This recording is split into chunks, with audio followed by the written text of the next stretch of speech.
What is that? Kodak's Rules, thank you very much for the lurk. Half-Aches, thank you very much for the follow. Welcome and hello. It's coming in strong, coming in early. I love it.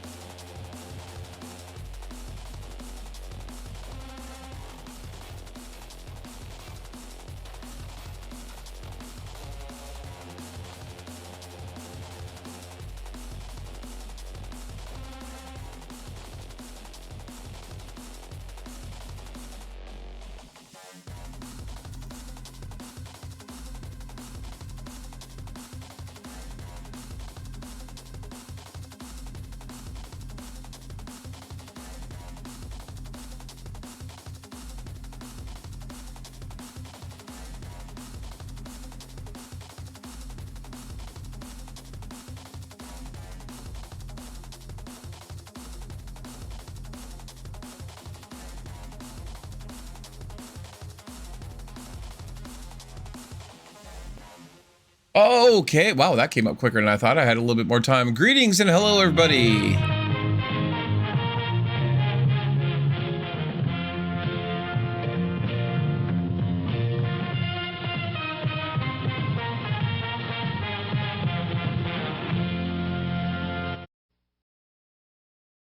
Oh, that's the wrong one. Let's try that. There we go. Greetings and hello, everybody. Welcome to Wonderland Gaming. I am your host, Alice. We're going to hide Kitty Cam because she is nowhere to be found right now.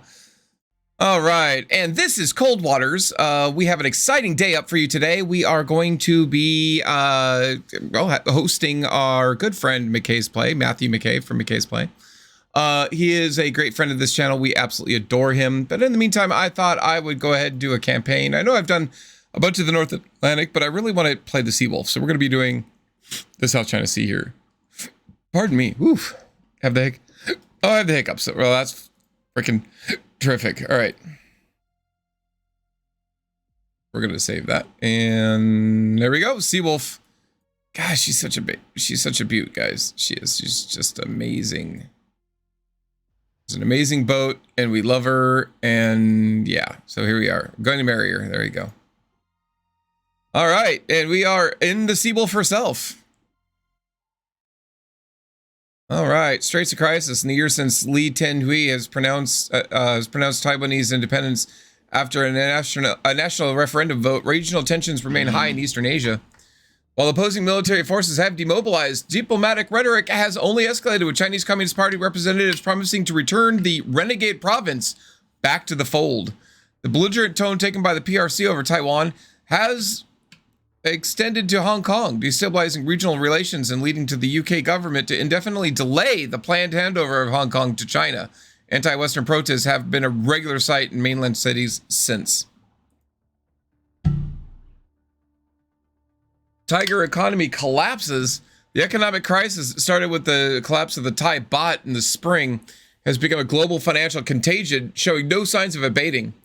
Internal authorities have been unable to develop an effective response due to escalating tensions between China and the US, which has allowed the crisis to continue unabated. The Russians have been particularly hard hit, with hyperinflation taking hold and the ruble's value on the international market being wiped out. Desperate for foreign capital, the government has sold large amounts of military equipment to the Chinese, including advanced submarines along with Russian crews as military advisors. Oh, and I just realized I need to... All right, there we go. I had to do something real quick. Sorry, guys. All right. China on the offensive. China has launched a series of attacks along its periphery, placing recent sabotage against U.S. military installations in a new light. Tensions remained high since Taiwan's independence and Hong Kong's failed handover, likely resulting in the PRC deciding that the time is ripe to resolve these issues and enforce their territorial claims on the South China Sea. Furthermore, analysts have noticed that in recent months, the Chinese economy may finally be feeling the effects of the Asian economic crisis. Capturing resource-rich areas from the South China Sea may be an effort to divert domestic attention away from the stark economic situation. All right, and we are at war with China. Intel reports that a wolf pack of enemy diesel-electric subs will sail within the next 24 hours in an attempt to deploy to the South China Sea. We need to go get them.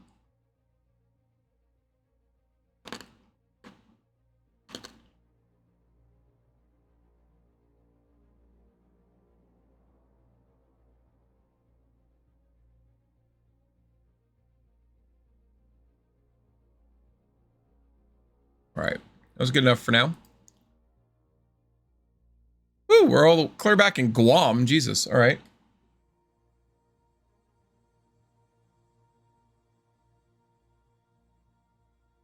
Where did it say these people were deploying to?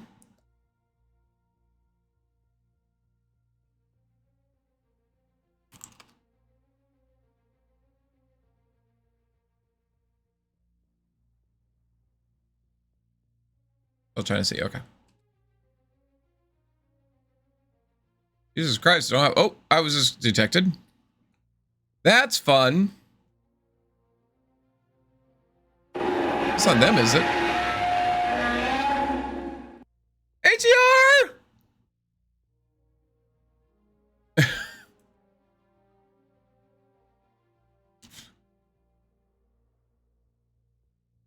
ATR, thank you very much for the sub! Not to be confused with this that we are subbing to.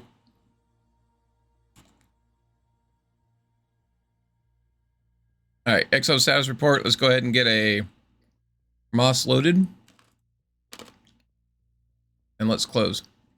Got a weak thermal layer at 175 feet.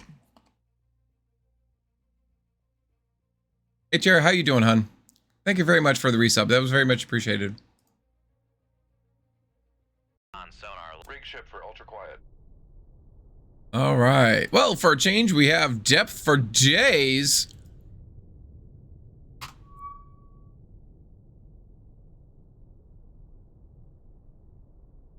Wow, we hear nothing. Bingo. 075, designated Sierra 1. It doesn't look like a submarine.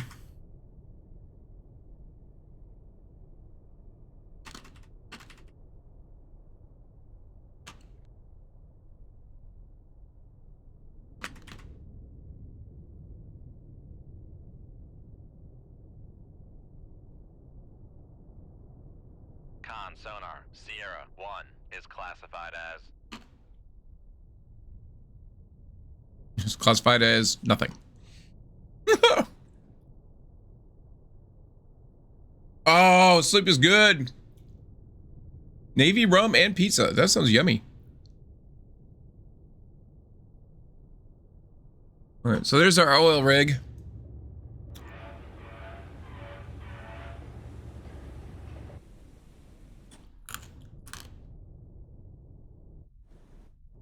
Surprised that we have the towed array out and we're not hearing shit from anybody. Magician's like 9 dB, it's not that bad. Let's get below the layer. Make depth 200 feet, dive high. Greenpeace dislikes this game. I don't think I play it the same way you played ATR. Oh, goodness. Oh! ATR, I don't think you know this exists. Type exclamation point whale.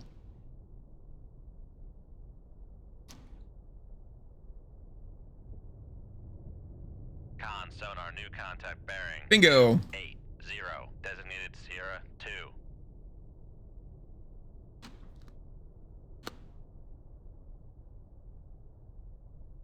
Con, dive at 200 feet, dive on. That is a little not what you're supposed to do. Con sonar, Sierra 2 is classified as submerged submarine. Con sonar, Sierra 2 is classified as submerged Hey, sweetheart. submarine. Sofa, show ATR our whale command.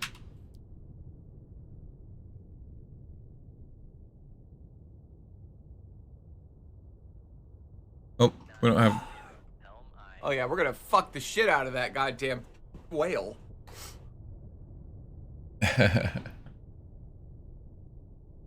As you do.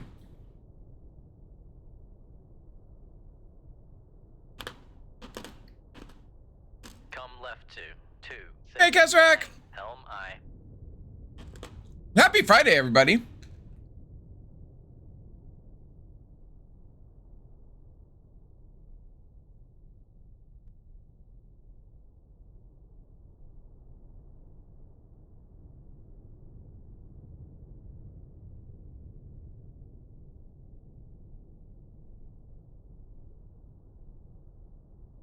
Lunchtime entertainment at work.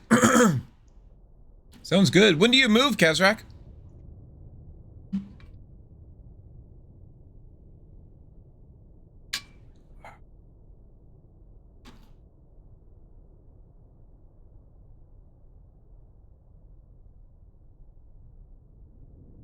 Con sonar, lost contact. Really? Sierra 2, last bearing 2.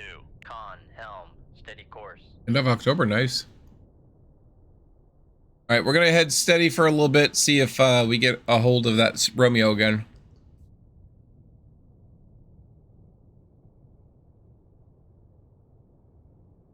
Sounds good, Sofa.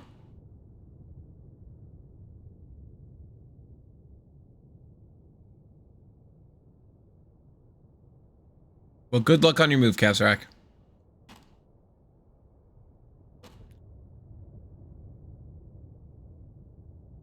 Ready Beard went live. Awesome. Con sonar, regained contact on. Sierra 2, bearing 284.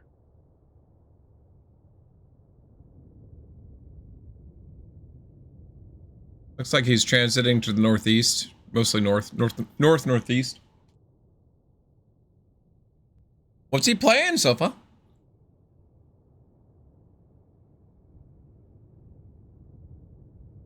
Come right to 295. Helm I.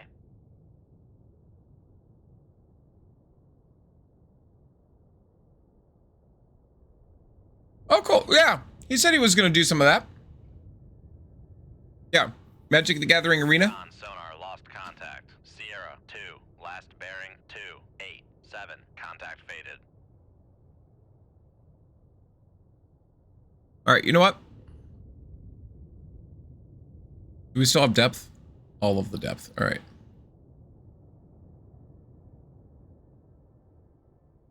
Make depth 950 feet, dive I.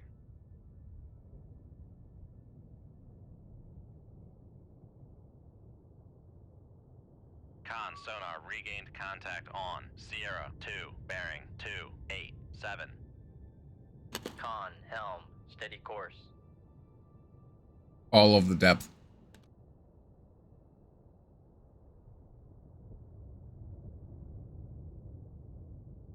All right, they can't hear us very well. I think we're going to conduct an attack.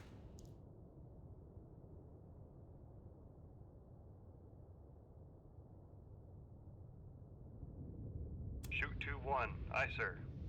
Uh-oh. That looks like a bug. Come right to 000. Helm I.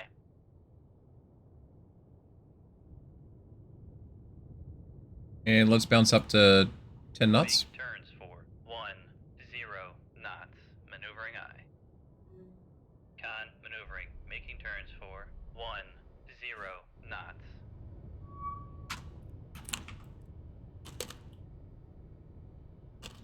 There we go.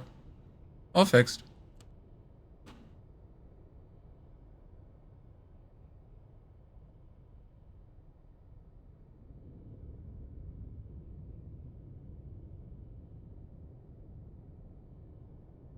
That's sweet, just tipsy.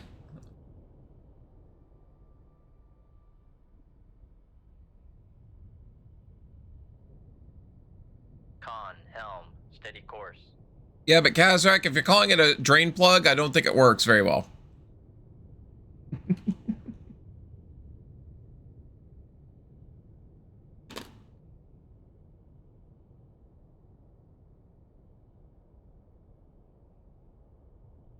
Sofa says you. Or a hockey puck.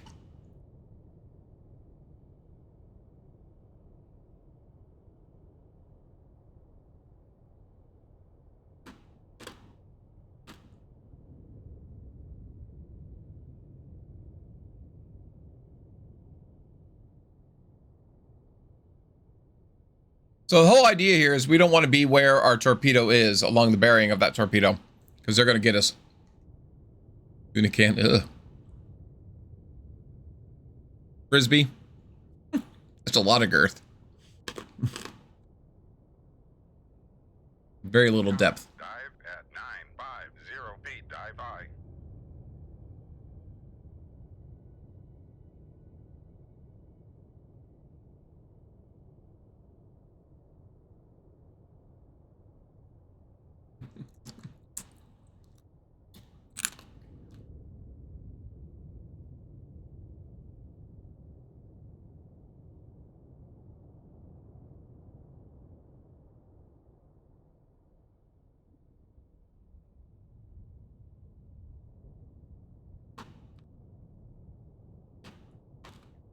Well, we're about to get his attention.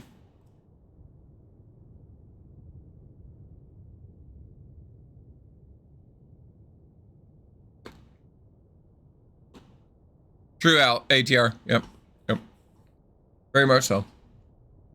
Very much so. Hope everybody learns English, because I haven't. Hope everybody's getting ready to have a great weekend. I plan on it. Okay, he knows that torpedo's out there. It's active.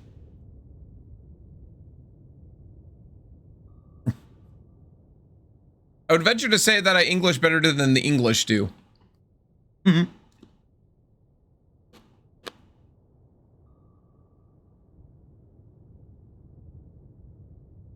How is that not disturbing him?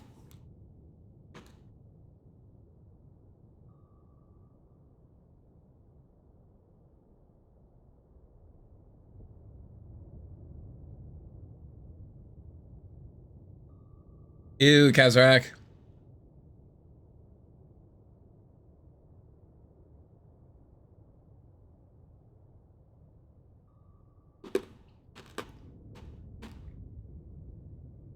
All right, let's slow down. Rig ship for ultra quiet. See if we can hear our foe.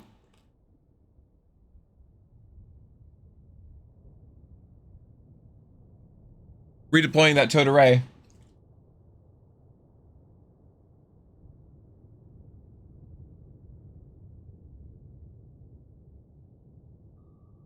Con, sonar, regain. Bingo. On. Sierra, 2, bearing, 287.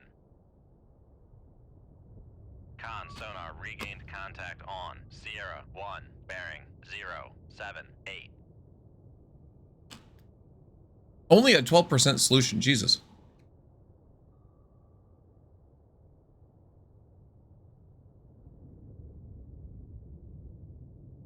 Oh, there we go. 18% solution.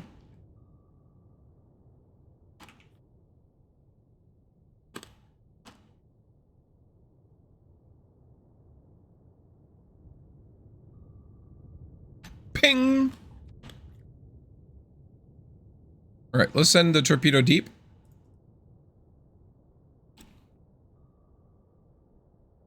And by deep, apparently it means it thinks I mean shallow. Please run deep. The hell?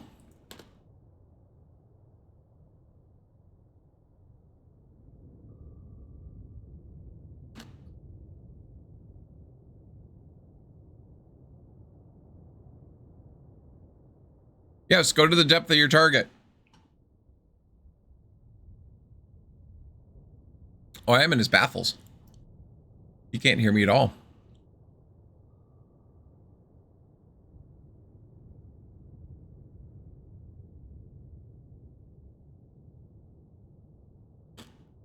Yeah, what I don't know, I think the Romeo actually has rear firing.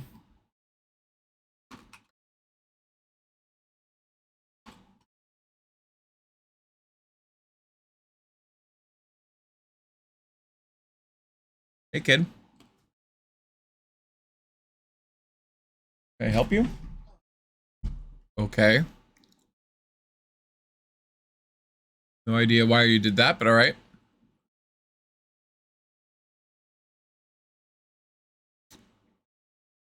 Oh, let's see.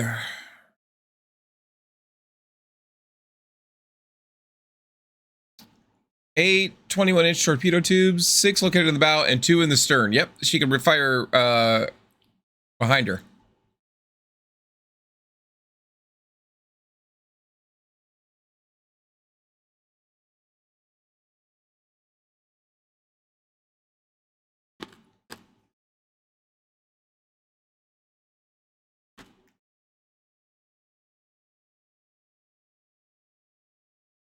Donovan, what are you? Please stop stomping around.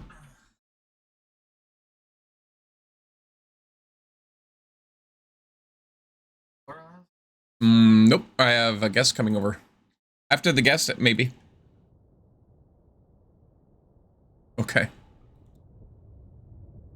2, Kazrak.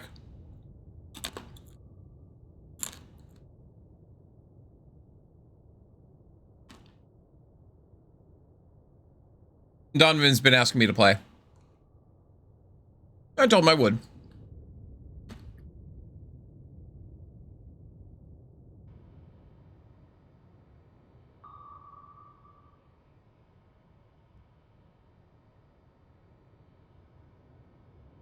Only going 12 knots.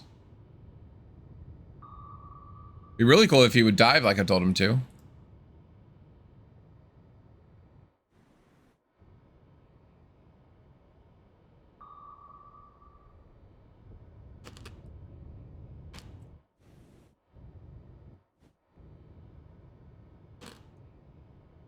He's like down here somewhere. Oh, come on. 82% solution. I should be able to see him. Here.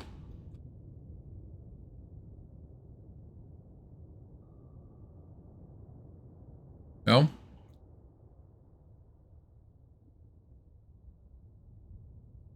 There it is. Oh, interesting. Did he just cavitate?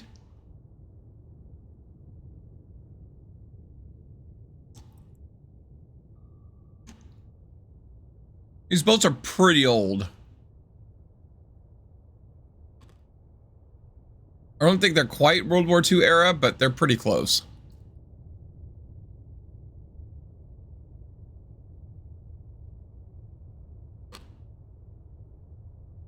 Oh, there's 6 torpedo tubes there. There's 2 aft. Where are they? I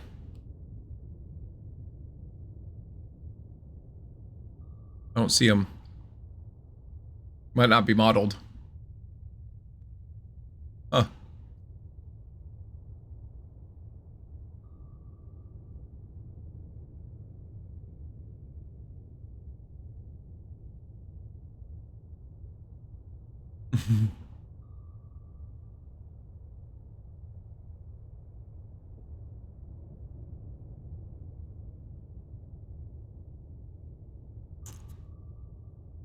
No, Donovan wanted to start over.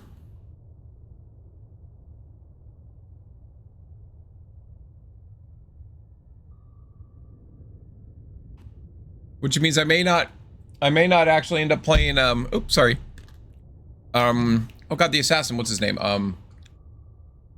Always speaks in haiku.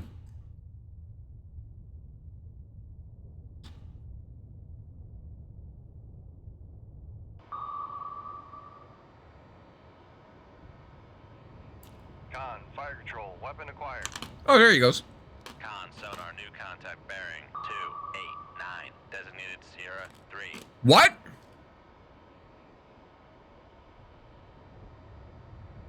Con sonar, Sierra 3 is classified as submerged submarine. Oh, fire in your ass too. Shoot 2-2. Aye, sir. 0. Yep, there you go. Yep.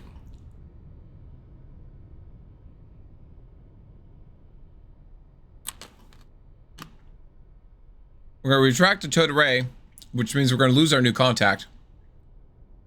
Con sonar lost. Make turns for 10 knots. Maneuvering I. Con maneuvering. Making turns for 10 knots.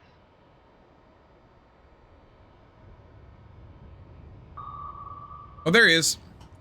Way off in the distance. From a distance. Con sonar, noisemaker bearing 286.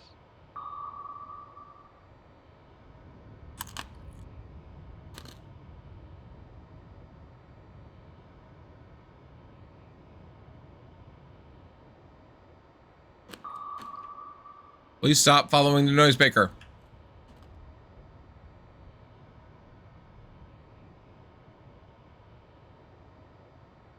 Really?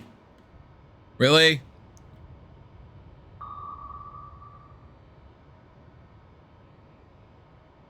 Yeah, I wasn't impressed with 3.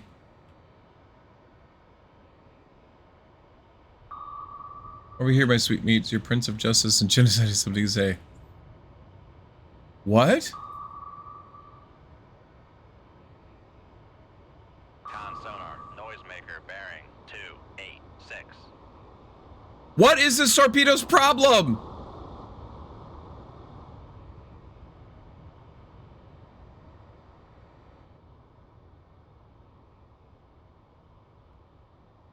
Can we turn any faster? No.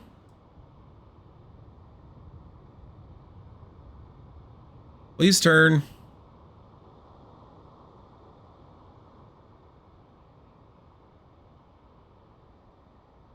Please, for the love of all that is holy, turn. Con sonar, noisemaker bearing 287. Con sonar lost contact. Jesus. Sierra 2, last bearing 287. Contact breaking up.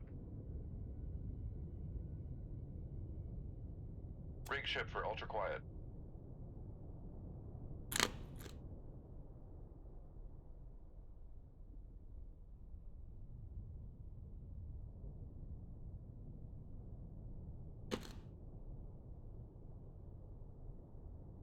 Right, ATR? Jesus.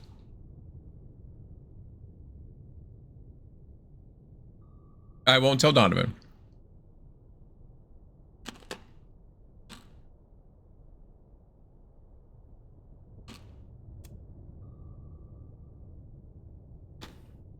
All right.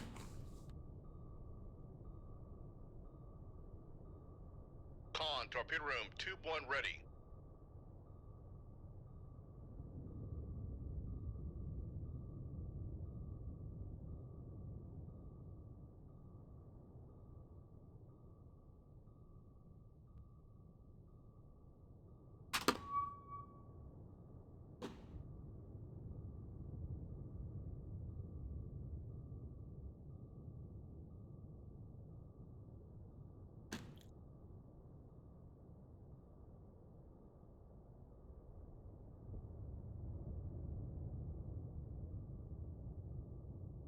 But in the pre-sequel, you could play Con sonar regained contact on Sierra as 288.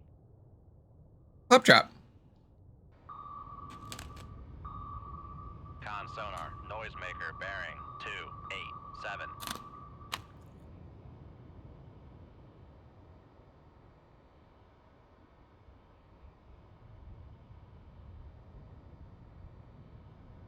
Hello? No. Con sonar, noisemaker bearing 288. There we go. Con sonar lost contact. Sierra 3, last bearing 288. Contact breaking up. Should be it for us. Yep. Wow, they never even counterfired. We'll be very pleased to see you dealt with those subs with determination and resolve, Commander. Remember that for every enemy vessel we take out, it means a safer transit for our troops and transports. Good work. Await additional orders. Convoys were protected. Good job, guys. Recent satellite overflights show large quantities of Russian weaponry. What? Loaded onto Chinese freighters in the last 24 hours. Intel believes these ships will transit to Cameroon. The People's Liberation Army must not be allowed to get these reinforcements. You are therefore to intercept and sink these freighters before they can make safe harbor.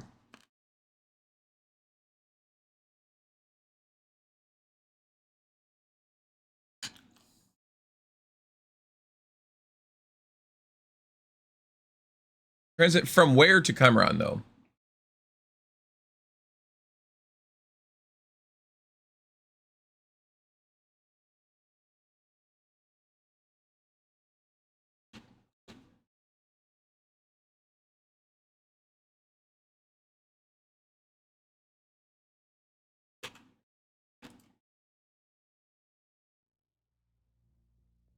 Oh, counter detected.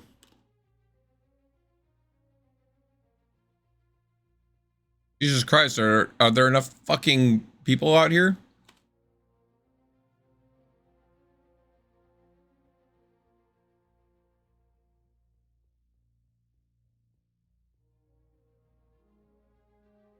I can only imagine they're coming to the South China Sea. Cameroon is way over here. Oh, there they are.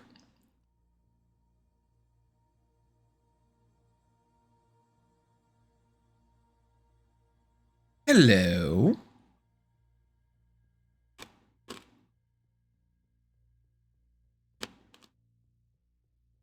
All right, so we have some ships out here. Let's get some harpoons loaded.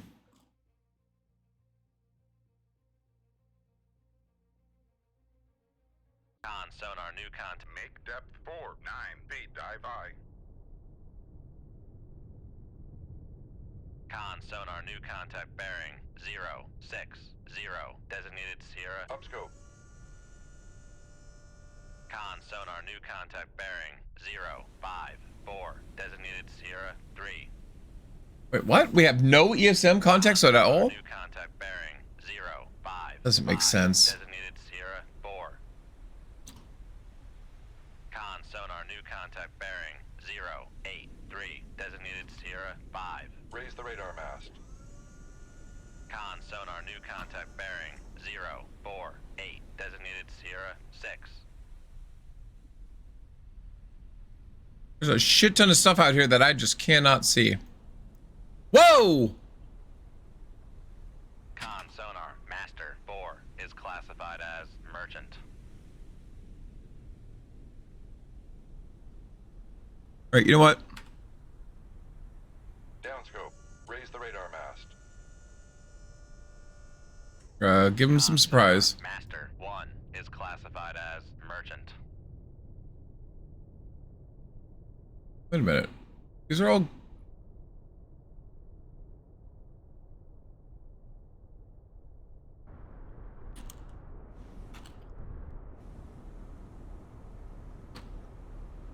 Oh, that's a bad one. Shoot tube 5. Aye, sir. Shoot tube 6. Aye, sir. Lower the radar mast. Nothing out here to shoot me.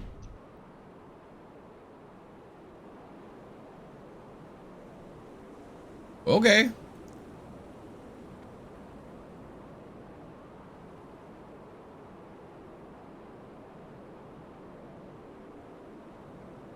They literally left him unescorted?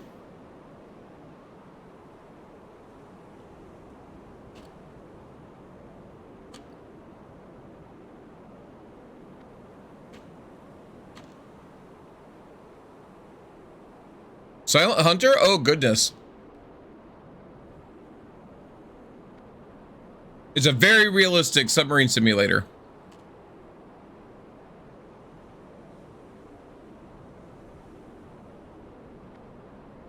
The fuck did we hit?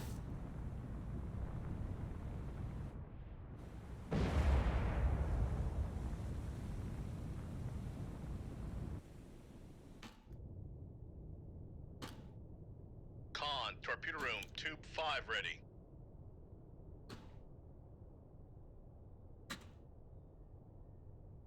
Shoot tube 5. Aye, sir. Shoot tube 7. Aye, sir.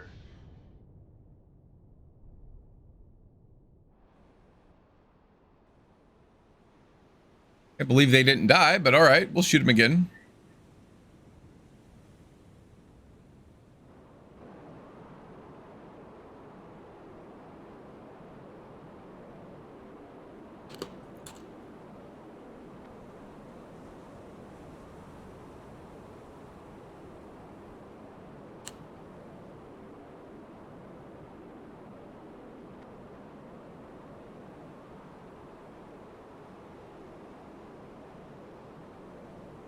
Yep.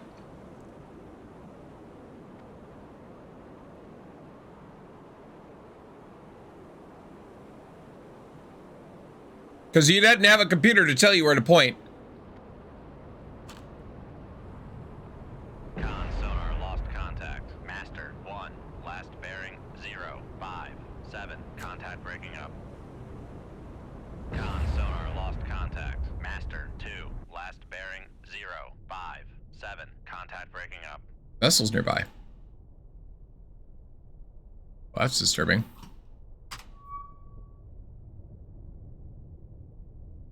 How loud is it?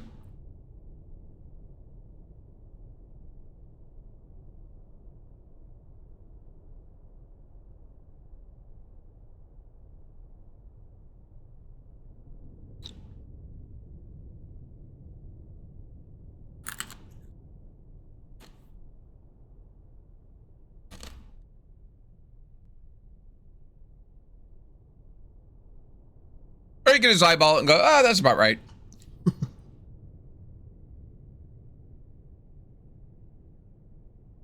How loud is it? 86 decibels?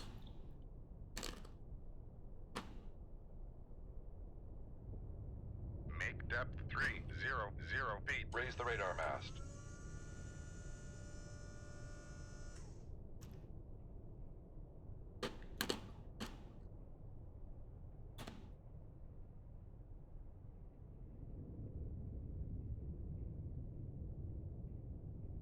We didn't sink the wrong ones, did we?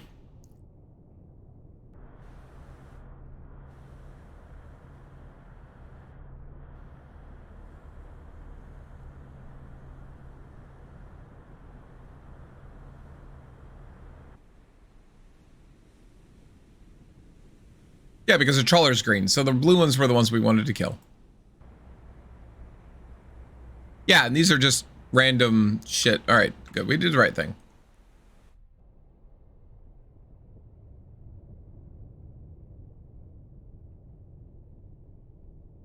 Oh, there's a vessel nearby. All right. Con sonar switching to active search.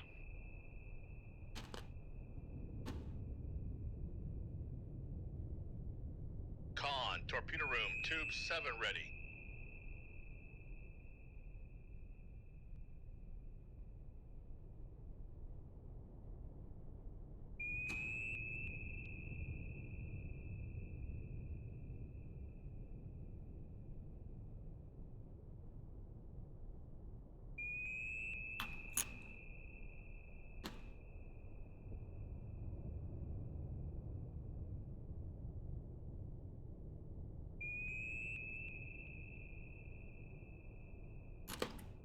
There's nothing out here.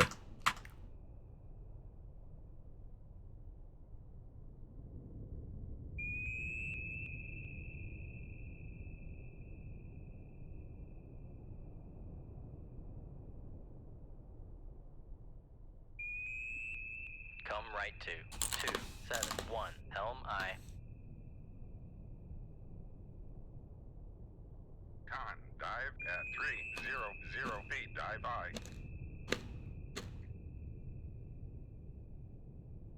Wait, did Cuddles just type that her boyfriend just broke up with her? What?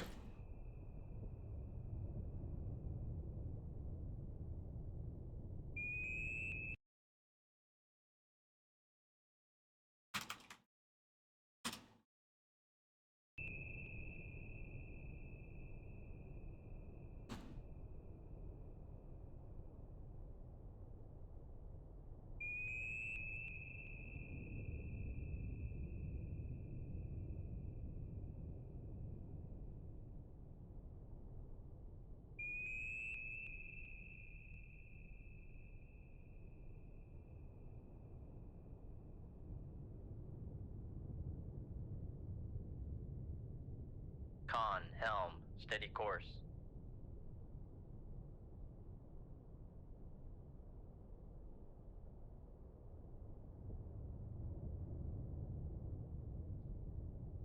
I,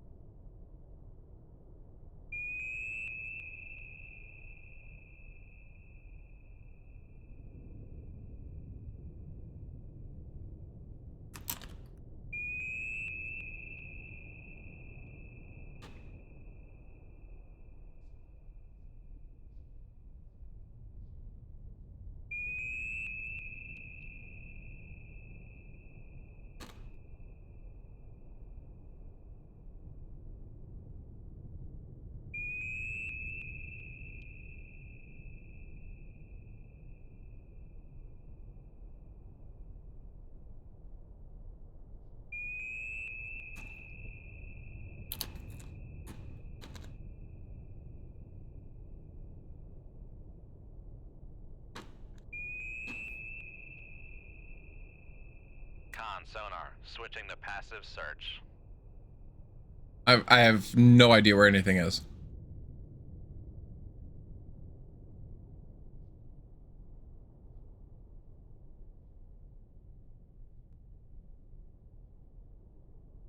Make depth 4, 9 feet, dive high.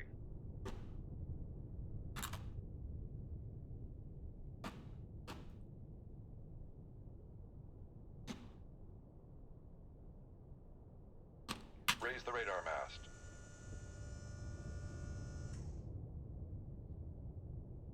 Raise the ESM mast.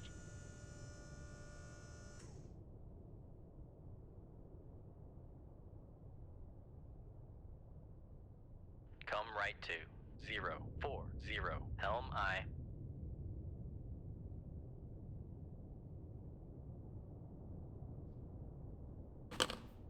Lower the radar mast. Con, dive at 4, 9 feet, dive high. Make depth 6, 0, 0 feet, dive high. I don't know. I can't tell if it's a joke or not, Sofa.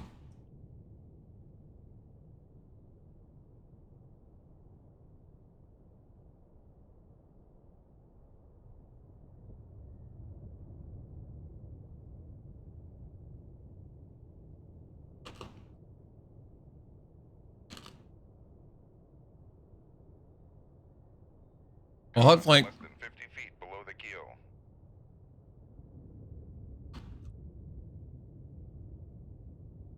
Make depth 4, 5, 0 feet, dive high. Make depth 5, 0, 0 feet, dive high.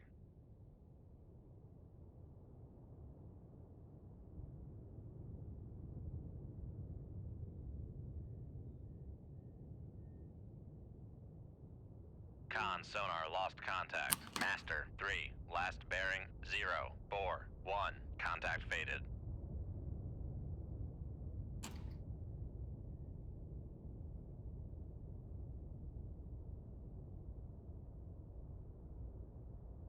Huh. I don't know what's going on here. Still a vessel nearby. Con, dive at 5, 0, 0 feet, dive high.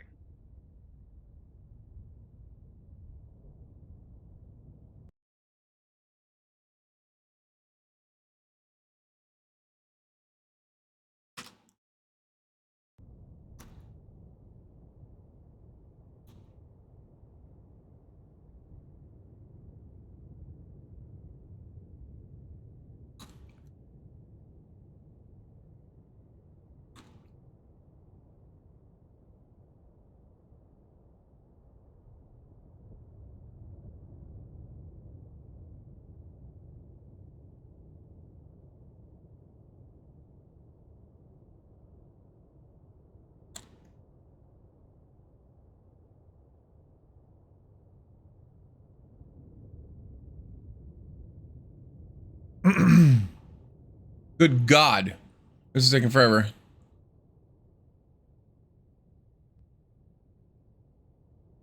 Wait, can we hurry up, please? Con maneuvering, making turns for 3-5 knots.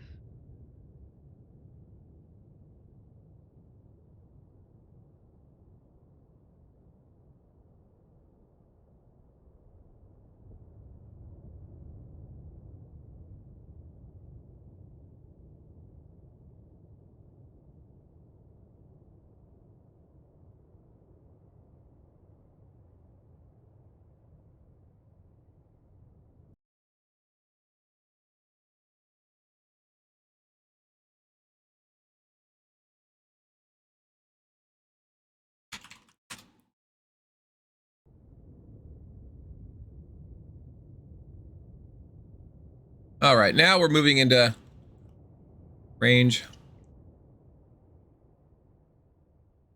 Rig ship for ultra quiet. Con sonar regained contact on Master 3 bearing 037.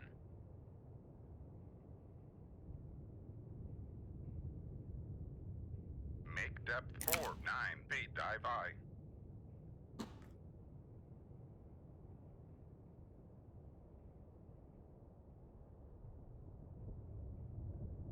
That. I don't know what that symbol means.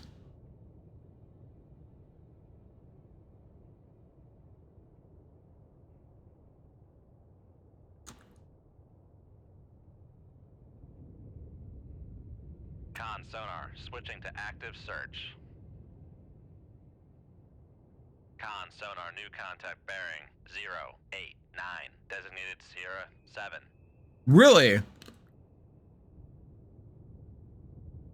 Wow, and I cannot hear it at all.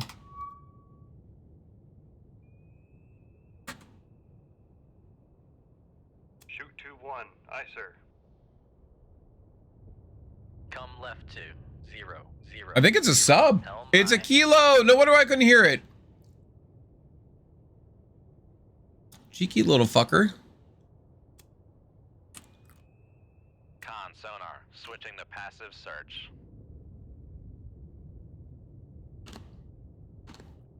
Are my sensors damaged? No. It's weird.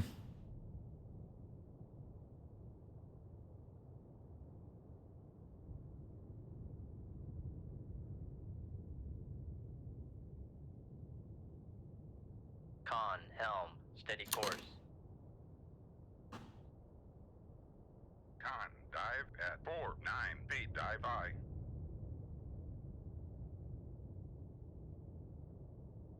Con sonar launch Huh. transient from Sierra 7. Con sonar launch transient from Sierra 7.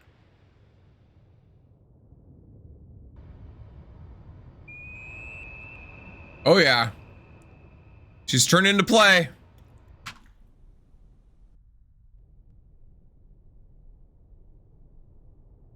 Oh, she has me on her active. That's probably a good shot right there. Make turns for. Con sonar, we are cavitating. Oh, let's not do that. Make turns for 10 knots. Maneuvering aye.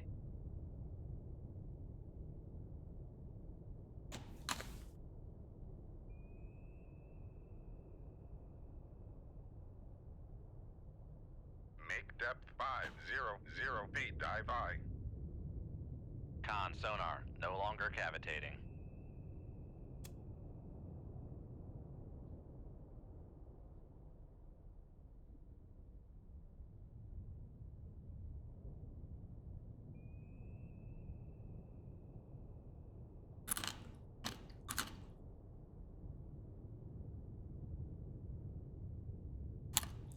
God damn, that's a good shot. Fuck you, guy. Con sonar noisemaker bearing 091.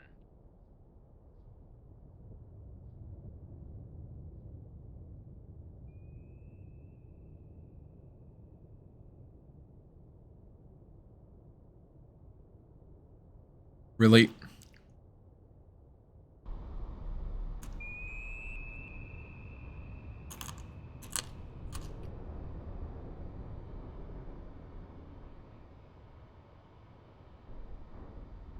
I have the non-sucky torpedoes now, please?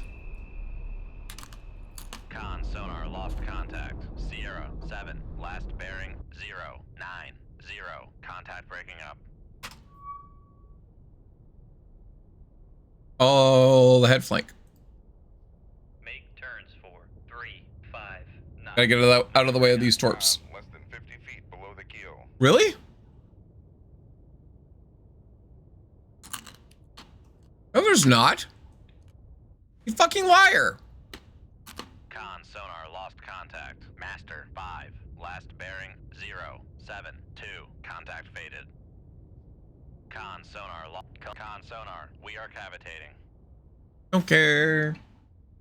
There's a torpedo coming. 400 feet.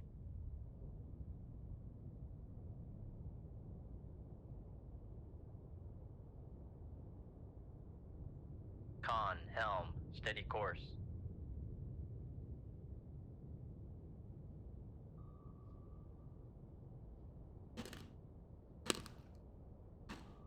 Come left to 359, helm I. Con, torpedo room, tube 1 ready. Con, helm, steady course. Con Maneuvering, making turns for 35 knots.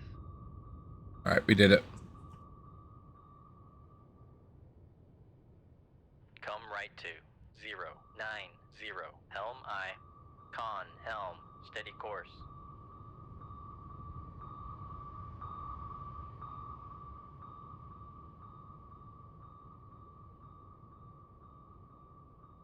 Rig ship for ultra quiet. Con sonar regained contact on Master 6, bearing 179.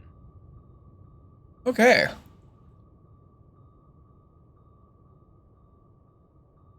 You think they'll accept the fact that it was just stormy weather that sank all of them?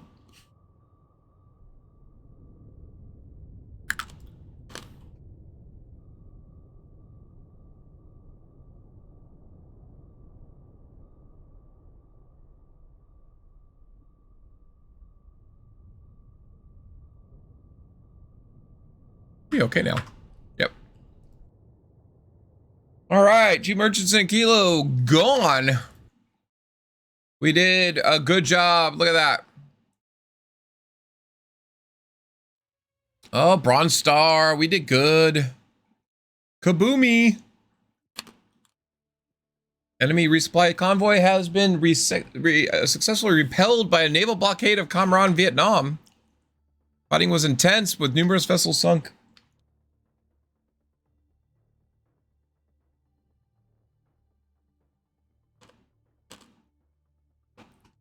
Wolfpack of enemy attack subs have been operating in and around the Tsushima Strait between Japan and the Korean Peninsula.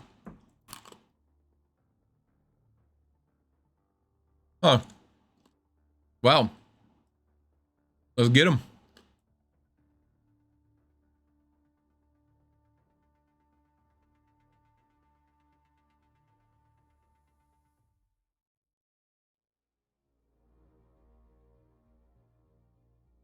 Hi. How are you? I heard you've been causing some trouble. Just want to check to see if I can help at all. On sonar new contact bearing. Rig ship for ultra You know, quiet. perhaps by sinking you. Con sonar new contact bearing. Of depth for days. 50. Designated Sierra 2. Let's get down to... New contact bearing 116. Designated Sierra 3. Make depth 1650 feet. Dive I. Whoa. 1500. Make depth 1550 feet. Dive I. Con sonar new contact bearing. Whoa. 131. Designated Sierra 5. That's a lot of...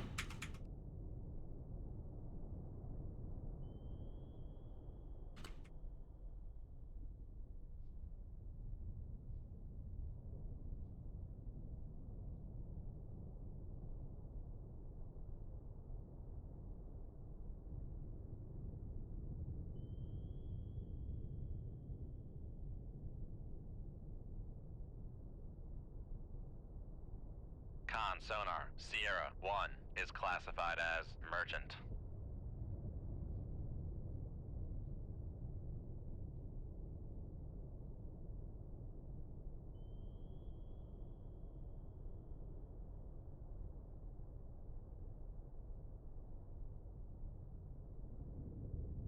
Con sonar Sierra 2 is classified as merchant. Ooh, this is quieter, whatever this is. I don't have a good of a sight on this. Con sonar Sierra 3 is classified as submerged submarine. Hi. How are you, sexy?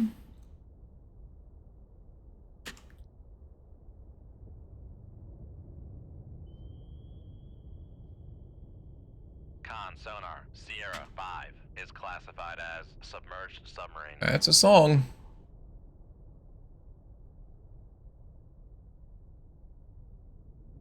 Con sonar Sierra So is that. is classified as submerged submarine.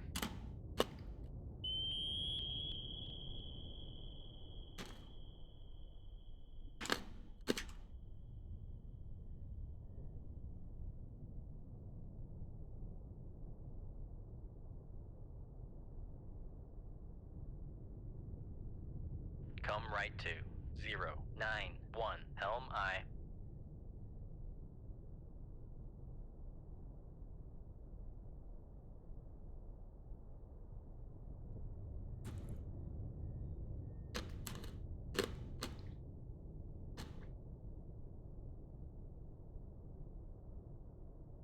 Let's compress some time.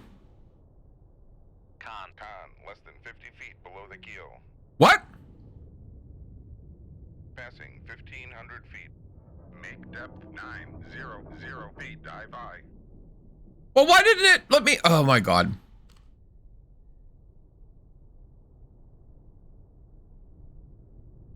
Oh, fortunately we took no damage.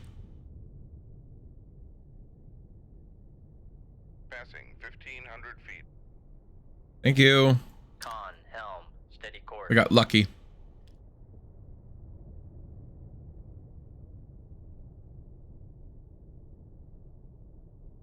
Make depth 950 feet. Dive I. We got really lucky we didn't take any damage there.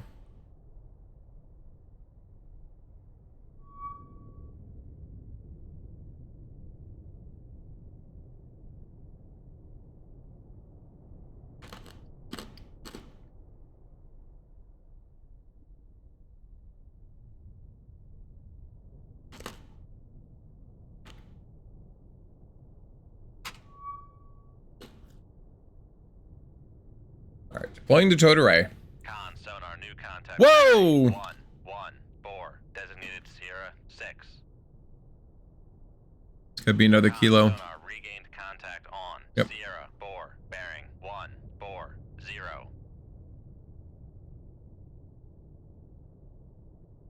Con sonar Sierra 6 is classified as submerged submarine.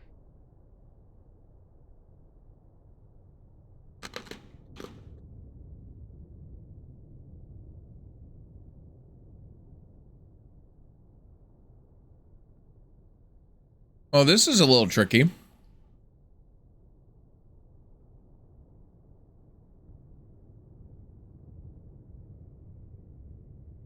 'Cause if he goes active, he sees me.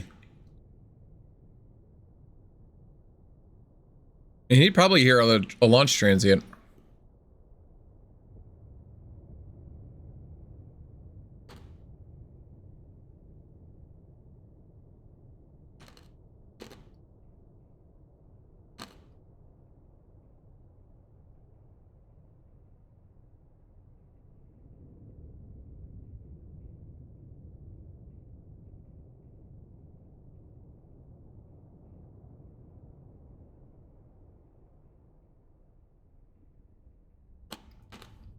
Oh.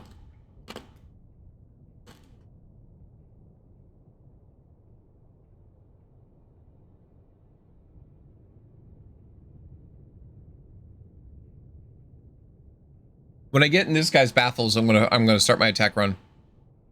Oh. And look. It happened.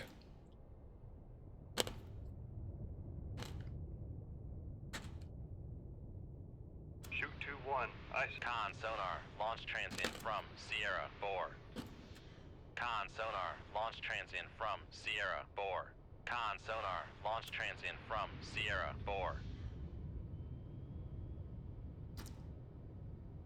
Con, fire control. We've lost the wire. Con, dive at 1000 feet. Dive high.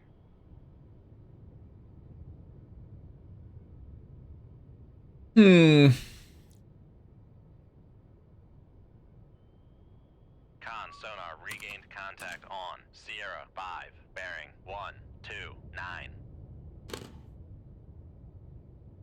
Let's kick it up to 10 knots. Make turns for 10 knots. Maneuvering I. Con maneuvering. Making turns for 10 knots.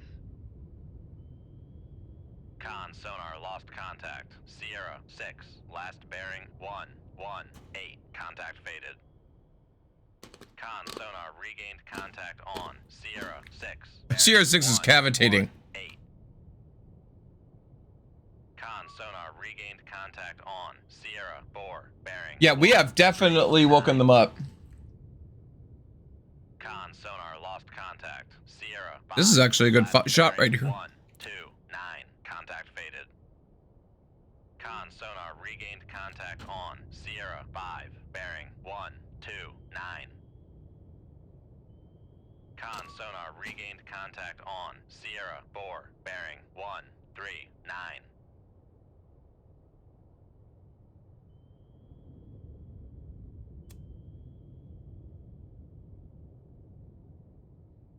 Con sonar lost contact. Sierra 5, last bearing 129. Contact faded. Why this showed Sonar red? Regained contact on Sierra 5, bearing 129.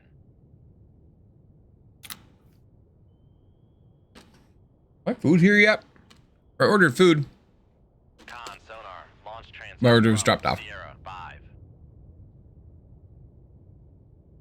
Sierra 5 is right there. I can't control this torp though. The torp that I sent to it. Sonar lost contact. Sierra 4, last bearing 139. Contact faded. Con sonar regained contact on Sierra 4, bearing 139.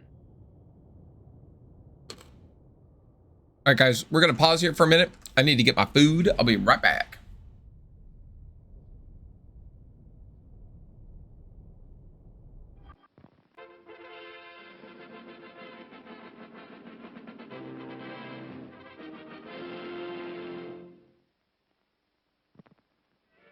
Here's a choice of food and drink to satisfy anyone and everyone.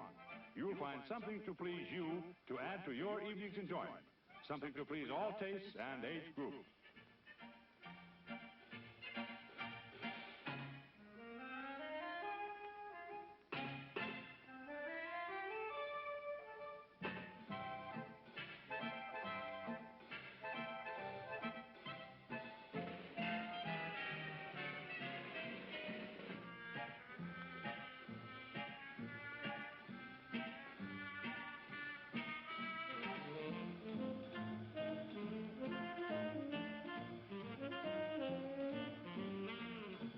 Show starts in 6 minutes. Time now for your barbecue break. Treat yourself right now to that good old Southern style Just Right barbecue. Steeped in taste-tingling barbecue sauce, made just right from fresh, firm, choice ingredients. The recipe handed down for generations and cooked Southern style to tender perfection. Slowly, hour after hour, capturing the taste-tempting barbecue flavor. It's just right tender goodness, generously steamed on a fresh, soft bun for you. It's hard to wait. It smells so good. And oh boy, it is lip-smacking good. Here it comes, your Southern-style just right barbecue on a bun with all the delicious trimmings. A snack to remember. Enjoy it now along with your choice of hot or cold drinks. It's a favorite of all the family. Prepared and served just right. The only thing better than this barbecue sandwich is the next one. Just try the best barbecue in the land that made barbecue famous. Yummy. Southern style, just right barbecue. Show starts in 5 minutes. Flips, the new snack sensation. Flips. Oh my God, The come on. crispy, crunchy chip with a zesty, tantalizing flavor all its own. And an airy lightness that's so satisfying, but not filling. Not We filling. make them fresh right here, so you can treat yourself to a cup or a bag full of America's newest chip-type snack while you're watching the show. Flips, deliciously different. Be right back.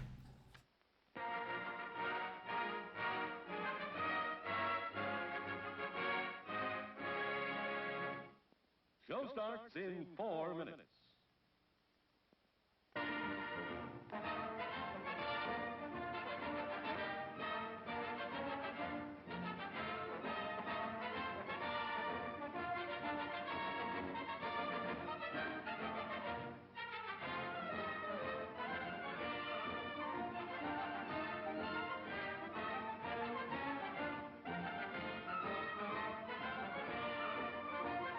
Yes, Toddy, the chocolate malt in a can. It's so good hot. It's so good cold. It hits the spot with young and old. Yes, Toddy pleases everybody. Delicious chocolate. That's because Toddy's a bit of a made slut. with rich, real milk, not powdered milk. So come and get it, everybody. It's time to drink your chocolate toddy. Delicious. Show starts in 3 minutes. They're at the movies, it's a big date. They love their popcorn, look what they ate. This kind of action, the main attraction. Oh boy, ain't love grand. He's buying lots of goodies, ice cream, Pepsi, and peanuts too. Living on love's not easy, you need your strength to woo. Now he returns, what's this she earns? Refreshing Pepsi, a kiss he earns. Romance and pleasure, and for good measure, thirst-quenching Pepsi. For those who think young.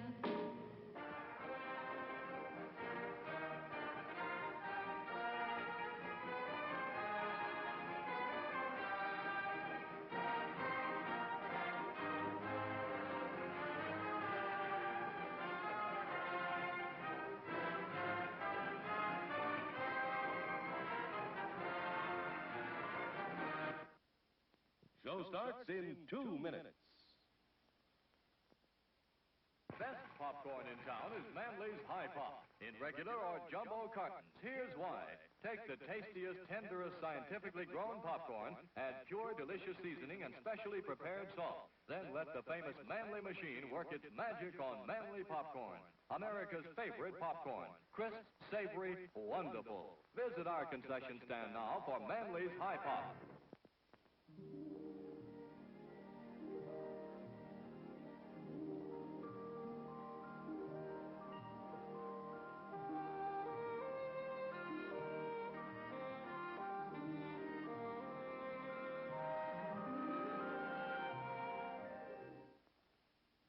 Show starts in 1 minute.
The management of this theater thanks you for your patronage. And now, on with the show. On with the show.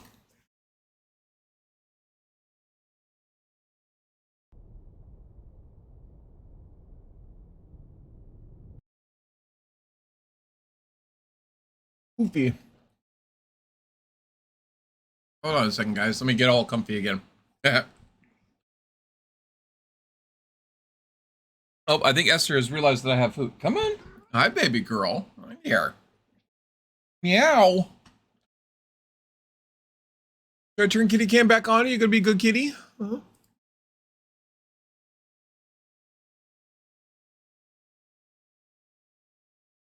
Oh, for fuck's sake.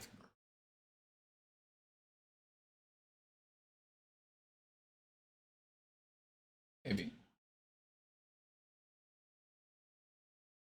Lay down, honey. What do you want? Pardon me. Ooh. All right. Get a bite to eat.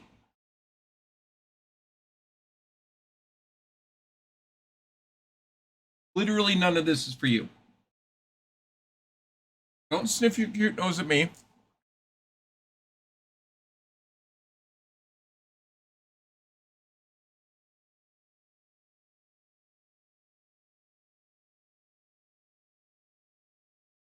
All right, there we go.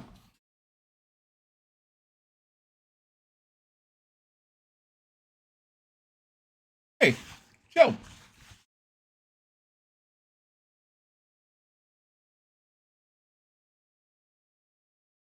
Hi. All right, let's get back into the battle, guys. All right.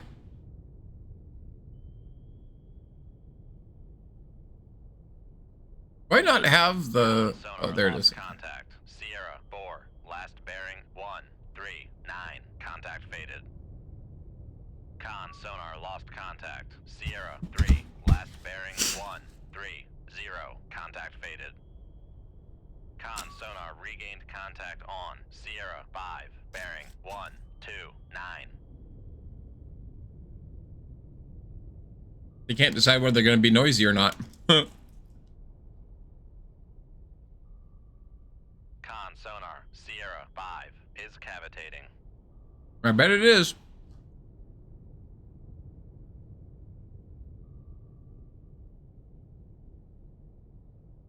That one torpedo still looks like it's a good shot.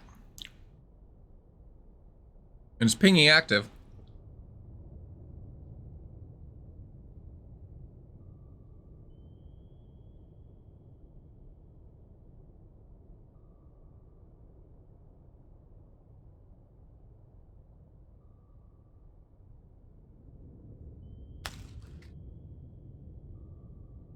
All right.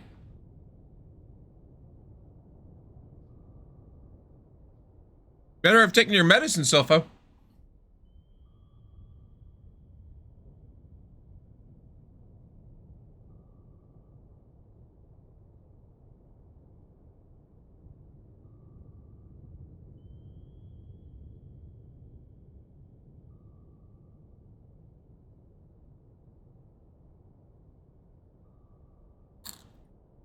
Berg, how you doing?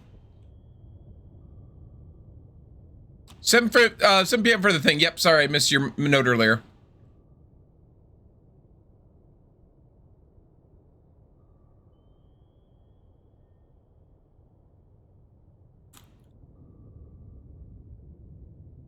Oh, nice, Berg.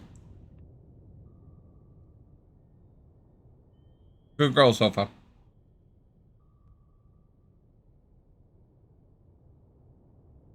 Woo! I'm still worried about that one torp that's heading right for me. Hey, JR would like to say hello to you, Berg.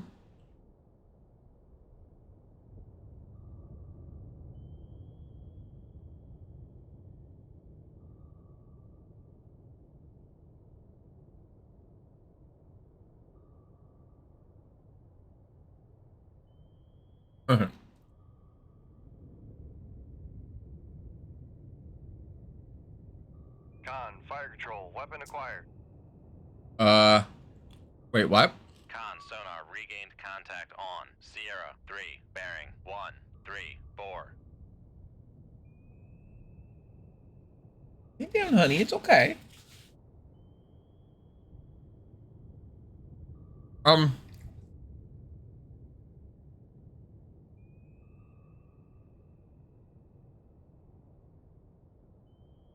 the hell is this torp after?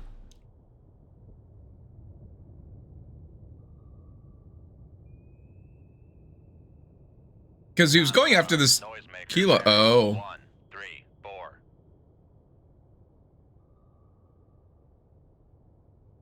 Yeah, I need this to go after the Kilo over here.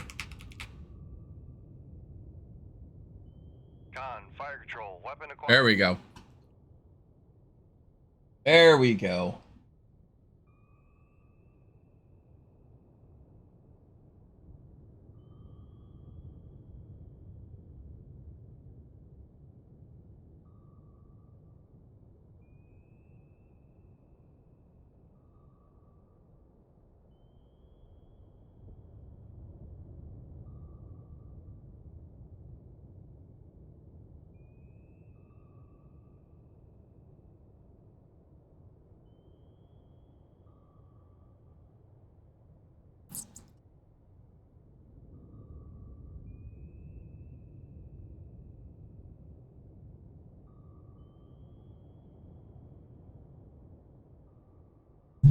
Oops. No.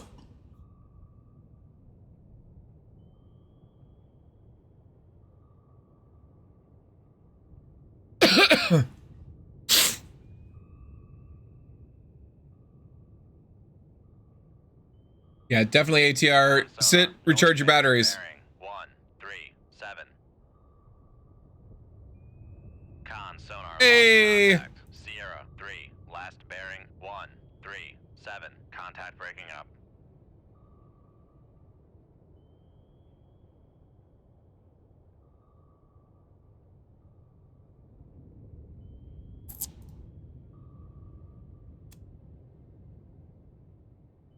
This asshole.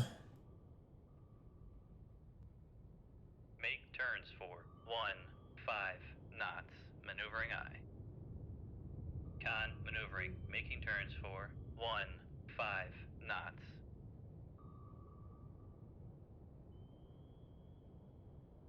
Con, sonar, noisemaker, bearing, 1, 2, 4.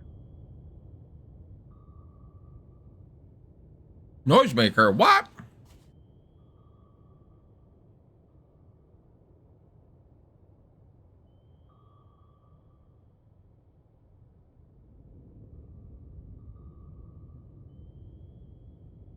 Wow, I'm surprised he hasn't seen me yet.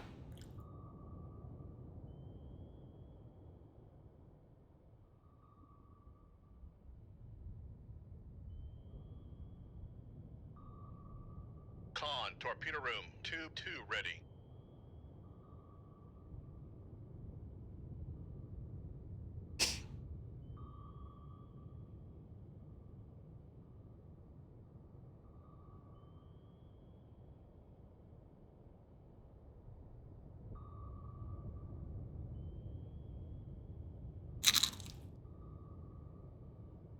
Con, sonar, noisemaker, bearing, 1, 2, 7.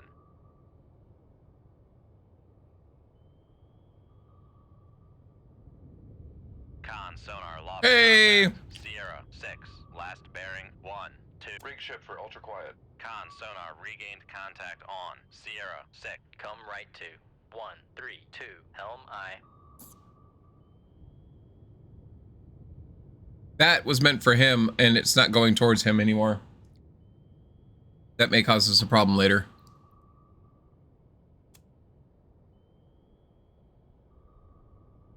What happened?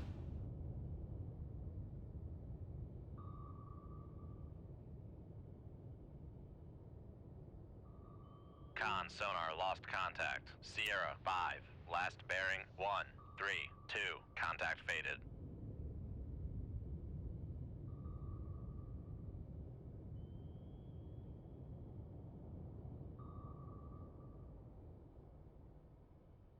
Shoot tube 4. Aye, sir.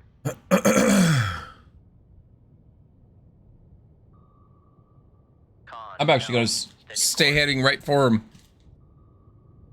Something that give you a... We've been rickrolled, guys. We've been rickrolled.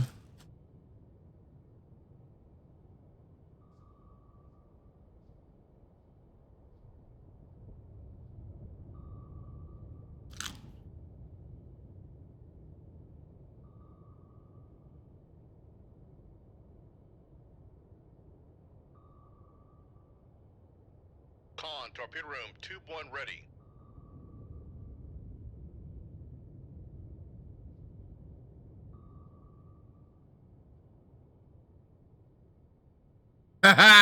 Alice, I just read your thing. That's awesome. And that's awesome that you did that. Halo just lost a tooth. Did she have one loose?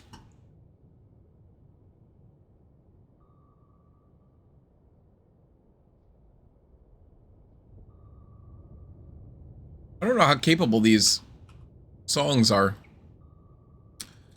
They're SSKs, which means they're designed to hunt other submarines, but they're not nuclear powered.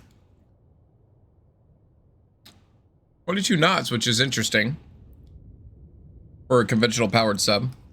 Pretty fast.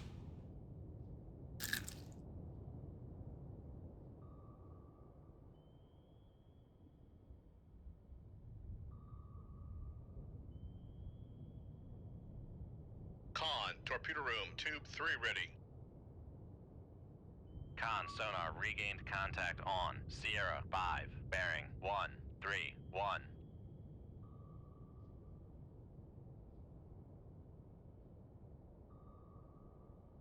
All right, let's compress some time. We're waiting. Con sonar lost contact. Sierra 5, last bearing 130. Contact faded. Con sonar lost contact. Sierra 5, last bearing 129. Contact faded.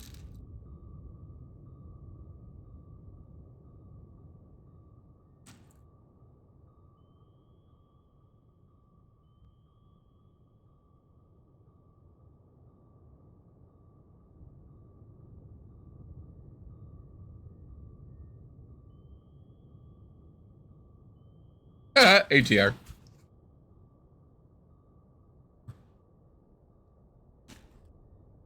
What the hell is going on? Con sonar lost contact. Sierra 5, last bearing 126. Okay, what the hell is going on over here?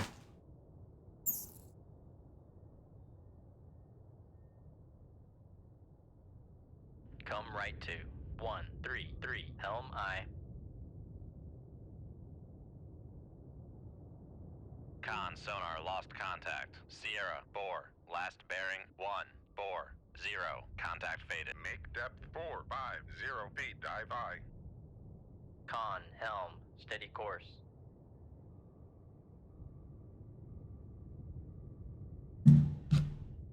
Con, torpedo room, tube 2 ready.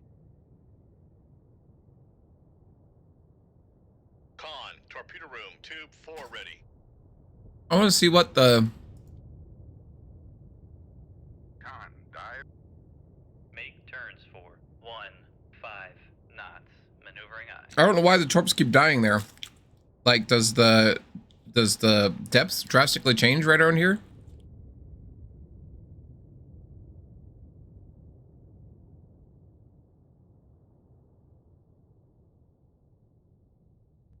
Con sonar lost contact. Sierra 1, last ATR. 242. Contact faded. Did they provide it, ATR?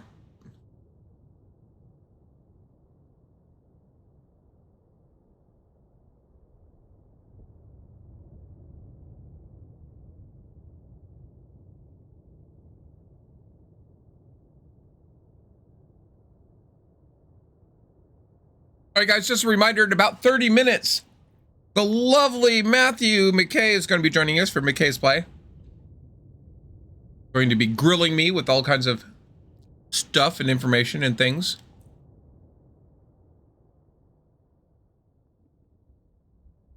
That's insane, ATR.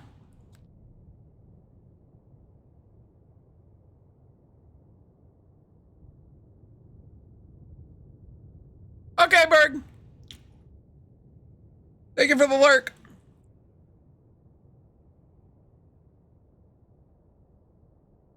Oh, look.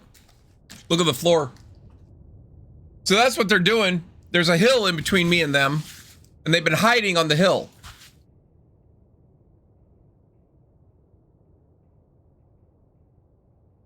And the torps have been just ditching in the dirt.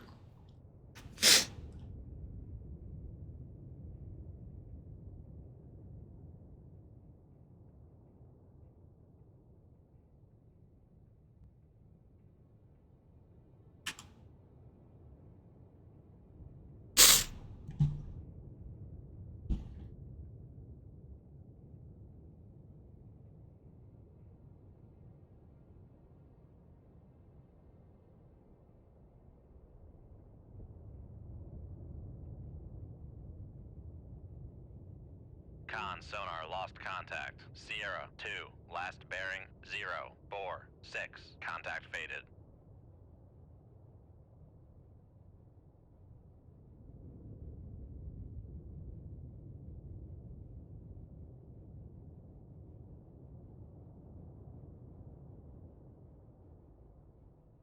Hey, dear, wow.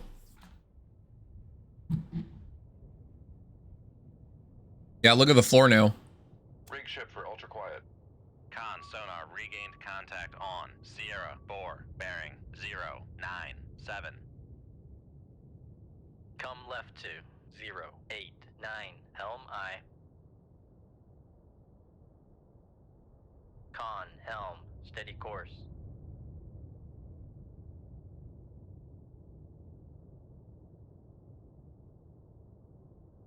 Shoot tube 2.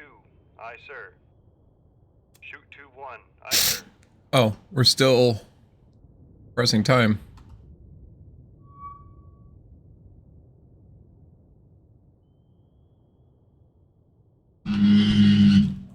You think they would have given you hookers and blow, huh? Con sonar lost contact. Sierra 1, last bearing 2, 6, 8. Contact faded.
All right.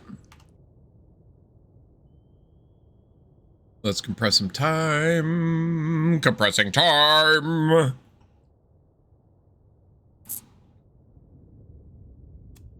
All of the compressing, all of the time. Rig ship for ultra quiet.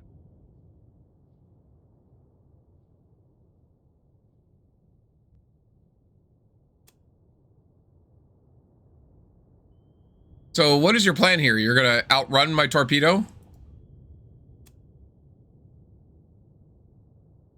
Con sonar noisemaker bearing 0, 7, 0.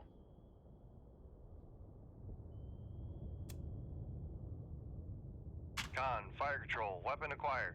All right, 2. Con sonar noisemaker bearing 0, 9, 8.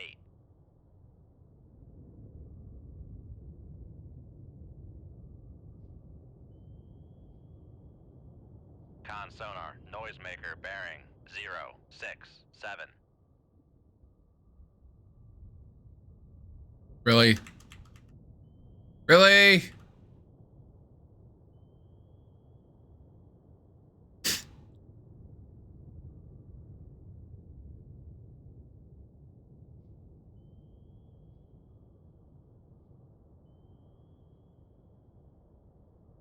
Con sonar lost contact. Sierra 5, last bearing 0, 6, 8.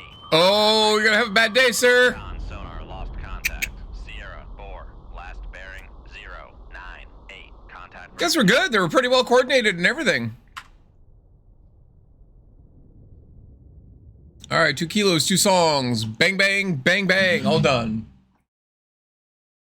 Very pleased to see that you dealt with those subs with determination and resolve. Hell yeah, we did. Hell yeah, give me the silver star, bitches. No, Navcom, nice job.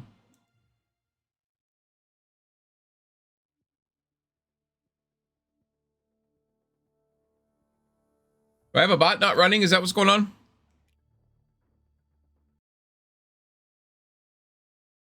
Yep.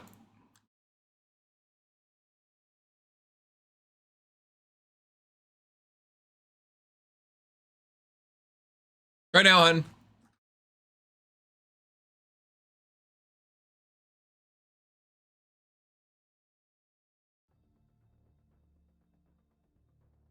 Convoy is protected. Yeah.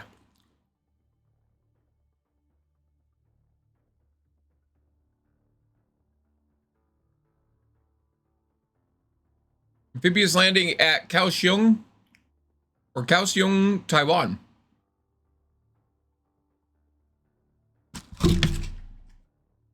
Huh. I don't think we want them landing at Taiwan. That seems bad.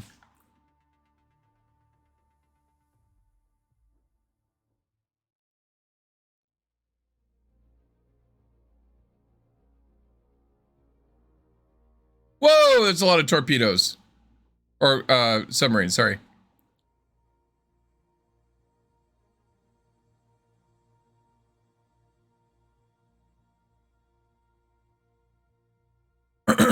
Basically gonna hug the shoreline here. To interdict them in case they decide that they want to come down here and do something.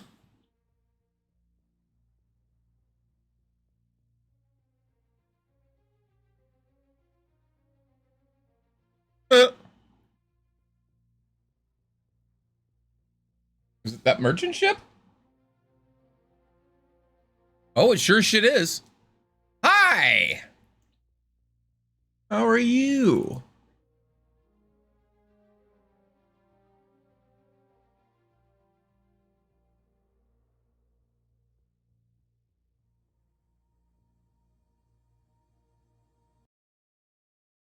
What, does it need to cover the entire screen?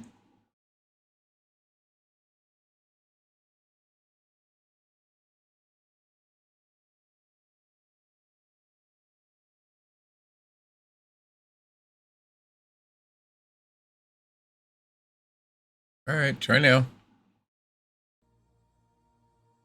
All right, all hands man battle stations. Oh no, I didn't load my torp. Oh, god damn it.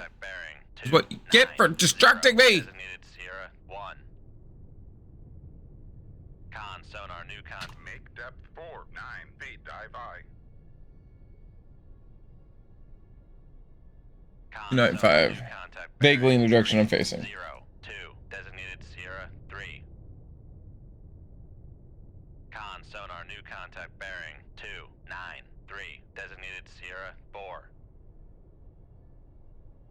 Con sonar new contact bearing 2, 8, 8. Designated Sierra 5.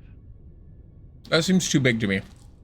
Con sonar new contact bearing 2, 6, 6. Designated Sierra 6.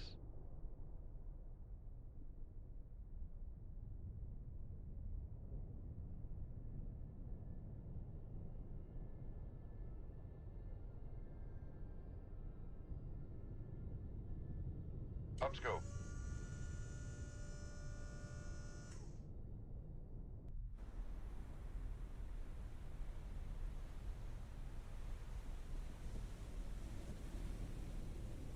Oh, hello.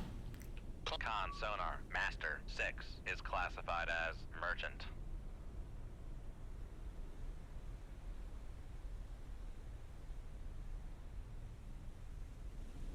Con sonar master 1 is classified as escort.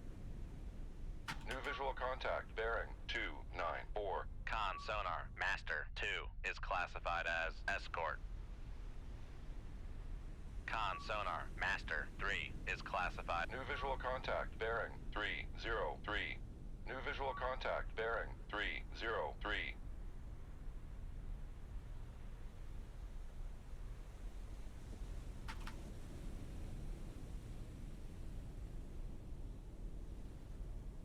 Downscope.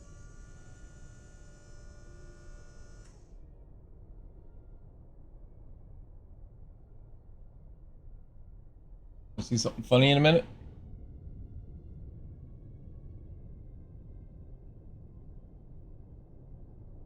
How much depth we have?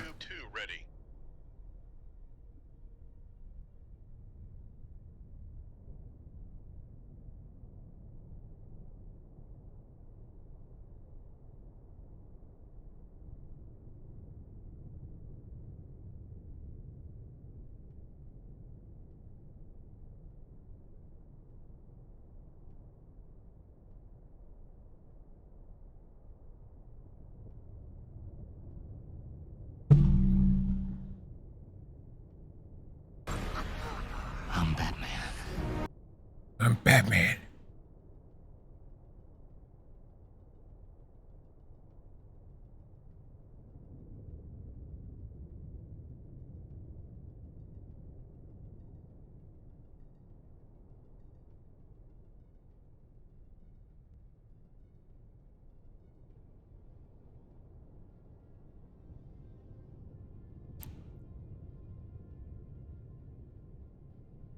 Con, torpedo room, tube 5 ready. Get these torps loaded, boys.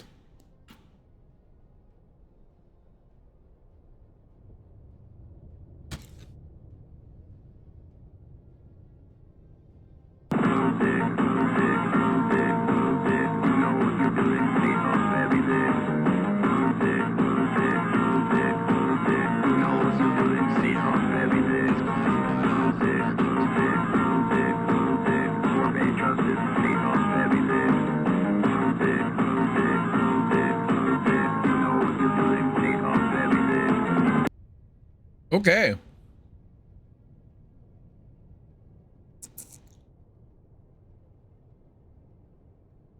Con sonar, Sierra 5 is classified as biologic. Well.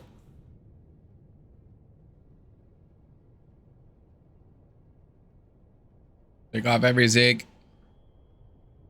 Wait, what? Oh, that's fine. Con, torpedo room, tube 6 ready.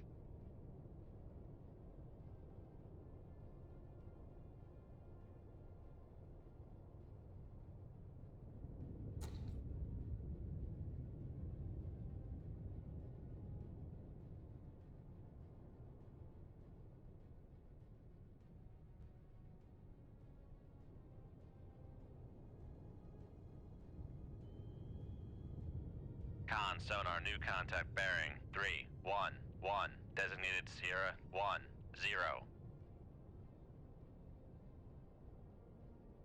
The double line at the end? What is that?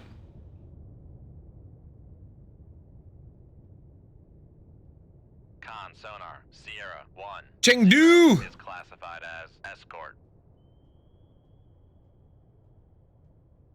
How much depth do we have to play with? Quite a bit.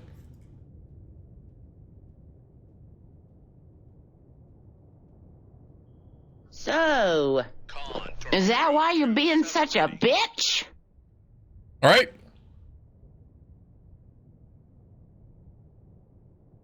Oh, you wanker.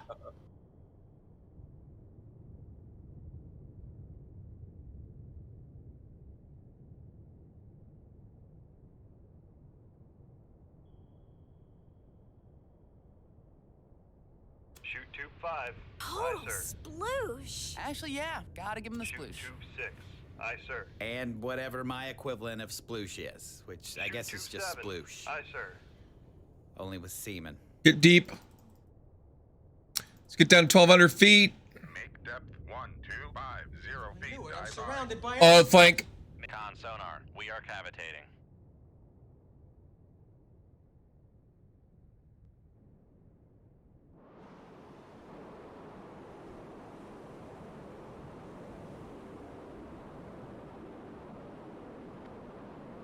They're already throwing up chaff. Jesus. Con sonar, lost contact. Master 3, last bearing 305. Contact faded.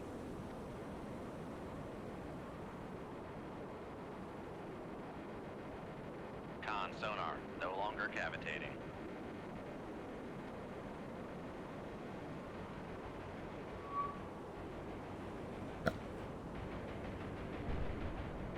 Wait, you have anti... Oh, no!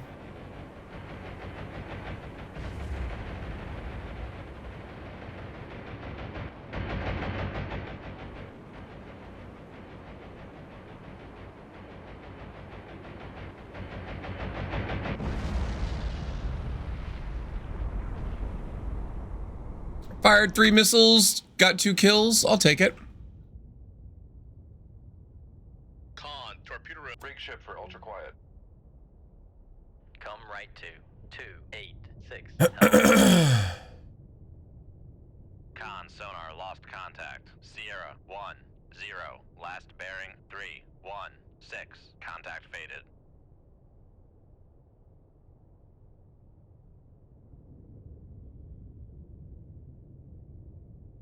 Con sonar regained contact on. Con, dive at 1250 feet, dive high. Con sonar regained contact on. Good girl. Good.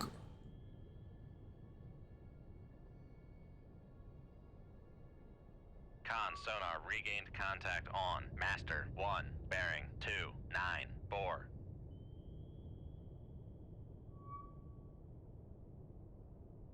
Con maneuvering, making turns for 5 knots.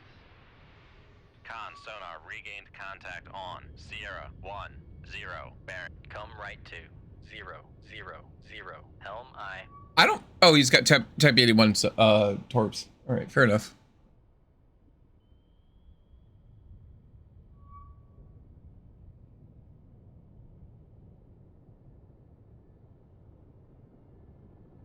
Con sonar new contact bearing 265. Designated Sierra 1, 1. No, not at all. So if I didn't, go ahead and do it again. Con sonar lost contact. Sierra 1. Whoa! 0. Last bearing 3, 1. Come left to 265. Helm I.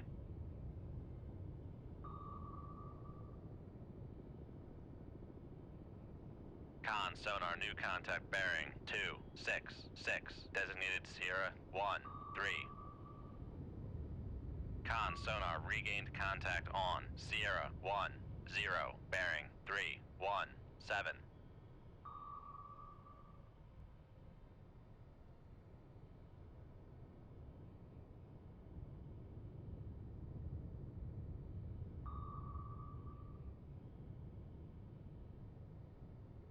Con sonar Sierra 1, 2 is classified as biologic. All right. For some reason, this torp doesn't seem to be. Whoa! Come right to 359. Helm I. Come left to 180. Helm I.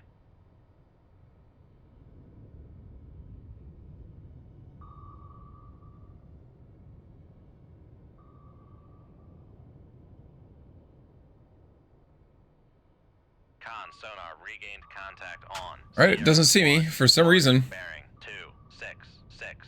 Not gonna argue it.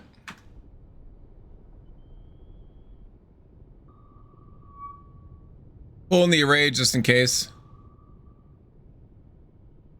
But there's a helo right there that thinks it knows where I am. Con sonar lost contact. Sierra 1, 0. Last bearing 3, 1, 7. Contact faded.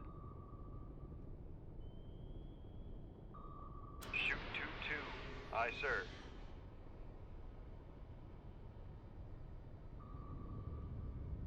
Shoot 2-3. Aye, sir.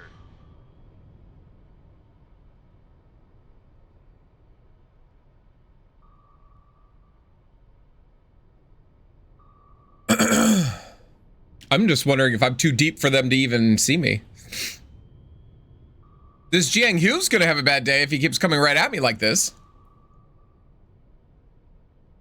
You can do it now, hon. I've got a moment.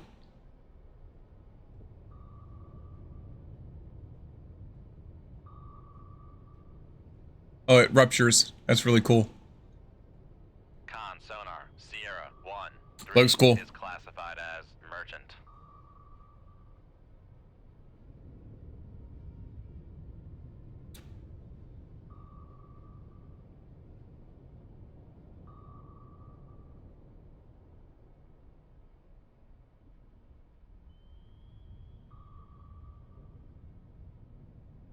Con helm. Steady course.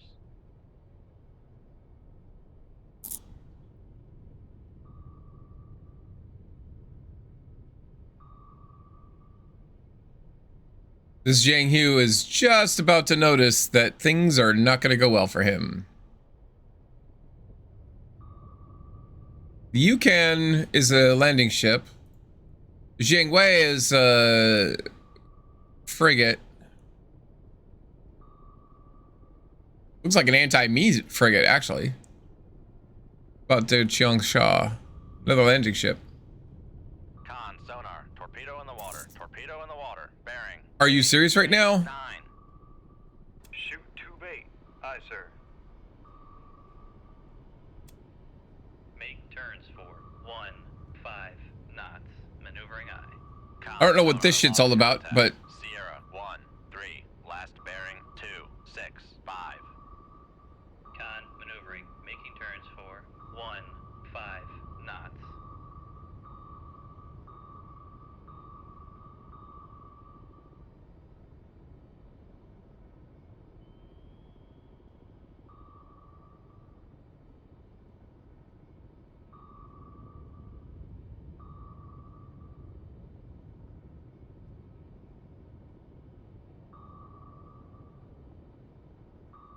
in the original game that this was based off of, Red Storm Rising,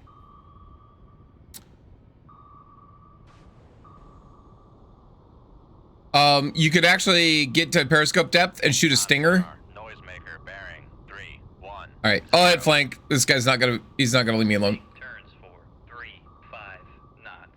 Maneuvering eye. Con, fire control. We've lost the wire. Con, fire Passing 1,200 feet.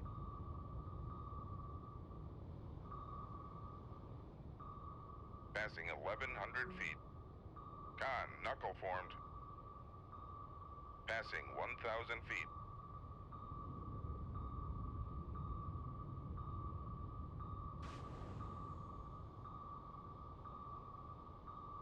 Con, knuckle formed. Why won't my torps do that? That's bullshit. Damaged. Oh my god. 1,000 feet. Damage control parties. Lay to the machinery space.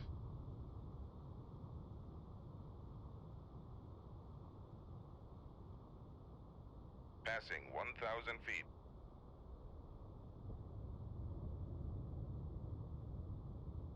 Passing 900 feet. Rig ship for ultra quiet. Passing 800 feet. Passing 700 feet.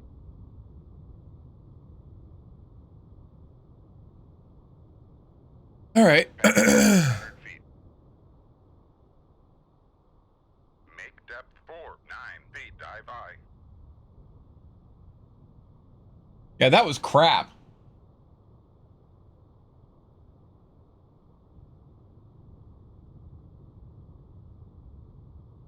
Con, sonar, regained contact on. Sierra 4, bearing 3-0-1.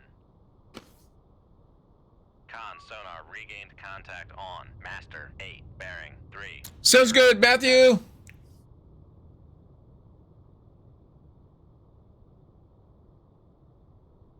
Oh, good girl.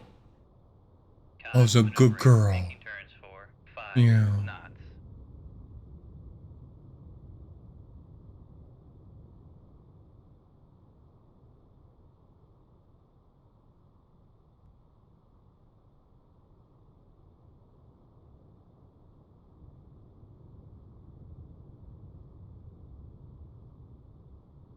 Can you guys fix this shit, please? Oh, ultra quiet. Oh, they think I'm clear over there.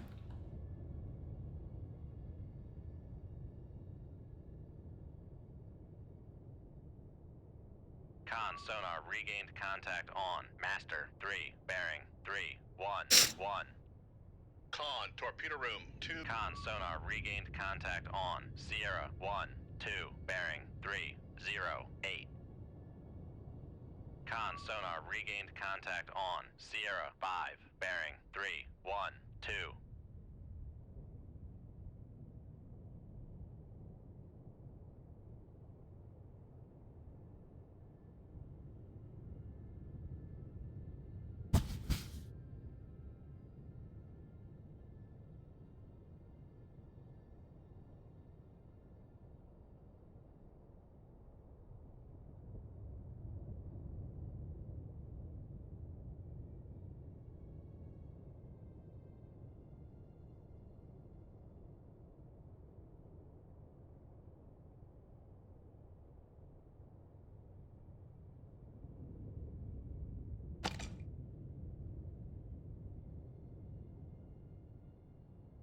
Uh-oh, my headset's just about dead. Hang on, guys. Gotta swap it out.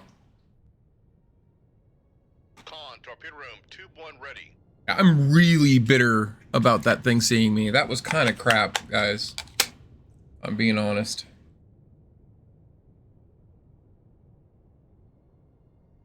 Like, it just ignored my decoy, or I'm sorry, it ignored my moss. It ignored 2 of my noisemakers. Just kept coming straight at me. What the fuck?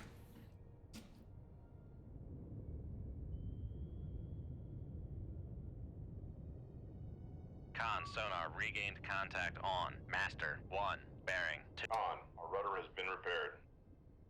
Damage control parties, lay to the engine room. Con, torpedo. Con sonar regained contact on. Sierra 1, 0, bearing 3, 2, 2. There we go.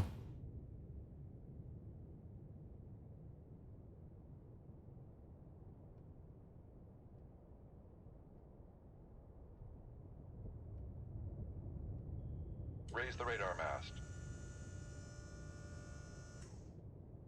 Shoot tube 5. Aye, sir. Shoot tube 6. Aye, sir.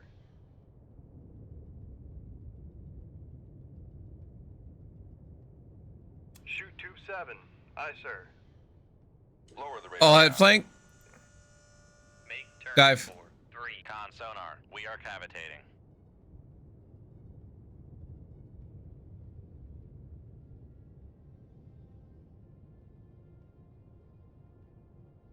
Make depth 1050 feet, dive high. Passing 100 feet. Make depth 1600 feet, dive high. Oh, this is one of the Tomahawks. Con sonar lost contact. Master 8, last bearing 3, 0, 4. Contact faded. Con sonar, no longer cavitating. It's kind of a long lob.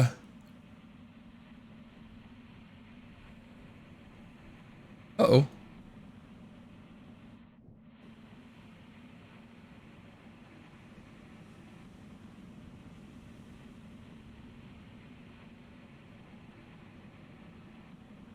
Con sonar lost contact. Master 4, last bearing 3, 0, 1. Contact breaking up.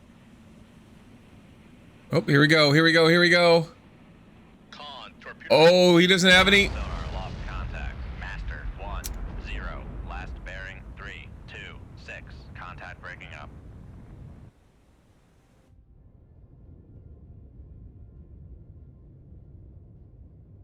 Wow. So now we're down to Jiangwei, Yuting, and Yukon. Yukon, do it! Sonar lost contact. Master 3. Just Yuting and the Jiangwei then. 1, 2. Contact breaking up.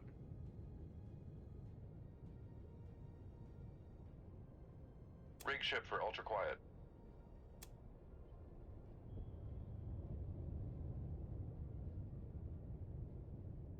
Con sonar, noisemaker bearing 3, 0, 8.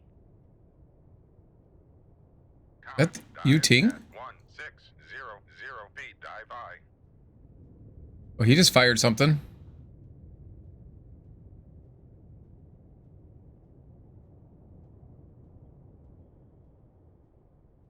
Con sonar regained contact on. Master 8, bearing 3, 0, 5.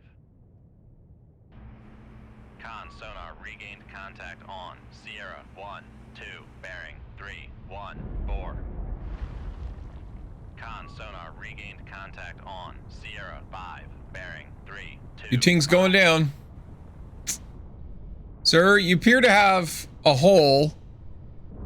You appear to have been hit by 2 torpedoes. I only fired 1 at you, so I'm not sure what that was all about. Making turns for 5 knots. Your friend seems to be the only one left, sir.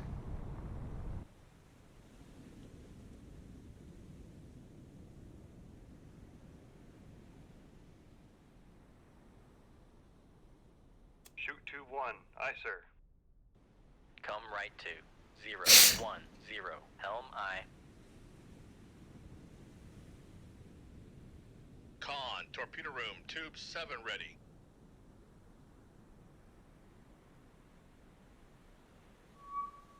Con, 109. Steady course. Con sonar lost contact. Con sonar lost contact. Sierra 1, 1. Last bearing 2, 7, 4. Contact faded. Wow. My decoy is taking his torp and mine directly to him. Con sonar noisemaker bearing Ah! 0, 9. No, no, no, no.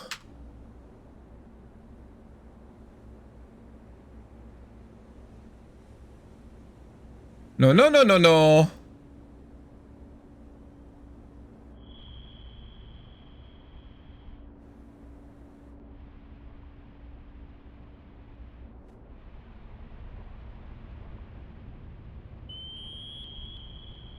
Con sonar noisemaker bearing 3, 0, 3.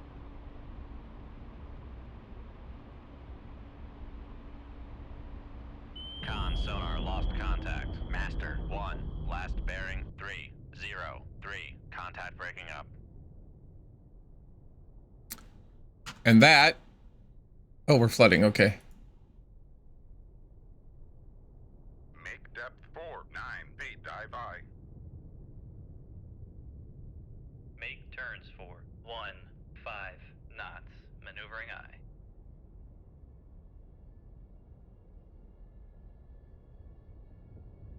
Damage control parties. Damage control parties. Damage control parties. Lay to the reactor space. Con, torpedo room. We appear to be taking on water from the large hole that we put in the side of the boat. I hope the Admiral doesn't get mad at us.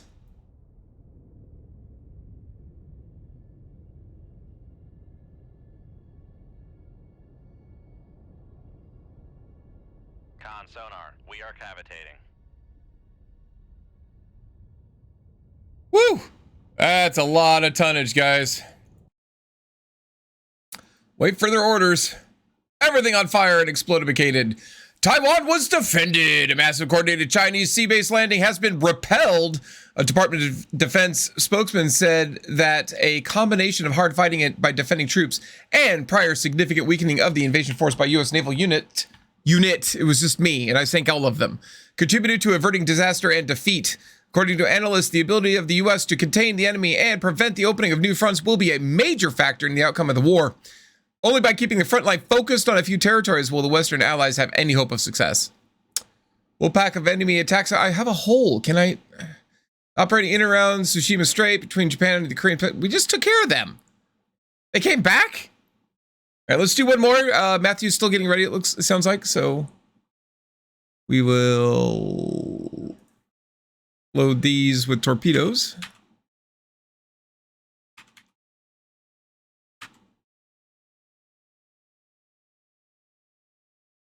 Where are we? Oh, yeah. We're going to hug the shoreline so they leave us the fuck alone.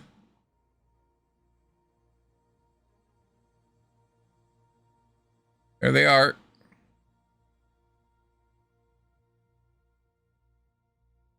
All right.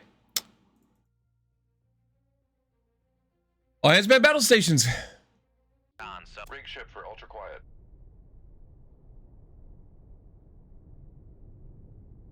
So they're... Con sonar new contact bearing 1, 6, 4. Doesn't come left 2, 1, 4, 6. Helm I. Yeah, when I said get close, I didn't mean to, like, get on board her ship.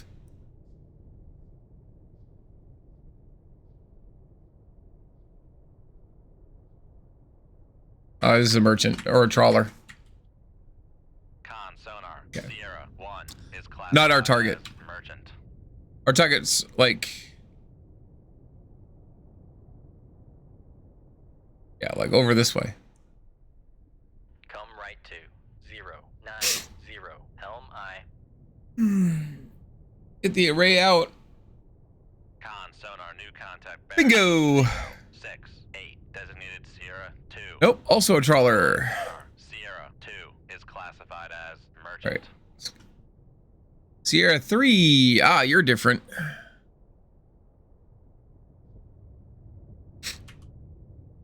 You're a submarine, sir.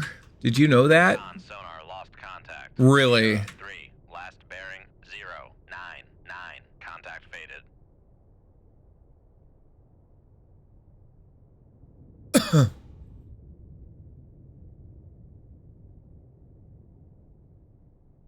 Is our rudder still broken? What the fuck's going on?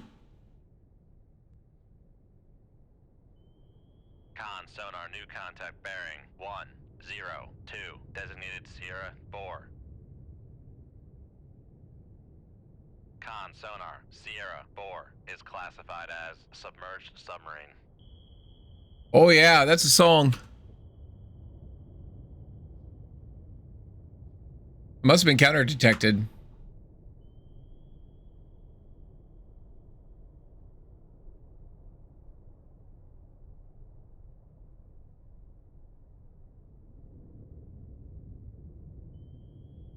Woo!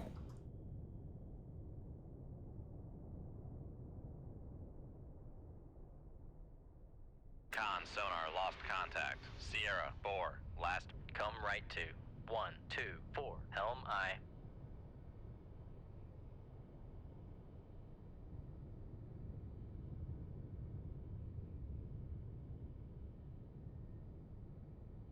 Lost my contact again.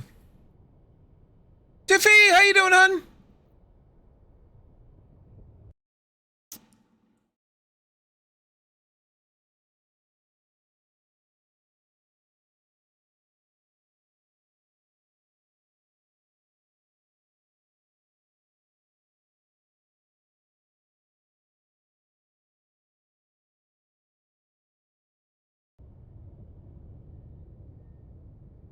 God damn it, Alice! The scene's fine. Relax, Sofa. I was looking at something. Jesus.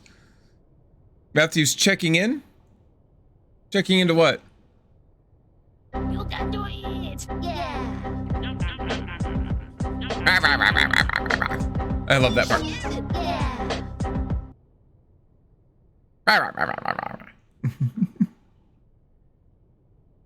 No, you spelled that wrong, Sofa. It's... Hold on. Holy shit. Let's say it right. You gotta get that squee in there. All right. Con helm steady course.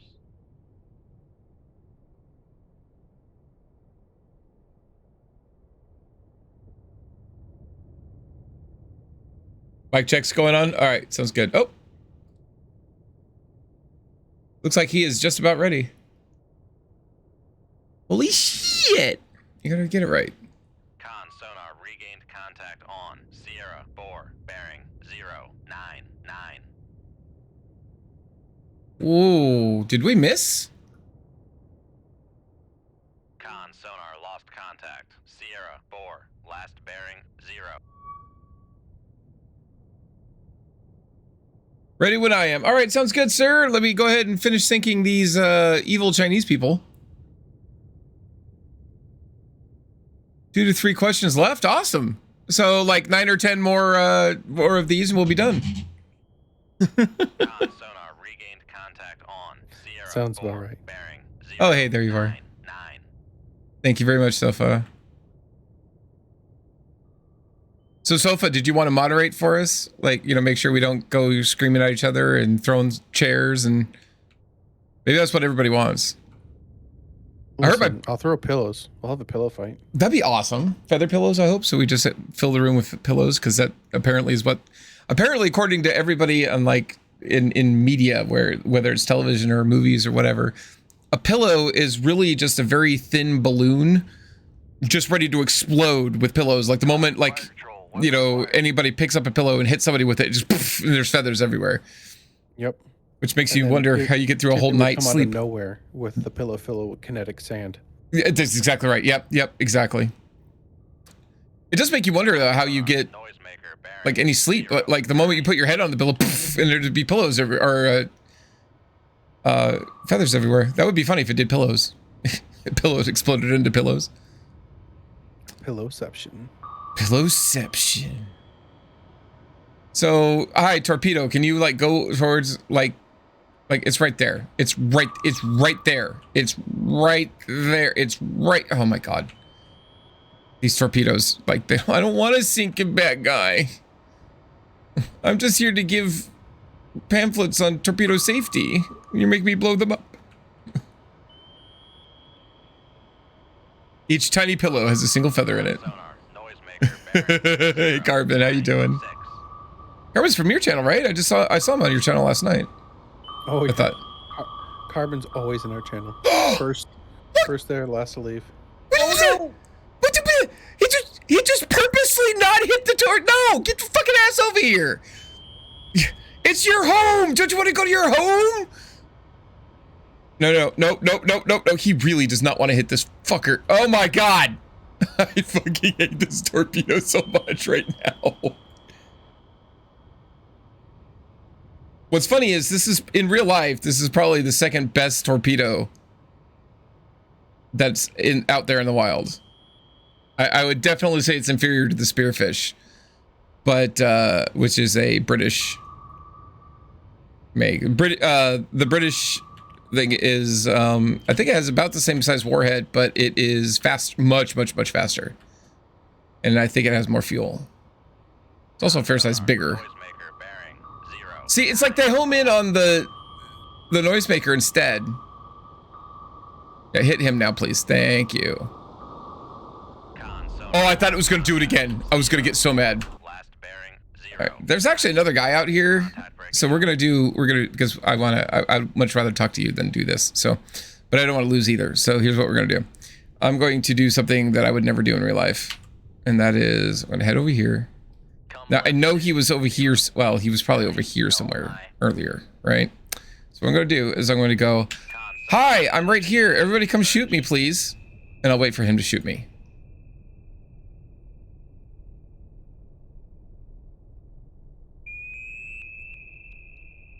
He is declining to kill me.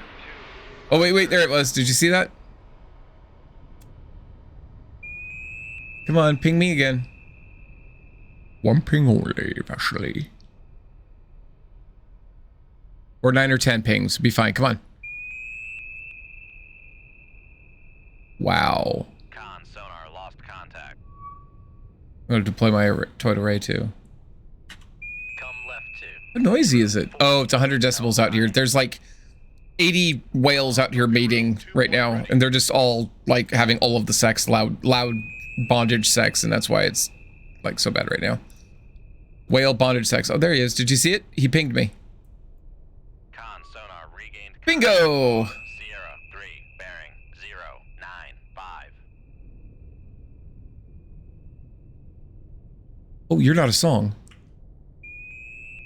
You're a kilo. No wonder I couldn't see you. Submerged submarine. Oh, okay. All right, I'm going to secure from active search. Switching to passive search. And we'll speed up some time because that torpedo's going to kill him. And we lost him again. That's all right, though. Beef stew. How was the beef stew? No, Berg said just finished off our beef stew. Oh, awesome, Berg.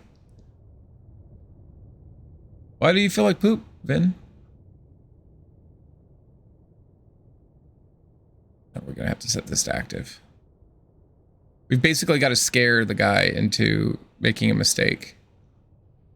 Like firing at me. That would be a mistake, for example. Sonar, launch transient from Sierra 3. Yeah, that's not going to help you, sir. Con sonar, new contact bearing 1. What? 3. Sierra 5. What are you? Also a kilo. Sierra 5 is classified as submerged submarine. Wow, they're so quiet.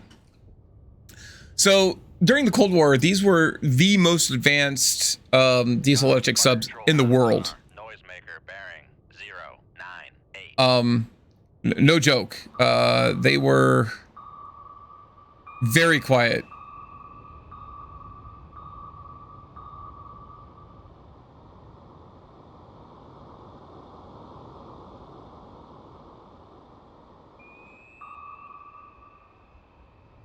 is.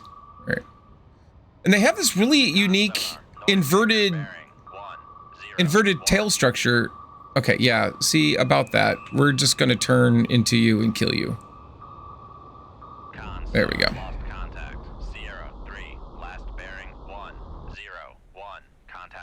All right, almost done, I promise. I'm sorry about this.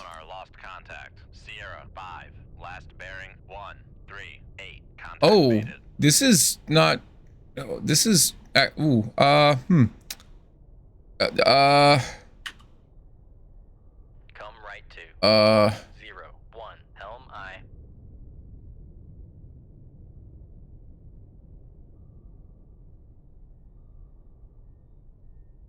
what might be those yum yums? Con sonar regained contact on Sierra 2 bearing 050. Wow, these were really good shots.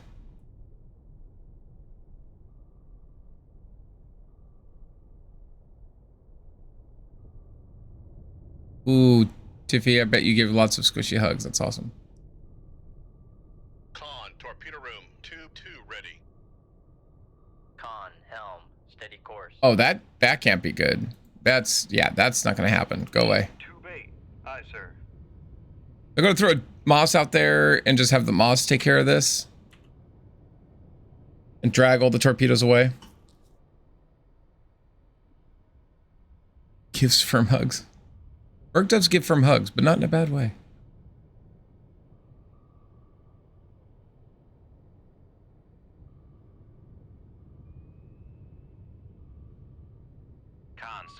I love the squishy hugs. Sierra 5 bearing 139.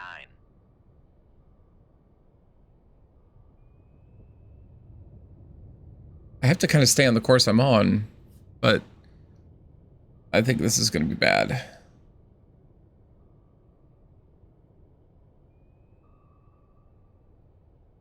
Okay, he's attracted the attention of that torpedo.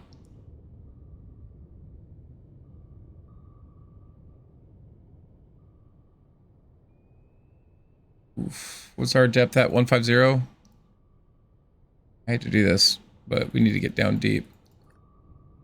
Make depth 600 feet. Dive high. Con, torpedo room, tube 8 ready.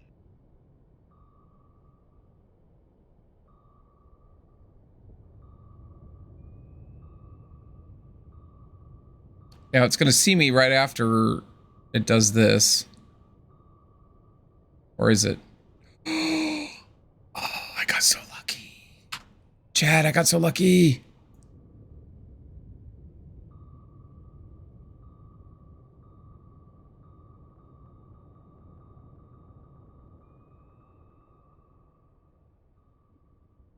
Come right to 117 Helm I.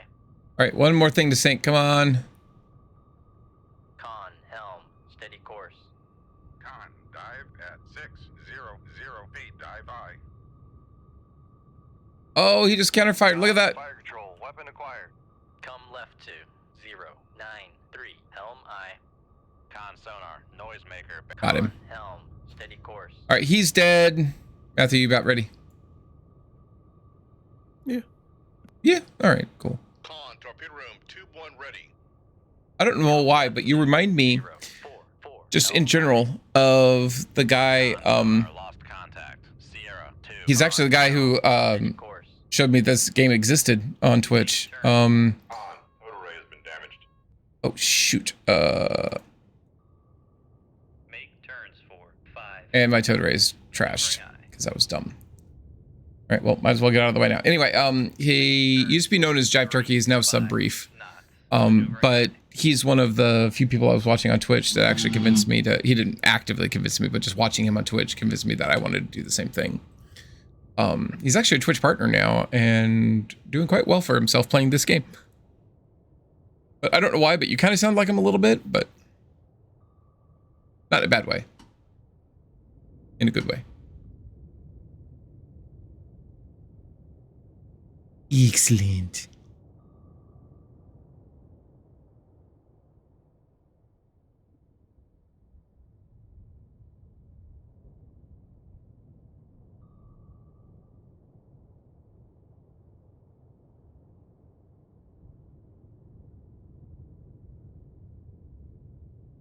Oh, Carbon asked what the squiggly red one was. That was another torpedo. Sorry about that, Carbon. I missed your question. That was another torpedo that was looking for me in what's called a snake search. It's just going side to side because it didn't see anything. So it just goes side to side like this, trying to widen its ability to see.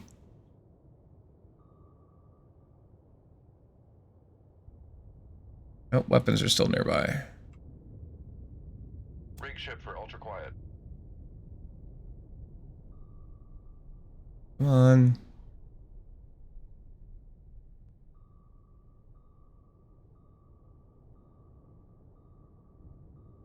Oh, no problem, Carbon 5. Yeah, if you guys have any questions about this game whatsoever, I actually know quite a bit.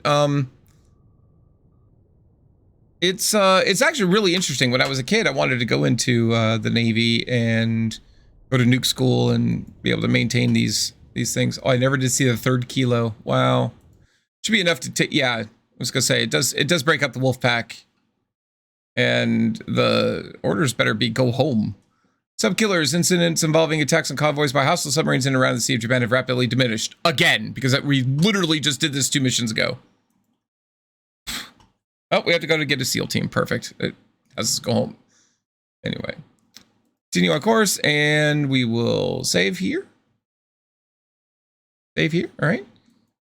The game gives you no indication that anything's happened. You're like, all right, can I save? And it's like, maybe. Don't know. You tell me. All right, guys. Well, with that being said, let's switch over to me. My ugly face. Everybody gets to see it. And we can get, pardon me, so we can get over to what we were really here for tonight. I was just wasting time until we were all ready. But we have a very special guest here that we've had a few times on for Ask Alice Anything. This is a segment where you guys get to ask me, let me carry the one, anything. You literally can ask me anything. The only rules that you have to follow are one, it's the same rules for the channel, guys. You have to be respectful of yourself. Or you have to be kind to yourself. I'm sorry. You have to be kind to others, including me. As much as you guys hate being nice to me, you have to be nice to me. And you have to be respectful. Those are the only three rules. And I will answer any question with the caveat that sometimes the answer may be, I can't answer that question. For instance, if you ask me what my mother's maiden name is and what my social security number is and what my birth address was, I'm going to politely decline to answer that question. Or that series of questions. But we have a very special guest here with us today. We have Matthew from McKaysPlay. He and Tiffy run the McKaysPlay channel on Twitch. They are wonderful people, very huge advocates of neurodiversity because you can have as much neurotypicalness as you want, but all of us are neurodiverse. I don't care what other people tell me. And Matthew, I've given you tons of compliments in the past, and I won't belabor the point here, but just suffice it to say, chat, that he is a wonderful human being, one of my favorite people in the whole wide world, and Tiffy is amazing as well. You guys should head over to twitch.tv/McKaysPlay. If you have not done so in the past, hit that follow button, give it a little tickle. They might tickle something back. You never know. So, Matthew, welcome. Thank you, Alice. As always, it's absolutely fantastic to be here. I love your community. I love your vibe. Chat is absolutely awesome and respectful. And if there's ever a nanosecond that it's not, your mods are amazing and they just handle that shit. I am very fortunate to have some very good mods out there, and a great community, actually, frankly. I don't know what I've done to attract this wild and crazy bunch, but I absolutely adore them. You're kind, Alice. You're kind and you're brave, and you're putting yourself out there, which is part of being brave, and that is just going to attract other people who want to be like you, such as myself. I want to be brave. I want to put myself out there, so you inspire me to keep doing what we're doing. You know, being brave, putting yourselves out there, and trying to make a difference, in the world, for whatever reason. It could be you didn't have that difference in your life and you want to change that for the next generation or the current generation, or it could be you had a great figure and you want to emulate them. Whatever your reason is, let's keep being brave, right? Absolutely, absolutely. So today, I just want to say you look wonderful. I love the necklaces you have on. They're so sparkly and interesting. And I I'm told you sure about that there these may be some necklaces. stories with them. No, I have. I was gonna say there's got to I'll be make a it story. short Let's hear stories. about a story. I'll make them short stories this time. I'll make them short stories this time. But Sure. and there's actually somebody I want to give a shout out for one of these, but I can't. Maybe Sophie can help me with that.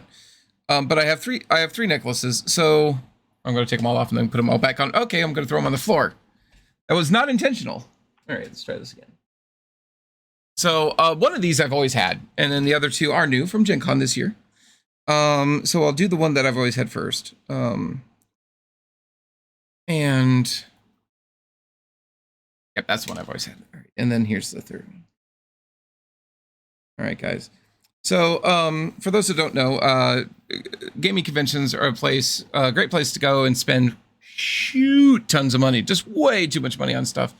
And some of it's, and some of it's, really great. So a while ago, many years ago, I bought this. This is just a D20. It's a purple D20 on the end of a necklace.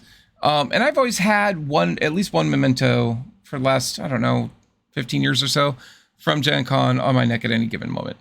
And this was the latest in that series. For a while, it was the One Ring from Lord of the Rings.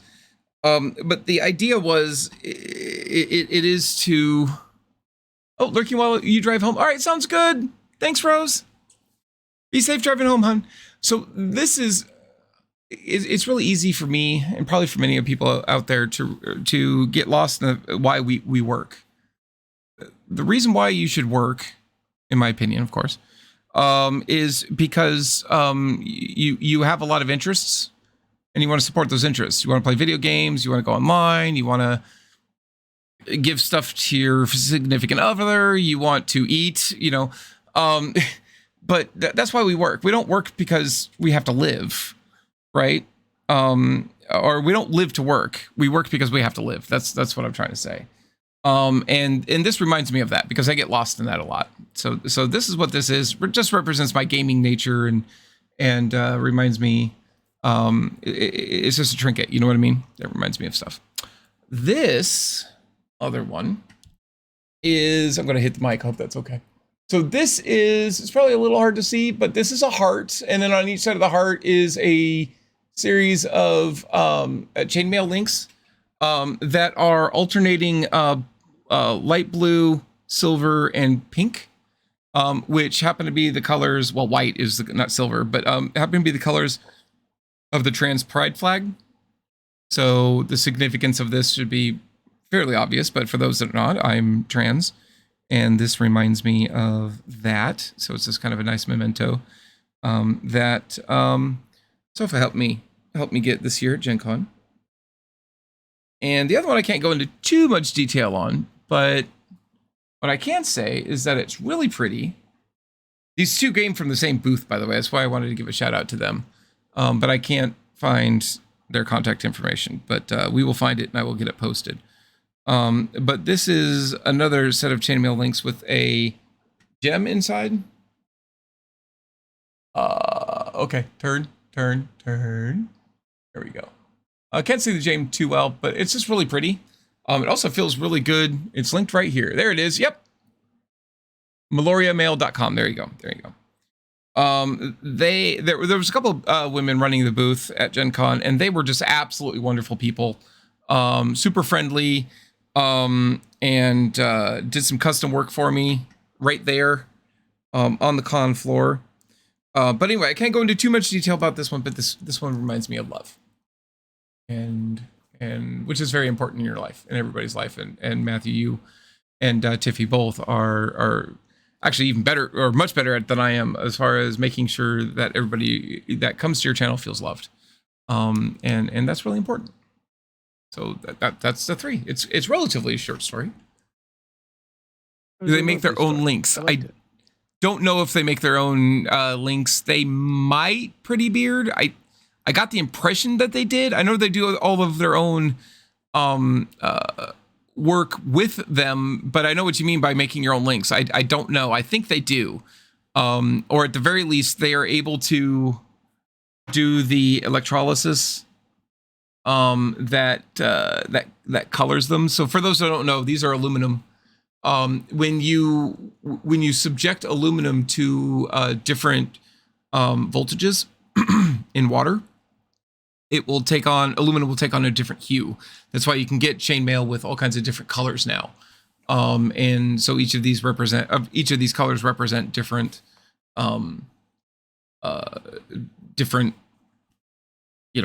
process or voltages they've been linked to. It's really interesting, actually, to look up. Good question, though, Pretty Beard, and good question, Matthew. Thank you for the compliment on my necklaces. I appreciate it. I'm not sure if we might have wrapped up all the questions that I had written out, but Oh, really? I had no idea. We might have. I'm not sure. Do you have any new questions? Well, let me ask these let me ask the last three, and you tell me if you felt you've already answered it, because then we can go to other things. Okay. I think I asked this, but did you have any suggestions for people who think or wonder if they have gender dysphoria? As far as I don't know if you've asked this before.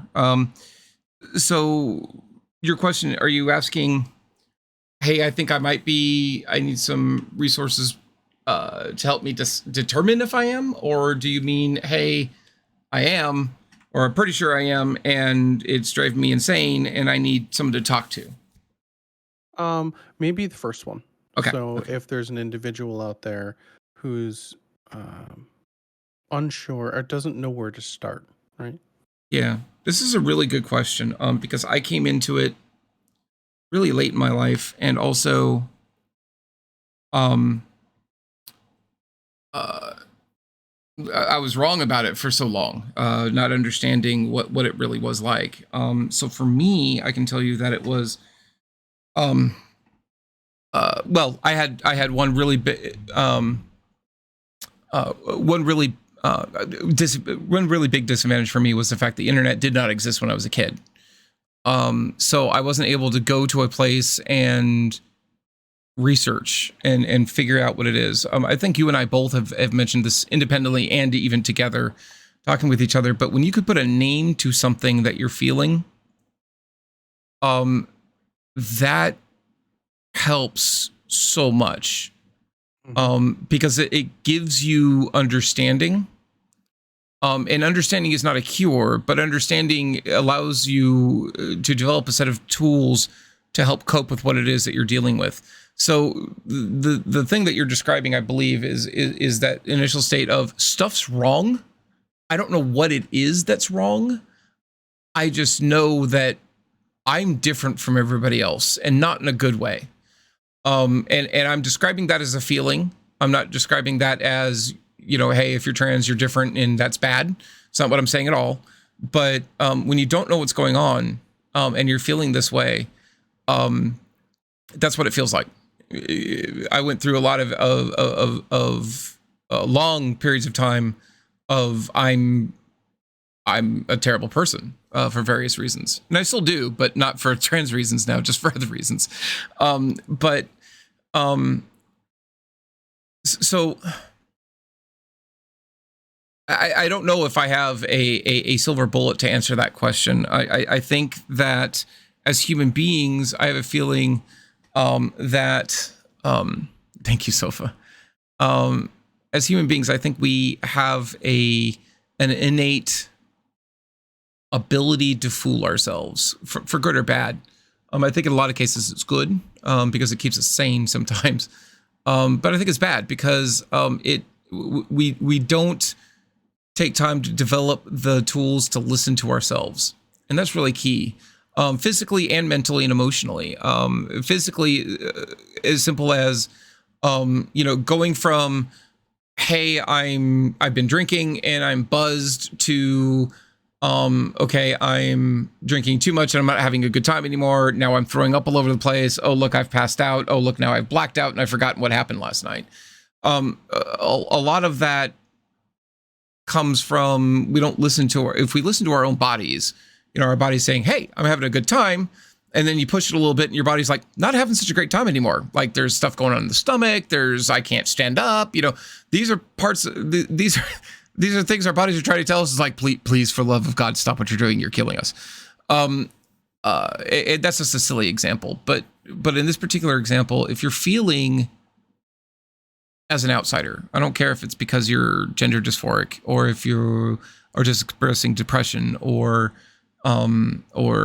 whatever the cause, if you feel singled out or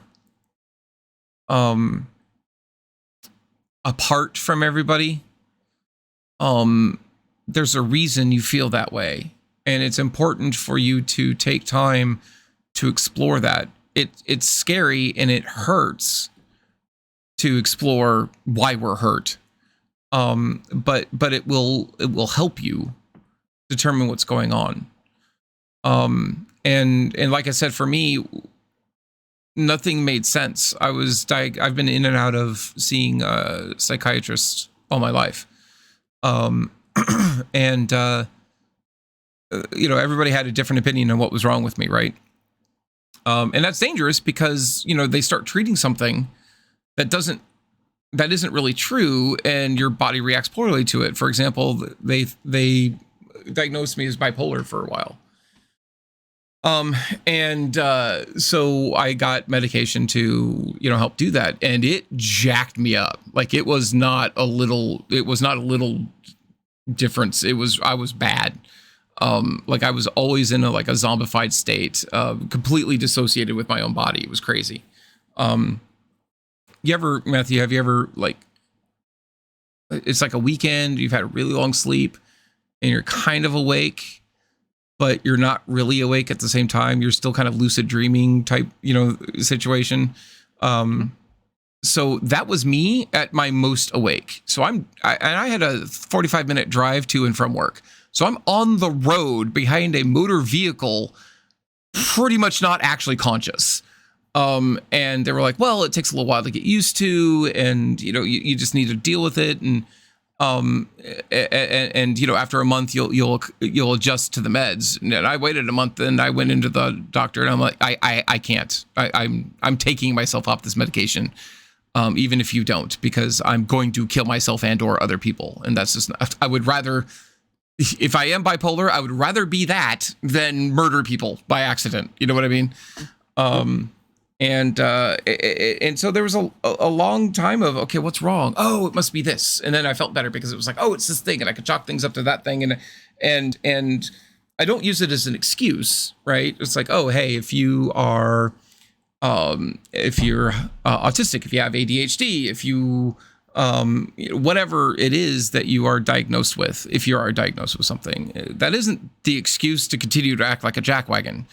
That is the explanation of why you have difficulty, interacting with other people on the same level, whatever that means. But that doesn't mean like, oh, okay, I don't have to try anymore. No, you still live in society, so you still you still have to. You can't be diagnosed with, oh, I don't know, I'm a sociopath, so I'm going to murder everybody around me. No, that's. But it's okay. I'm a sociopath. I can do that. No, it doesn't work that way, guys. You still interact with society. You still need to deal with that. It's just a label that we put on to these either chemical imbalances or feelings that we have, whatever it is. But I've told this part of the story before. I'm not going to go into too much detail right now, but I lived pretty much my whole life like that. If I don't understand why I am the way I am, why am I so different? Why, do I feel these things? And I didn't even understand necessarily how I felt. And then I read a post online of somebody saying, hey, I'm trans. I already came out as trans, but now I think I'm gay. And I was like, wait, what? Because I didn't know. Yeah, exactly, Tiffy. Yeah. And as soon as I read that, things started clicking. Oh my God, that's why I felt this way. That's why I act this way. That's why I want to do these things. That's why when, it's as simple as this. So I play a lot of video games. I know that shocks everybody here. I know, Matthew, you're tremendously shocked by that. But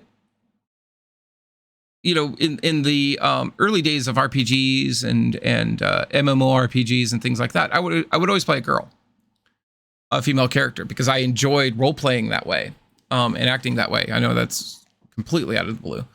I didn't know why. I just loved it, and people I knew would see that I was doing that, and they'd laugh, and it was like, why are you playing a girl? That's just weird. And I would scramble, like, in my head going, wow, crap, what do I tell him? It's like, I don't want to tell him I enjoy role-playing as a girl. That's going to make this conversation worse. So I would say, it was like, well, because a lot of them were third person over the shoulder. And basically I was like, well, if I have to look at someone's ass all day, it's not going to be some dude's ass. And everybody would laugh and go, oh yeah, that makes perfect sense. Yeah, I'm going to play girls now too. That wasn't the reason, of course, although it was a reason, I will tell you that much. Hey, Kazrak. Anyway, things like that clicked for me all of a sudden. Now I understand why I feel that way. And once I did, I was able to go online and start doing research. That was the first thing I did that made it that much better, was going, oh, okay, this is what I can expect. This is how other people reacted to that situation. This is the things that I need to do if I want to pursue this further. Your answer was in all of that word somewhere. I think it really boils down to, it's going to be different for every person, so it's difficult for me to answer. It's made more difficult because I didn't do it like a lot of other people did. You know what I mean? I've already, one of the things I'm struggling with is I've already adapted to being the way I am without understanding why I was the way I am. You know what I mean? For 30 years, or 30 plus years, I developed all of these behaviors and thought processes to either hide or cope with my situation. So when a lot of people are like, wow, I'm feeling very gender dysphoric right now, that didn't happen for me until recently. You know what I mean? It was just more of, oh, I'm having this weird feeling again. Shut it down. Stuff it away. I don't understand what it is. I'm just going to package it and throw it away. We can process it later, which never came, of course. Don't do that. I can suggest that. That's a good suggestion. Don't do that. That's, I think my primary suggestion would be, take your time to process your feelings. You owe it to yourself to do that. You don't have to understand the feelings to process them. For example, especially if you're like in your teen years, because a lot of this will come up when you're in your teen years or preteens, okay, things are starting to get weird. And it does that for all, that's what makes it worse, is puberty makes it worse, makes everything worse anyway. So it's like, well, am I dealing with puberty or some other, jackass thing that my body's decided to throw at me today? If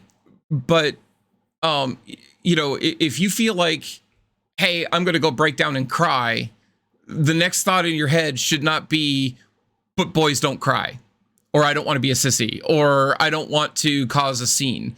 That shouldn't be the next thought in your head. The next thought in your head should be, okay, am I in a safe place? If not, can I get to a safe place where I can do that? Because you need to process those feelings. Berg, yeah, that's another good reason. But you owe it to yourself to process your feelings, I feel. So that's the first thing that you can do. And your answer may not come out of that, but it will help tremendously. And if you take that time to explore your feelings and your emotions and what's going on and what's triggering you, what's not triggering you, that answer will hopefully come to you. And then I'm hoping that you need to develop some sort of network of people, even if it's only one person at first, that you can talk to. I don't even mean professionally. I just mean like a friend, family member, whatever it is that you can reach out to and go, look, I had that feeling again. I don't know what's going on, but this is really weird. And because an outside perspective is key. to mental health. And I think you just nailed it. Yeah. That right there has been an underlying theme in everything that you've told me so far. I just, if you don't mind, no, please. Yeah. This is a perfect opportunity to talk about the too long didn't read of pretty much a lot of our conversations that I've noticed that you and I have had has been from your side that I understand it, and you can correct me if I'm wrong. Sure. Is get a second opinion, or better yet, more 2, 3, 4. Don't stop at the first thing you read or are told by anybody. Your mom tells you something, that's not necessarily the way it was true.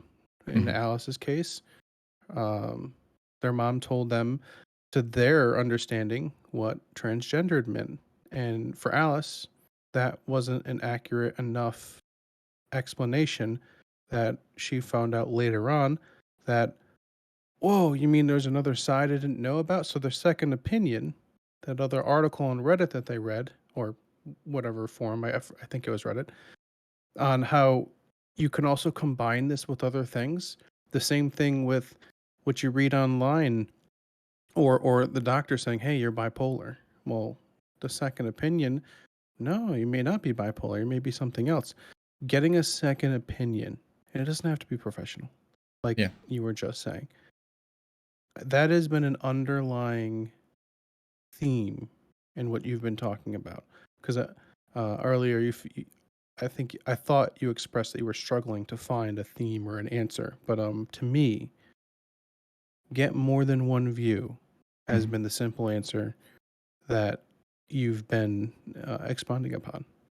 Yeah, and actually I have a good example of that. Not from my personal, see, that's what's funny is my experience with what you're asking isn't coming from me coming into it on my own, because I was pretty much left to flounder. Not that my parents hated me. It was just that was just the path that ended up following. But my daughter comes to me, and she's 10 maybe at this stage. She comes to me and she goes, Dad, I'm trans. And I said, are you now? And I said, okay. So you're feeling, that you want to dress as a boy, that you want to express yourself as a boy? She goes, yes, I'm feeling these things. And I said, okay. And for example, you're not just throwing this out there. You're not thinking that, hey, I'm entering puberty and everybody is the same and I want to stand out and I want attention, so I'm going to claim this as a title. And she went, no. I'm like, okay, that's fine.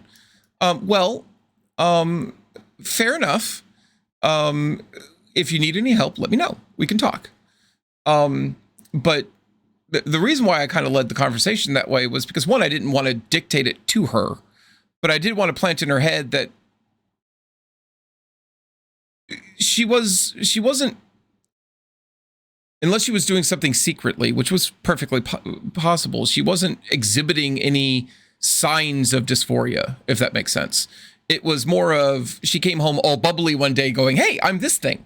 And it wasn't I'm really struggling with, you know what I mean? It was just a very different conversation. Oh, thank you, Kazrak. That's so sweet. And so I got a little sus. She was a little young to be that sure of herself. And also the next week she came to me and said that she was a lesbian. And I said, okay. And that was a little bit easier for me to try to traipse through. And I said, okay, so do you imagine yourself kissing a girl? And she went, ew, no. And I said, okay, do you imagine yourself kissing a boy? Ew, no. And I said, okay, well, sweetheart, I think we're having some trouble here. Because 1, you're 8 years old. You're thinking about kissing people. I'm going to have a problem. But 2, if you were lesbian or bisexual or any of these things, the answers to my question should be ew, no. Should be like, let me think about it at a minimum. And I thought that was really cute. She is, by the way, she's either bisexual or lesbian. I don't think she's completely decided yet because she's still a virgin. Thank God. And still figuring shit out in her life. But I didn't want to be the parent that shut her down. I wanted to be the parent to help her discover things. But I also made it very clear to her, I said, these things are really important. I understand that you're young and you want to be unique and you want to stand out. And I fully support those things, but you need to understand these things that you're claiming, whether they're true or not, they're very serious things. People have literally died either for the rights of to be able to claim these things, or just for existing as these things.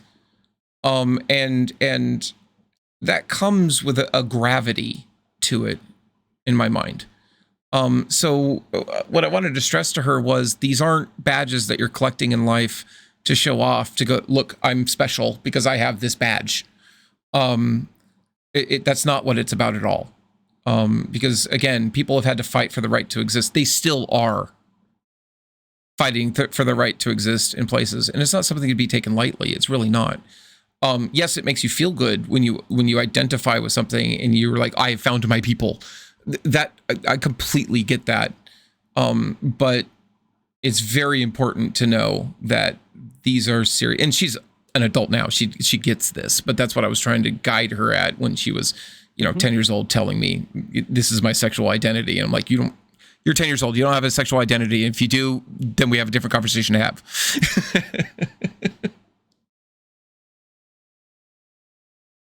Yeah, Kazrak, that's exactly right. I want all my kids to identify themselves and be comfortable with themselves. I question the sanity of any children that we have and or adopt that I might put them through. In a situation like that, I would just sit down and say, what does transgender mean to you? Or sit down and be like, okay, so what does it mean to you that you're a lesbian? Mm-hmm. How does that make you different from all the other girls? Like, I would like, I don't know. I just find myself going down the whole psychological route of, I want to explore that. I want to know where you're coming from, where you feel that that's your label. And it's okay if it is your label or not, but I want to know where your thinking is. And I'm pretty sure my kids are going to get real sick of that real quick. But I mean, I think this is a really good approach, honestly. It was better than my approach to her when she told me she was emo. Because my response there was I laughed at her. I didn't laugh with her. I laughed at her. And it was hilarious to me. Like tears were rolling down my face. And she's like, what? She was a little older. She was like 12, I think, at this point. And I'm like, you are one of the giggliest, most cheerful people that I know. And you hate the color black. I don't know where this is coming from, but you're not emo. She goes, I'm angry all the time. I'm like, okay, I believe you. Trying not to laugh. Angry all the time. You mean you're a teenager? Yeah. And so she actually got truly mad at me, and she should have. Laughing at somebody is not the proper response, but I couldn't help myself. But she stomped off, and then she comes back later and she had forgotten 5 minutes later why she was mad at me. And she's off, being giggly and laughy. And I'm like, wow, look at my emo girl. And she goes, shut up, and ran off. It was great. She might be a pastel goth. She might be. She's she's something. She's finding her path still. But she is also my boo girl, and I love her very much. Oh, Kayla's emo now. Okay, got it. All right. Kayla's 8 years old. She's emo. Yep. Children, like you said, children, they want attention. They want to be different. They want to be special, and they don't realize that they're already different and already special. They don't see that. They don't realize that. Hey, and I'm just not a right here, parent, son. so I'm not gonna. What's that? Sorry, my son's returning a very expensive piece of equipment. Oh, okay, no worry. Keep going. I'm Sorry. not a parent, so I'm not going to assume to tell anyone how to treat that. But I just kids they don't realize how special that they are, how unique their personality is. That they don't necessarily need to do anything to stand out. more, right? But hey, I was a dumb kid once too, so. Well, that's a really interesting subject to me psychologically anyway. Berg brings up a funny quote. I don't know if you've seen Life of Brian, but we were as a mini community watching Life of Brian on stream, and we were doing it on Amazon and doing it sharing, so everybody had purchased and or owed Amazon Prime, so we were doing it completely legally. Just want to throw that out there. But anyway, there's a great scene in there where everybody is amassed outside of Brian's home. I don't know if you've seen this, but Life of Brian is basically about this guy who grew up when, like, he was born on the same day Jesus was. He was also born in a manger, but he wasn't Jesus. But he pretty much lived a life sort of like Jesus, except accidentally. Like he becomes a prophet because he's trying to hide from the police from the Roman soldiery at one point.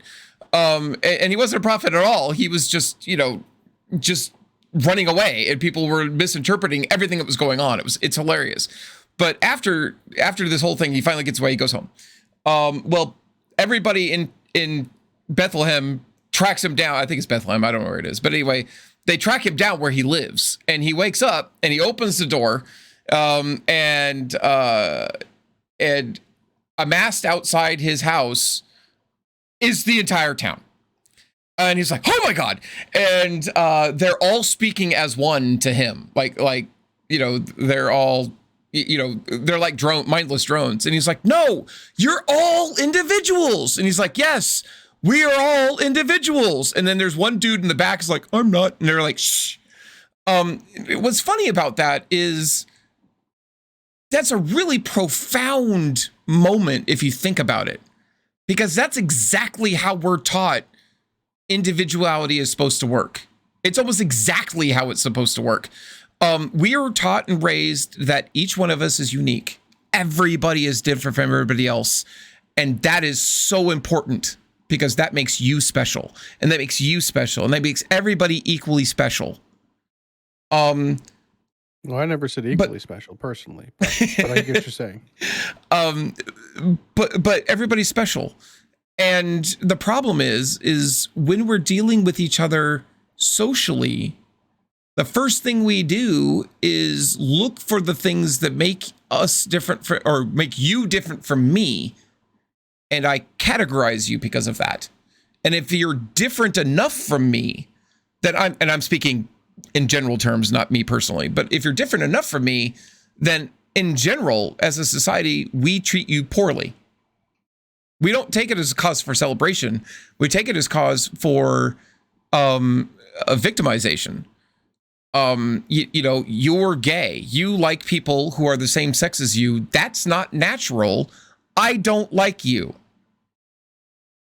I'm not saying that's right. I'm just saying these are very broad strokes that I'm painting with here. So please bear with me.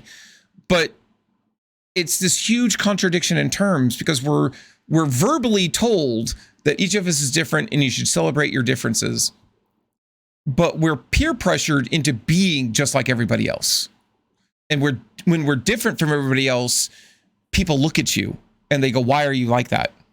Why do you have trouble controlling your emotions? Why do you get angry over this thing? Why do you act inappropriately?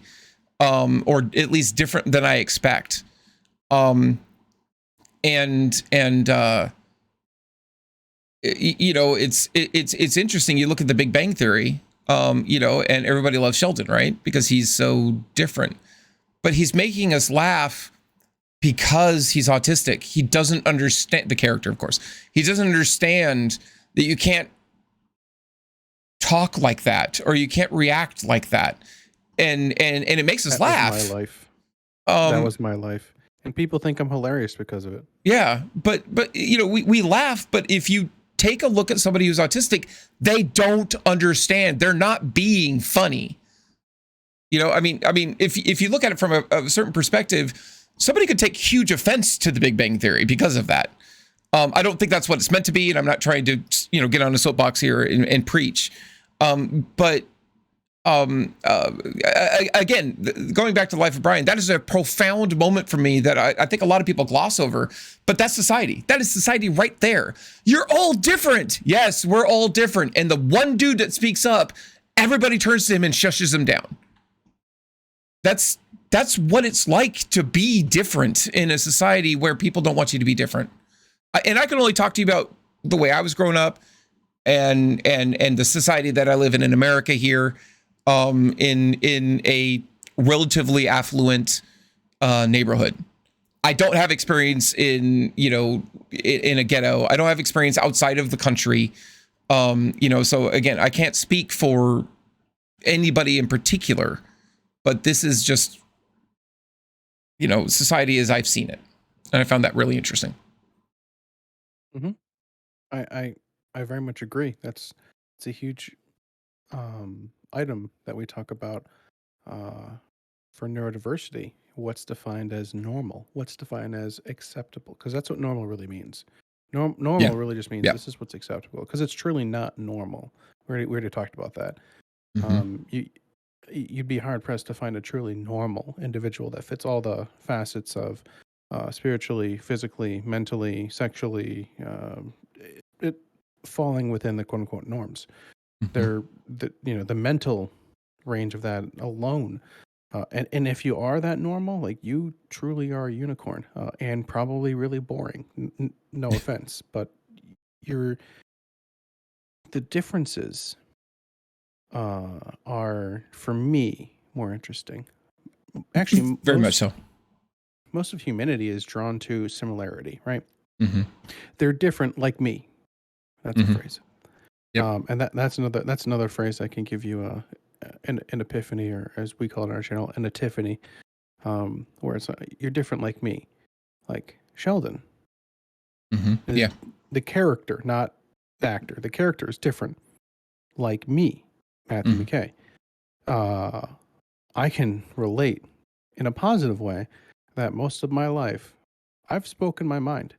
I've spoken as I see in my world perspective, and people thought I was hilarious. And all these years, they never knew. And I thought that's what hilarity was, being frank and being honest. Honestly, I grew up thinking that I'm a comedian because I'm just I'm just brutally honest about the world and how I see it. And that's not true. It's absurd to them, and that's why it's funny. It's not because it's honest to them. A hint of honesty maybe, but it's more absurd to them, and that's what they're reacting to. So I grew up not hilarious. I grew up autistic, so I can relate to the story you shared with about the character Sheldon. I need to please remind me, not tonight, but actually, Sofa, remind me to ask. This is a whole string of reminds. Remind me to ask Cassidy about that comedian she was telling us about. So there's this comedian, and what's hilarious is when I need to refer you to her, so you can watch the special. But what's interesting about her is a few years back, she did a special, and I really wish I could remember her name, but she did a special where she essentially realized that her job or her career as a stand-up comedian was going nowhere. And so she just did this special where she was like, I don't give a fuck anymore. Like literally, I give zero fucks. Let me explain to all of you exactly why I give zero fucks. And it was hugely popular because she just completely ripped everybody and everything a new one. And it was apparently hilarious. Now, I haven't seen that special, but I saw her next special. And she was laughing because she starts out by going, hey, by the way, since that special, I've been diagnosed as being autistic. This makes a whole lot of sense. And she goes on to say, is like, if you're here, I don't know why you're here. Let me explain to you the reasons why I don't know why you're here. If you're here because you've seen my previous special, I don't get that at all, because that was basically where I told everybody to F off and that I was never going to do this again. So I don't know why. Maybe you're here out of morbid curiosity of what more I could possibly have to say. Let me tell you that this special is going to be nothing like my previous one. And then for those of you who have never heard of me before, I don't know why you're here. She's just hilarious. She spends the first 20 minutes of her hour and a half special going, I think differently. You're going to find that hilarious, but it's simply the way I think and who I am. Mm-hmm. I'm then going to, and she goes and breaks down, I'm going to say a bunch of things that are going to make you hugely uncomfortable. And then I'm going to point to you and I'm going to tell you that you think you're hugely uncomfortable, but you didn't realize it until I mentioned it.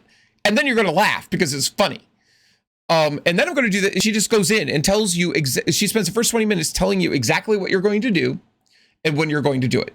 And then she goes in and she goes, okay, with that all being said, if you're still here, thank you. And let me begin. And she begins and she goes, oh, here's the moment where I told you that you were going to be hugely uncomfortable. And then everybody laughs, and here's the moment that I told you that you were going to go, ooh, and everybody goes, ooh, you know what I mean? It's like, she goes, yep, see, told you that was going to happen. And it is so brilliant. I need you to refer, I won't go into more of her material, but, wait. The special's on Netflix. Hannah Gadsby Nanette is the name of it. Sofa posted it right there. If you have Netflix, it is amazing. Yes, she is a lesbian as well. But anyway, I highly recommend, and I think, I don't know what to expect. Honestly, I don't want to put expectations in my head or your head about how you're going to react if you do choose to watch it. But if you choose to watch it, I'm wondering, I would very much love to talk to you after you watch it, if you choose to watch it, simply because I wonder how much of it's going to be you just going, okay. You know what I mean? Like everybody's uproariously laughing and you're like, oh, this was a moment where you're supposed, okay, gotcha. As opposed to everybody else is like, oh my God, this is hilarious. I found it really profound. I think she was being funny on one level, but completely hilarious on a totally different level if you choose to analyze it. Like because she goes, I'm going to tell you what's going to happen. I don't know why you're laughing. Because I told you what was going to happen. This should be expected, but it wasn't. It's just really interesting. Anyway, I resonate with that completely. to the tips of my toes, I resonate with that because that's how life went for me for a long time. When I was, I don't know, 16 to 20 something. Kind of like when I finally came out of my shell and started talking and interacting with the world, other than my immediate family. So yeah, that's a thing. Individuals who have autism, ASD, and who are able to adapt and learn, very adaptable individuals, which it may sound like an oxymoron, but there are those of us out there that can, through meticulous amounts of observation to the point where it exhausts our executive brain function, we can read a room. We have to sort through, I don't even know how much amount of data. Like if we store data now in terabytes, what's the one above that? Like imagine having to download a program that would fill more than a terabyte. Like that's how I feel autistic individuals have to filter the data. And some of us are blessed with the mental capacity to go through and do that. But we get so much more from the data that neurotypical people automatically deem as junk data points that they just don't. It doesn't come down the pipeline for them. They're just like, that's junk. I don't need to even observe it. But people with neurodiversities, like myself, we do observe all that junk, and it's overwhelming most of the time. But when we have the executive function and the capability to go through it, we can really break down how things happen to the point where we have an outward appearance of someone like Sherlock, where we can, quote unquote, predict what you're going to do, react, and feel. How do we do that? by taking all those damn data points you already given us. Yeah. And calculate it and number crunching that in our brains and then trying to apply that to ourselves, because contrary to common belief of a lot of neurotypical people, autistic people we feel deeply. We can take your emotions and internalize them. We can take any emotion and internalize it. We can do it probably slower, and we may not be good at as reacting, and we have to search for the right mask or the response or things like that. But we can still do it. So that resonates highly with me, because that's how I survived. That's how I navigated the world up until then. Because I would say things that, okay, like in my brain, I'm like, okay, if I'm going to say this, and I already know it's a bad idea because someone's going to get offended, and then I said it, and there was just enough hint of truth out there where they're like, yeah, that's offensive, but that's fucking hilarious because you got balls to say that, and then I've never heard that before, and then they just die laughing on a lot of different aspects and things like that. So yeah, that resonates with me, and I'm definitely going to check that out. I might have already seen it, but I'm definitely going to check that out. I love comedy specials on Netflix. I want to check it out again just because she has this whole skit about she can't go to a dog park. It's kind of like one of her main themes, actually. And then she explains why, and I can't remember why, but I remember it was hysterical because she's describing things you and I have talked about before that you and I both have experienced of dude walks up to her and says something, and she responds, but the response was based off of the fourth thing that came up in her head. So she was like, A related to B related to blue, blue related to the number infinity, and then she goes, hey, what about that car? You know what I mean? It was completely unrelated, and he was like, what the fuck are you talking about? But that ability to predict, I really like that you've mentioned that, because there's been so many times, and I consider myself very, up until I started talking to you on a regular basis, I considered myself nearly the opposite of autistic, because I could read because I don't know what the fuck autistic means. So let's just put that out there. It's one of those things where I'm 40 something years old. Of course I know what it means. No shit, you're not autistic. I walk into a room, I can read a room. I was, he's mad at her. This is going on. All of these things are going on to the point where it's data overload, where I've had to dissociate, literally disconnect my emotions and my thoughts, because I just can't process what's going on. Like, there's just way too much going on. And then people are like, why are you just kind of standing there staring? Or, you know what I mean? Why aren't you responding to these things that are going on? It's because I can't. I'm overwhelmed. But there's been a lot of times where people will, I'll be, having an intimate conversation with somebody. Somebody asks me a question. I'm like, I can't answer you. Well, it's a simple question. Why can't you answer you? Because I'm like, because you're going to get angry. I'm not going to get angry. I'm like, okay, here's why you're going to get angry. I'm going to say this. Now, your immediate reaction is to do this, and that's going to make you think that I'm meaning this when I actually mean the actual thing that I'm saying. So you're going to be offended at me, and there's nothing I can do about it. But if I don't answer, you're mad at me. So what do you want me to do? What's interesting is if you have a really special person that you're with, that person can take the information you're giving them, and if they understand you well enough, they can respond in a way that gets you out of that trap. But there's been many times, and I don't know if this is true for you or anybody who's autistic. I'm just saying I've really felt trapped at times, knowing, because it's like chess. I'm already 4 steps ahead of what's going on. And I'm not saying I'm a prophet or, you know what I mean? I have some special ability. It's just logic to me. But it's a really special person that can take that and go, okay, I understand. Let's approach this from a different angle, or let's chill for a minute.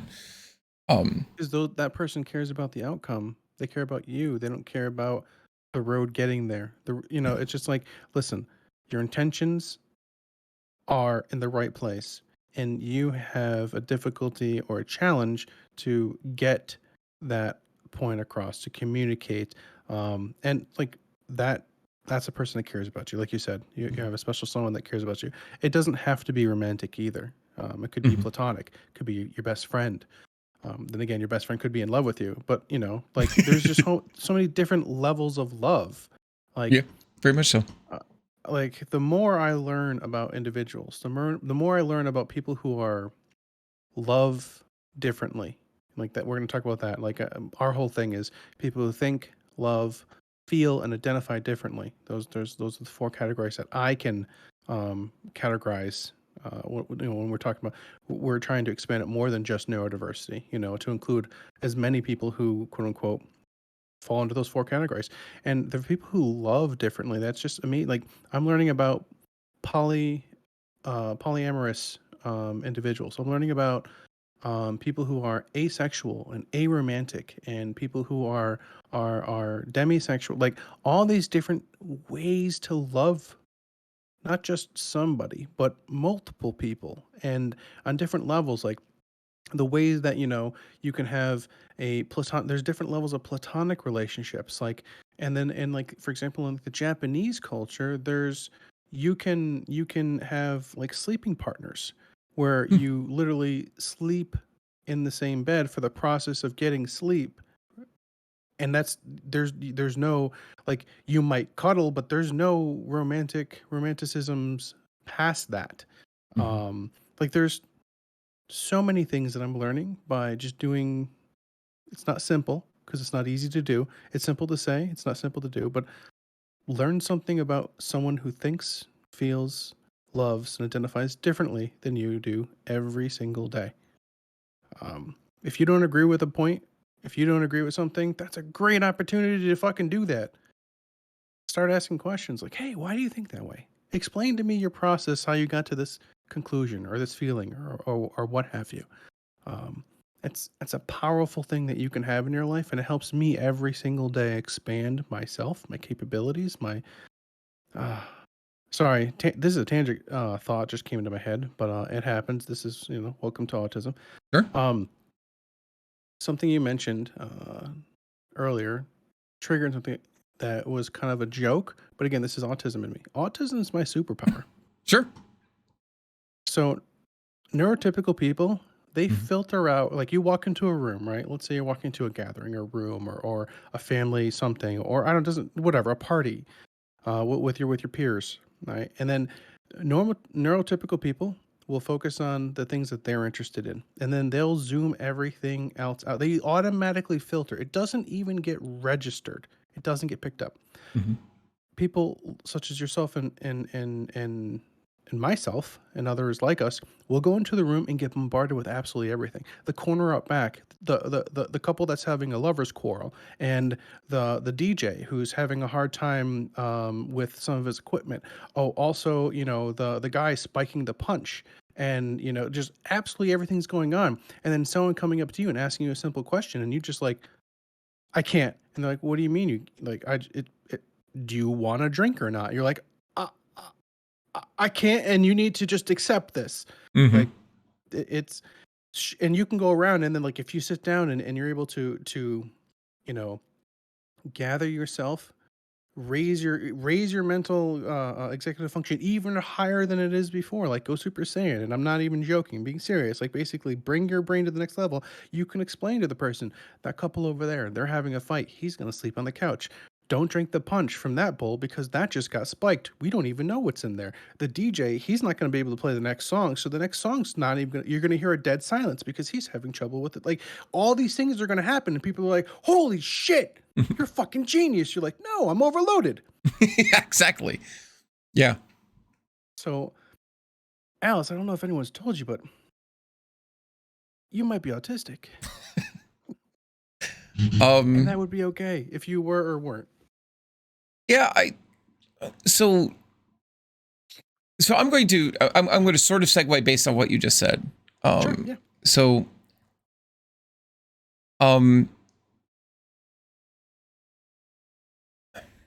sorry, I need to gather my everything right now. Take your time. So I have some important stuff coming up. I was supposed to do it yesterday or today, but it's going to be early next week. But, and I'm reading chat, by the way, guys. You are absolutely wonderful. I love you. Please don't think I'm ignoring you. Brain cells go we. Yeah, emotion cells go we as well. Pretty beard. But I'm going to get a new primary care provider. I have to go look for one. For those that don't know what that is, I'm going to get a new family doctor, or new doctor for me. General practice type person. But I'm going to find one that specializes in trans people. And I'm also going to ask them to recommend me to a therapist, because I have not seen enough in my life. I need more. But when I'm with them, obviously I'm going to need to talk about, gender dysphoria. Well, I don't need to, but I'm going to.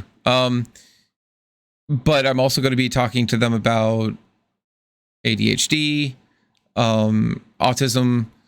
I thought there was something else, but I can't remember. Oh, it's probably the thing that I can't remember anything. And then just generally talk anyway. But this is, I have to lower my voice a little bit, but this is a huge thing because, for example, Mrs. Wonderland has said, if you go too far along that path, obviously not the autism and the ADHD thing, but the rest of it, then we're going to have to get a divorce. So I am in the process of actively deciding that I'm going to have a trauma in my life. And well, thank you guys. You guys are awesome. And that's a big ask to somebody. I mean, I don't know if anybody else can think about that, but imagine being in a position where you can make a decision that you honestly believe will improve your life in all levels. But to do it, you have to rip out one of the fundamental pillars of who you are.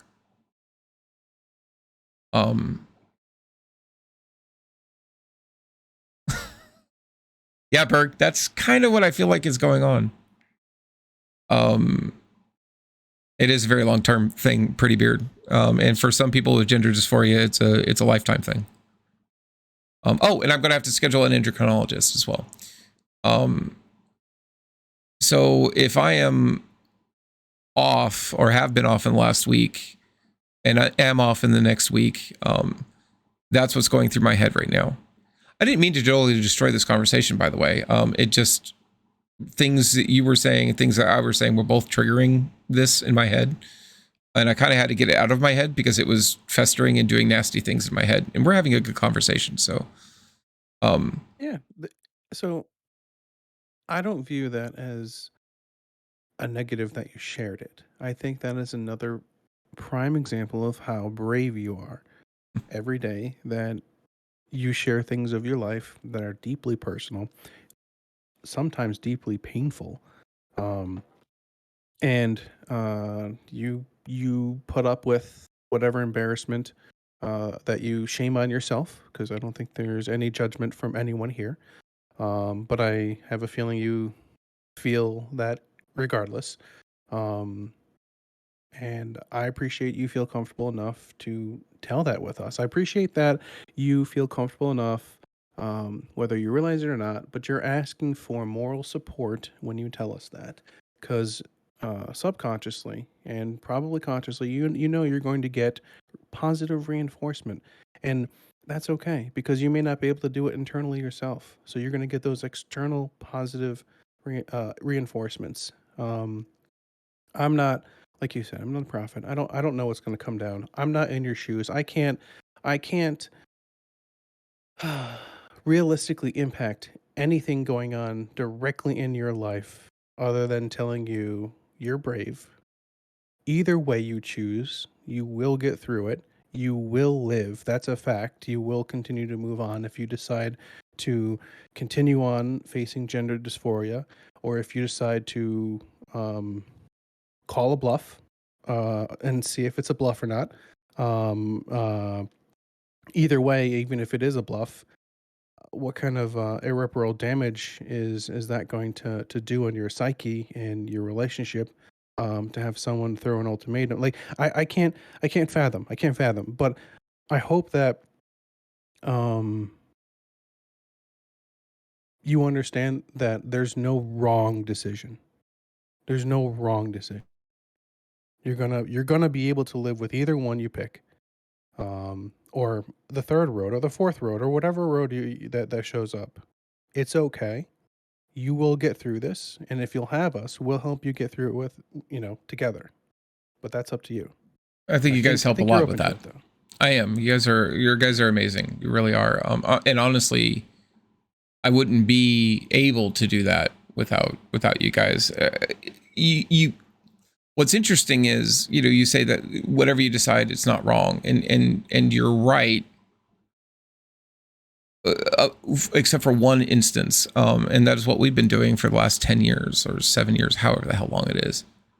Mhm. And that is to not make a decision, which is a decision. But if you let it sit there and you let it fester, it's the exact same in a relationship. It's the exact same thing that all these psychiatrists tell you all the time, or psychologists tell you all the time. It's like, don't stuff your emotions away. You have to process them. Well, if you do that in a relationship too, the same thing happens. It sits there and it festers and it gets bigger than it is. And it gets nasty, and it's years later now, and it's now where before where it was scary and it was something I didn't want to deal with because I wasn't ready to deal with it. Now it's utterly terrifying, if that makes sense. There's there's a very serious ultimatum on the board. Yeah. There's a very serious. So again, I'm going to oversimplify it because I'm not in your shoes, and I apologize, and please forgive me for. There's no malice in the oversimplification that I'm about to say, but you're basically choosing: do I live my life with 1,001 cuts moving forward, or do I chop off my hand? Yes. Right. You're Yes. basically saying, do I suffer long enduring chronic pain, or do I just take a debilitating strike all at once? And then either way, like, there's a huge step of recovery to that. Either way, there's for you a grave sense of loss. Do you want to suffer? Do you want to build up that frustration? I don't have. I mean, I do have words, but there's no guarantees. Perhaps with counseling, perhaps with sharing, um, certain ideas with your partner that they may be able to do, as I have done many times in the past, or do as others have done, which is change their perspective and realize that what is truly important to them, and that may not be for them. Again, there's always a possibility that your partner could change their mind and decide that you as a person in their life romantically is more important than a penis, for example. Or the fact that you have a male gender, because you're still you. Matter of fact, you're going to be more you if you were to go through with that. So again, there's always hope. I try to look on the positive side. I can't say any of that will ever possibly happen, but that's like a glimmer of hope. And I don't care what anyone says. I don't care. I don't listen to people who said, listen, don't give people any hope when there's no hope. Listen, without hope, many of us would not make it another day. Yeah. Don't take that away. Hope is a powerful force. I'm with you on that, and thank you again for sharing that. I understand I have no real tangible way of impacting that, and all I can offer is external affirmations that you're beautiful, you're wonderful. Many people, including myself, love you very, very much, and you have intrinsic value by just existing. Your value is not in your brain and your ability to do work and bring home money. Your value is not in how strong you are. Your value is not in your penis or your vagina or your facial features. Your value is you. Period. Dot. And that is what I call beauty. I think that's very well said. Thank you very much, Matthew. Appreciate that. All right, I think Yeah. that was one question, and we potentially have two, but I'm pretty sure we read all those. When do you have your next group? When do you want to hang out with your? I think it's what, role playing night tonight. It's supposed to be role playing night tonight. We're not doing role playing night this week. I'm still frankly recovering from Gen Con, so I have not prepped this week. Okay. So I don't have I have told Donovan that at some undisclosed time after you and I get done, so I've put no cap on it. Thank you guys. I love you all too. That I would play Borderlands 2 with Donovan on stream if we had time. So that was I've got nothing right now. So Okay. So there's something for you to do if and when we wrap up. But there's no exact time limit. But you know what? Exactly.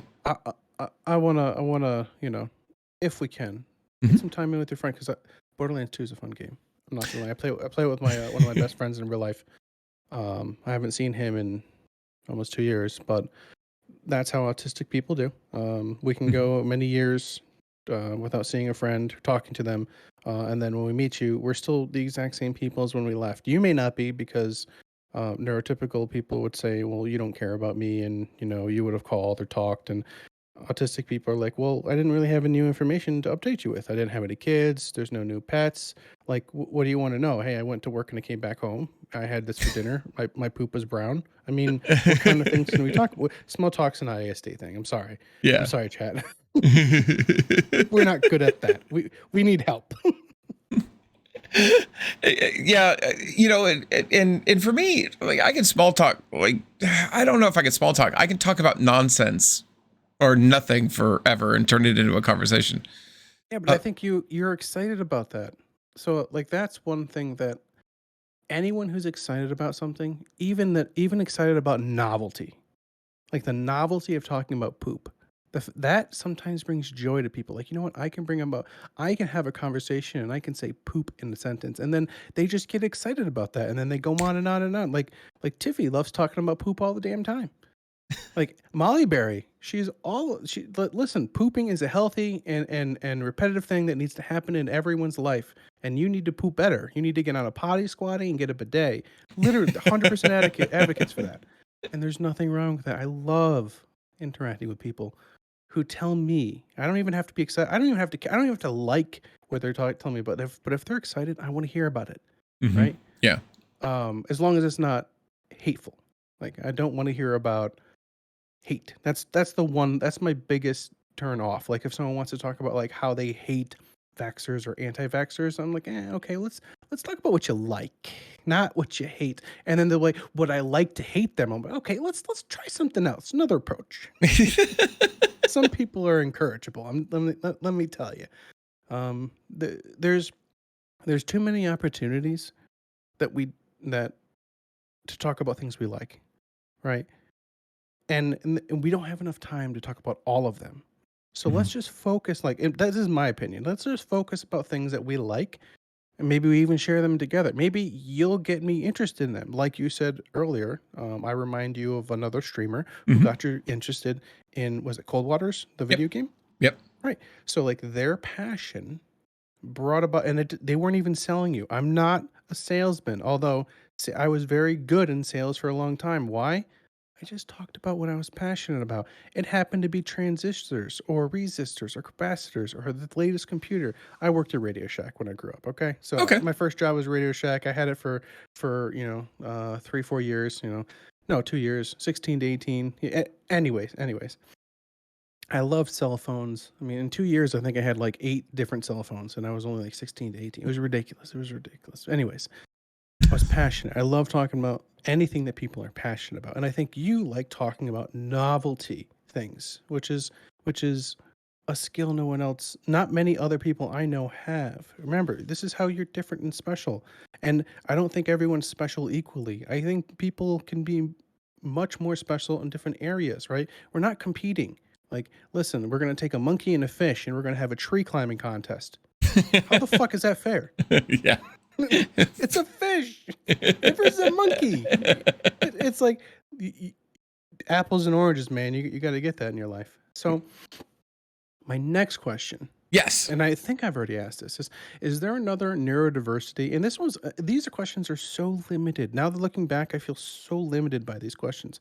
And I can see how much I've grown mentally and as a person, as a human being since we started this. So I might rephrase these, but the next one is read as written is there another neurodiversity that fascinates you or that you would like to know more about?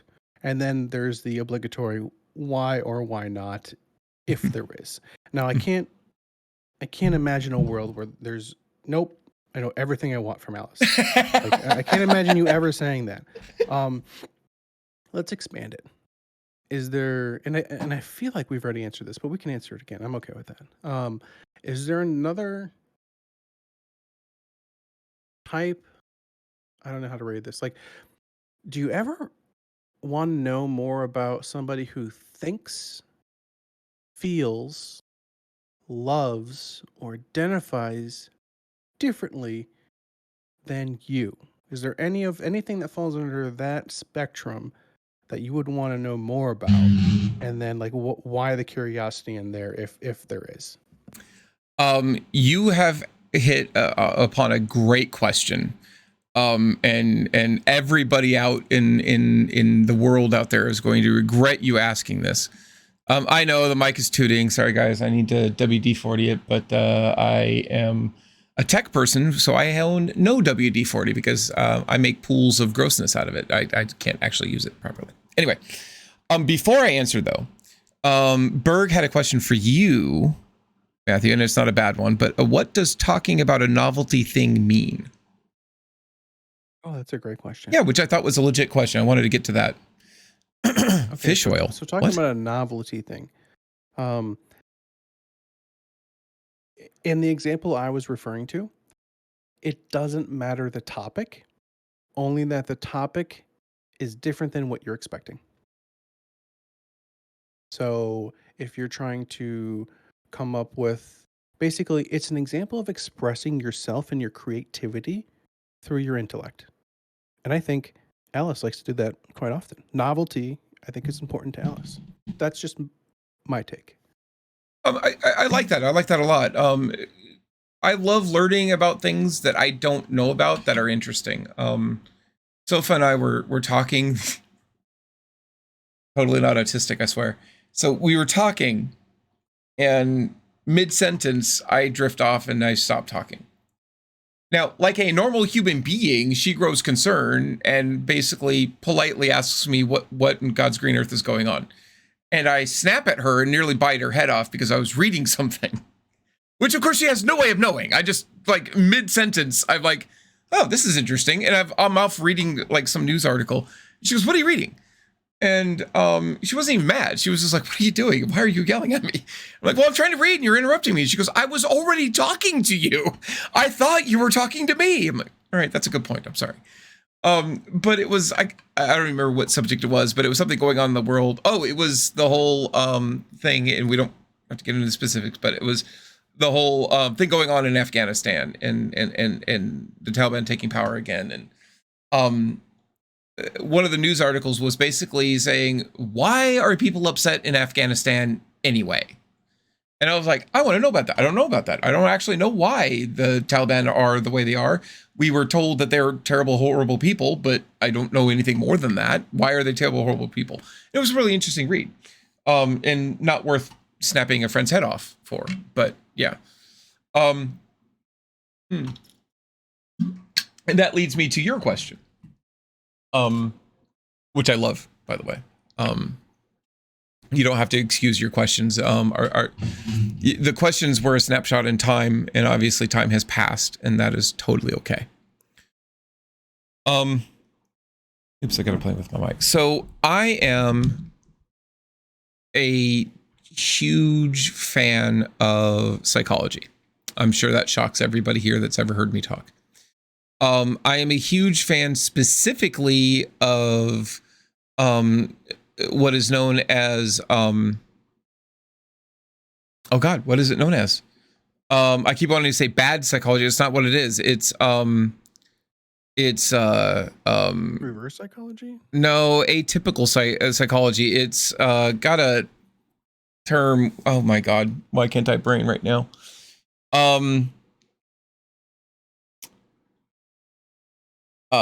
It's basically abnormal psychology. There's the word. Jeez. Oh, I had to get there. Sorry, it just took a while. Abnormal psychology is a branch of psychology that you can study. And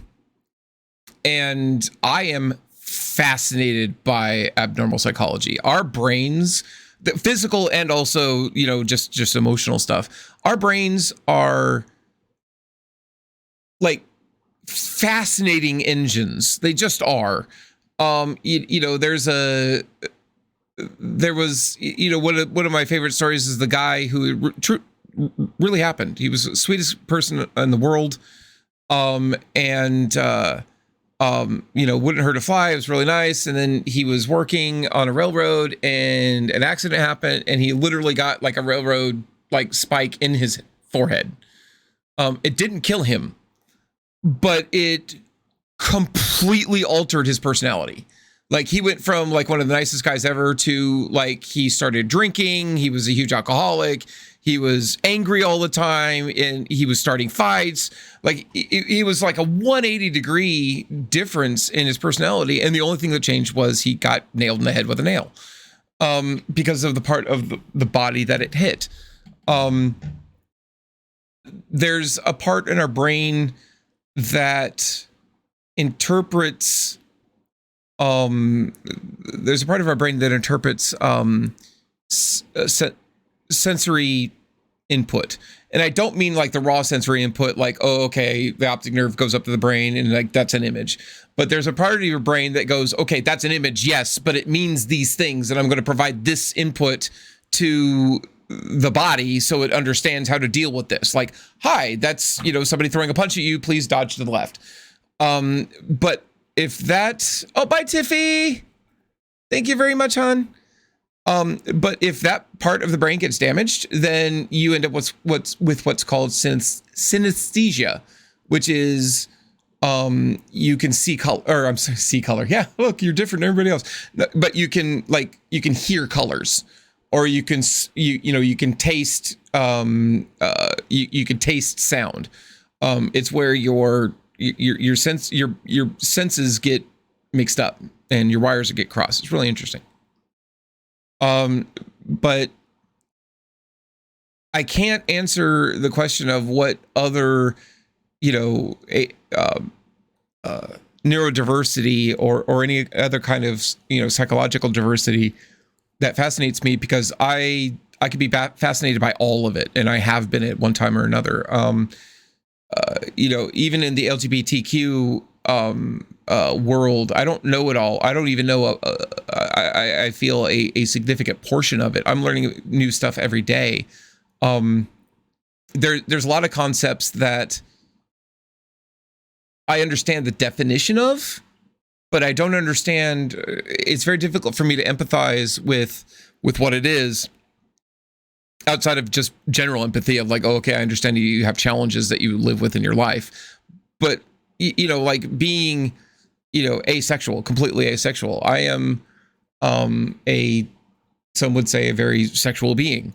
And I can't imagine living a life where I just didn't want to. You know what I mean? That's fascinating to me.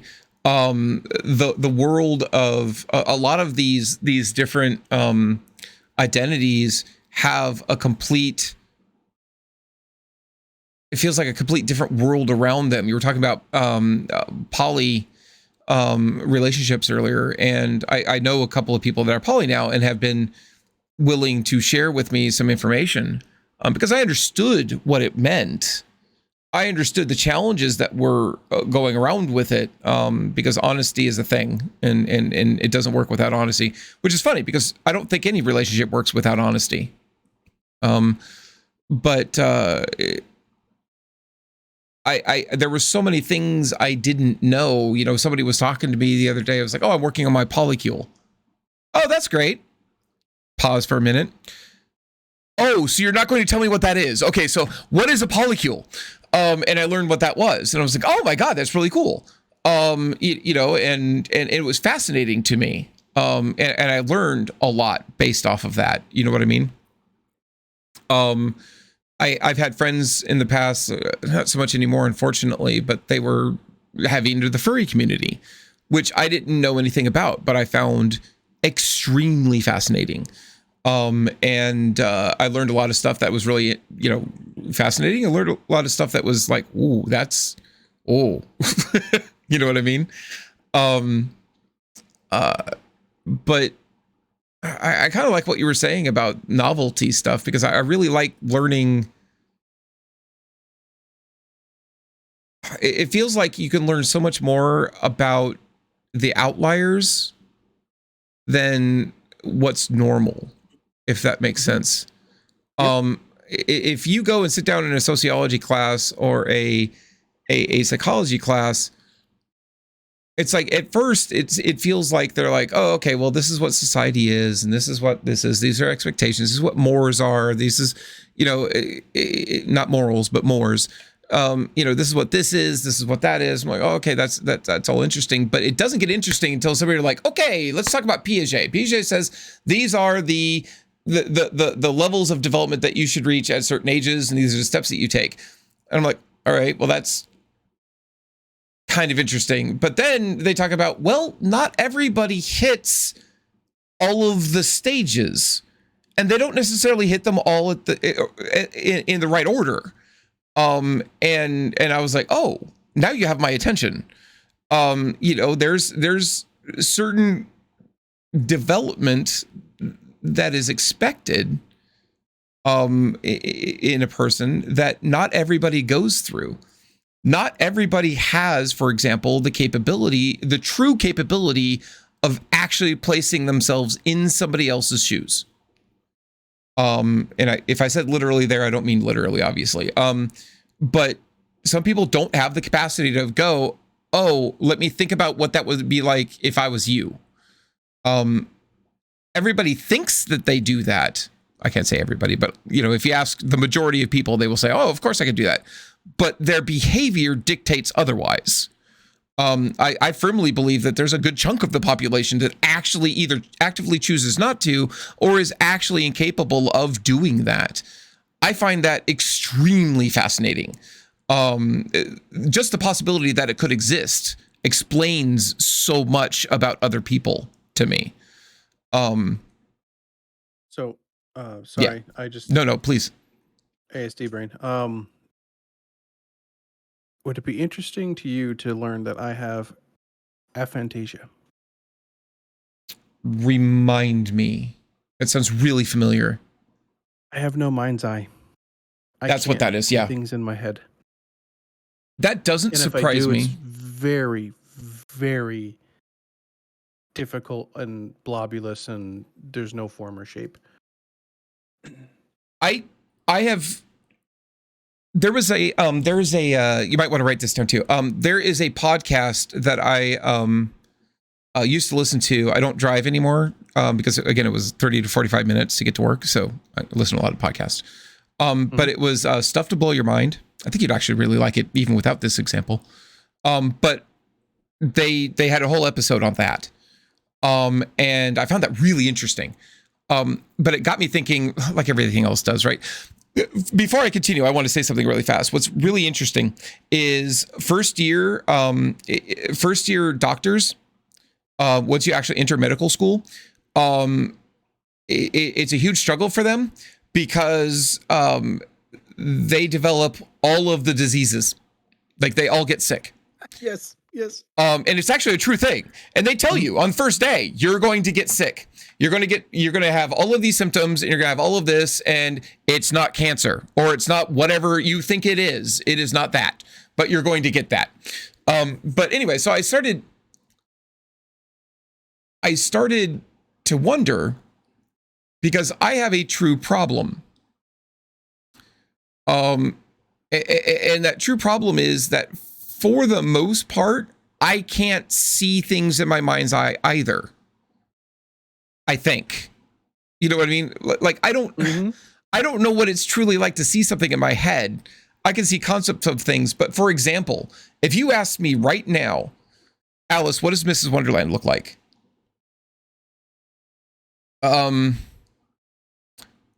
Well, she's got shoulder length brown hair right now.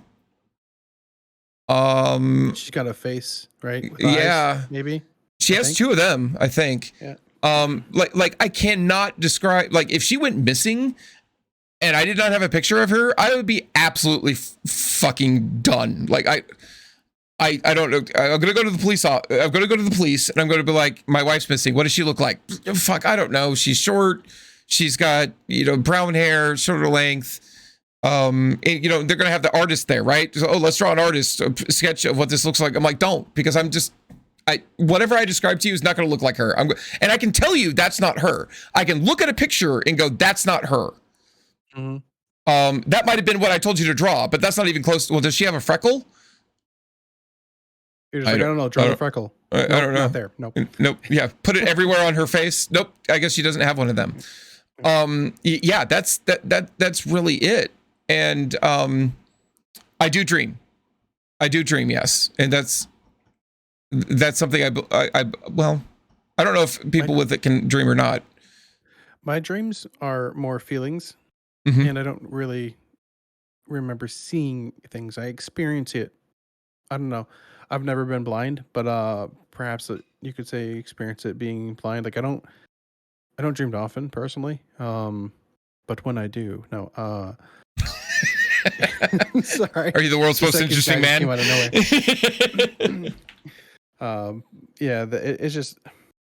It's I experience it. I don't necessarily vividly see it. So maybe I'm not complete, maybe I don't have a complete mind blank. And this sucks. Let me tell you why this sucks. Because my favorite medium to express myself is art. And that I can imagine that's really sucks. I was going to say that could be that I can imagine that would be really difficult for an artist. Yep. It is. It is incredibly difficult to build up a visual library that you can pull up because it's fucking art. Yeah. You can probably listen, all right. It's okay, so draw I don't know, draw a horse from memory. And you're like, okay, well it's got 4 legs, a tail, and a head. All right? Yeah. It's a stick figure horse. Good as I got. And it's like, okay. And so and the head's long. It's got a long head. So, yeah. Exactly. The neck's long. Okay, no, that's a giraffe, Matt. No, that's too long. Okay, no, okay. Yep. It's just like, all right. So I don't draw from my mind's eye. I draw from logic. So logically, I know that horses have reverse kneecaps, right? That their legs bend backward first. I didn't know that. Right? So I did not know that. Look at a horse. So I believe you. Their knees are elbows. Okay, their knees are elbows. Gotcha. Okay. And then I know that drawing the eye, I drew everything from memory of how to draw that object, not from seeing it. I just know all the different parts that go in there, and I need to draw the parts. And I do what you do, which is that doesn't look right. That doesn't look right. That doesn't. And I keep going through the not looking right until I'm like, okay, that's good. That doesn't trigger any bads. So I'm going to take it as good. That's what the line should look like. That's me arting, and that's my favorite method of expression. I really like that, and I like that concept. There is a game that is really, really good. It is so good. It's called Detroit Become Human. Have you played this? I own it. I haven't played it yet. You need to play through this. Okay, so there's games, and they're like, oh, hey, every decision you make makes a difference, and it's like, okay, no, there's 3 endings, right? This is a game where every decision you make actually makes a difference. But at a high level, and there's a reason I'm bringing this up, at a high level, there are 3 androids. Well, there's androids all over the world, and they're powered by AI. And these are 3 androids that live very different lives, But their lives kind of intertwine until they all come together. Is it 3 or 4? I think it's 3. Anyway, the whole idea behind the game, by the way, just to let you know, is essentially is if it looks human, right? But it's an artificial body, but it's self-aware and it has emotions. Is it sentient? And if it's sentient, is it wrong to treat it as a slave? Because that's the difference between slavery and using a machine, right? Like if it's self-aware, isn't that now it has its own dreams and desires and wants and things like that? You can't treat it like you would treat a slave. Like you can't treat it like property because that's slavery, and we don't believe in slavery, right? So that's what the whole game is about. We don't have to debate that. I'm just saying that that's what the game actually is about. And when I say every decision means something, you're meant to play through the game, switching between these 3 characters with these different points of view. Basically, one is essentially a rebel, basically trying to get the other AIs to get together or androids to get together and fight as one, not necessarily fighting, although that is an option, but essentially to demand the right to live. You have another one who has been deployed by the company that makes all the androids to bring all of the deviant androids to justice. And then you have a third one that's kind of a victim of everything that's going on. And it's really interesting, but that victim android, she's got a great story, but it starts out with her, she's taking care of this family. It's a single father and a daughter. And the father is abusive and he's doing drugs all the time and all this stuff. And it comes to a point where he loses his temper, and the daughter gets scared and runs upstairs from the dinner table from him. And he's going upstairs like in a fury, like he's going to wreck this child. And he turns and looks at your character and he points at you and he goes, "Don't move." And then leaves. Well, this is kind of the whole point of the game is this is a trigger moment for you. Each of the characters gets a trigger moment at some point in time where it's like, okay, I'm going to become a deviant. I'm going to break my rules. So that's your moment to do that. And it prompts you. It's like, do you want to move? Do you want to move now? How about now? And I actually played through it once one way, but then I played it again because, again, every decision means something. So I played it again the second time, and I was like, what happens if I don't do anything? And I just stood there, and you hear her, like you hear the little girl upstairs screaming, and then, he's, doing whatever he's doing, and then you hear a gunshot.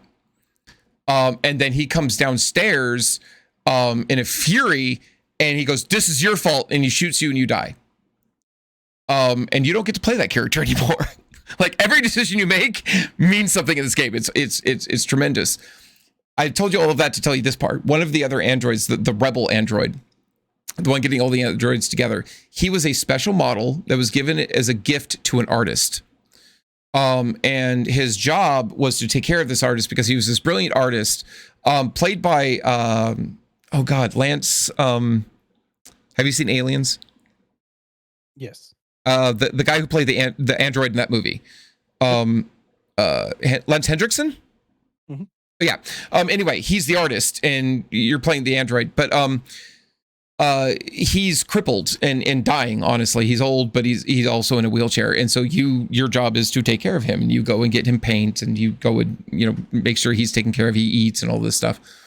But he genuinely cares about you at the beginning. And you're not a deviant or anything like that. You're just, an android who helps his friend out, essentially. And at one point, he's like, he's always nudging you to be like, to not be to think for yourself, essentially. And at one point, he's like,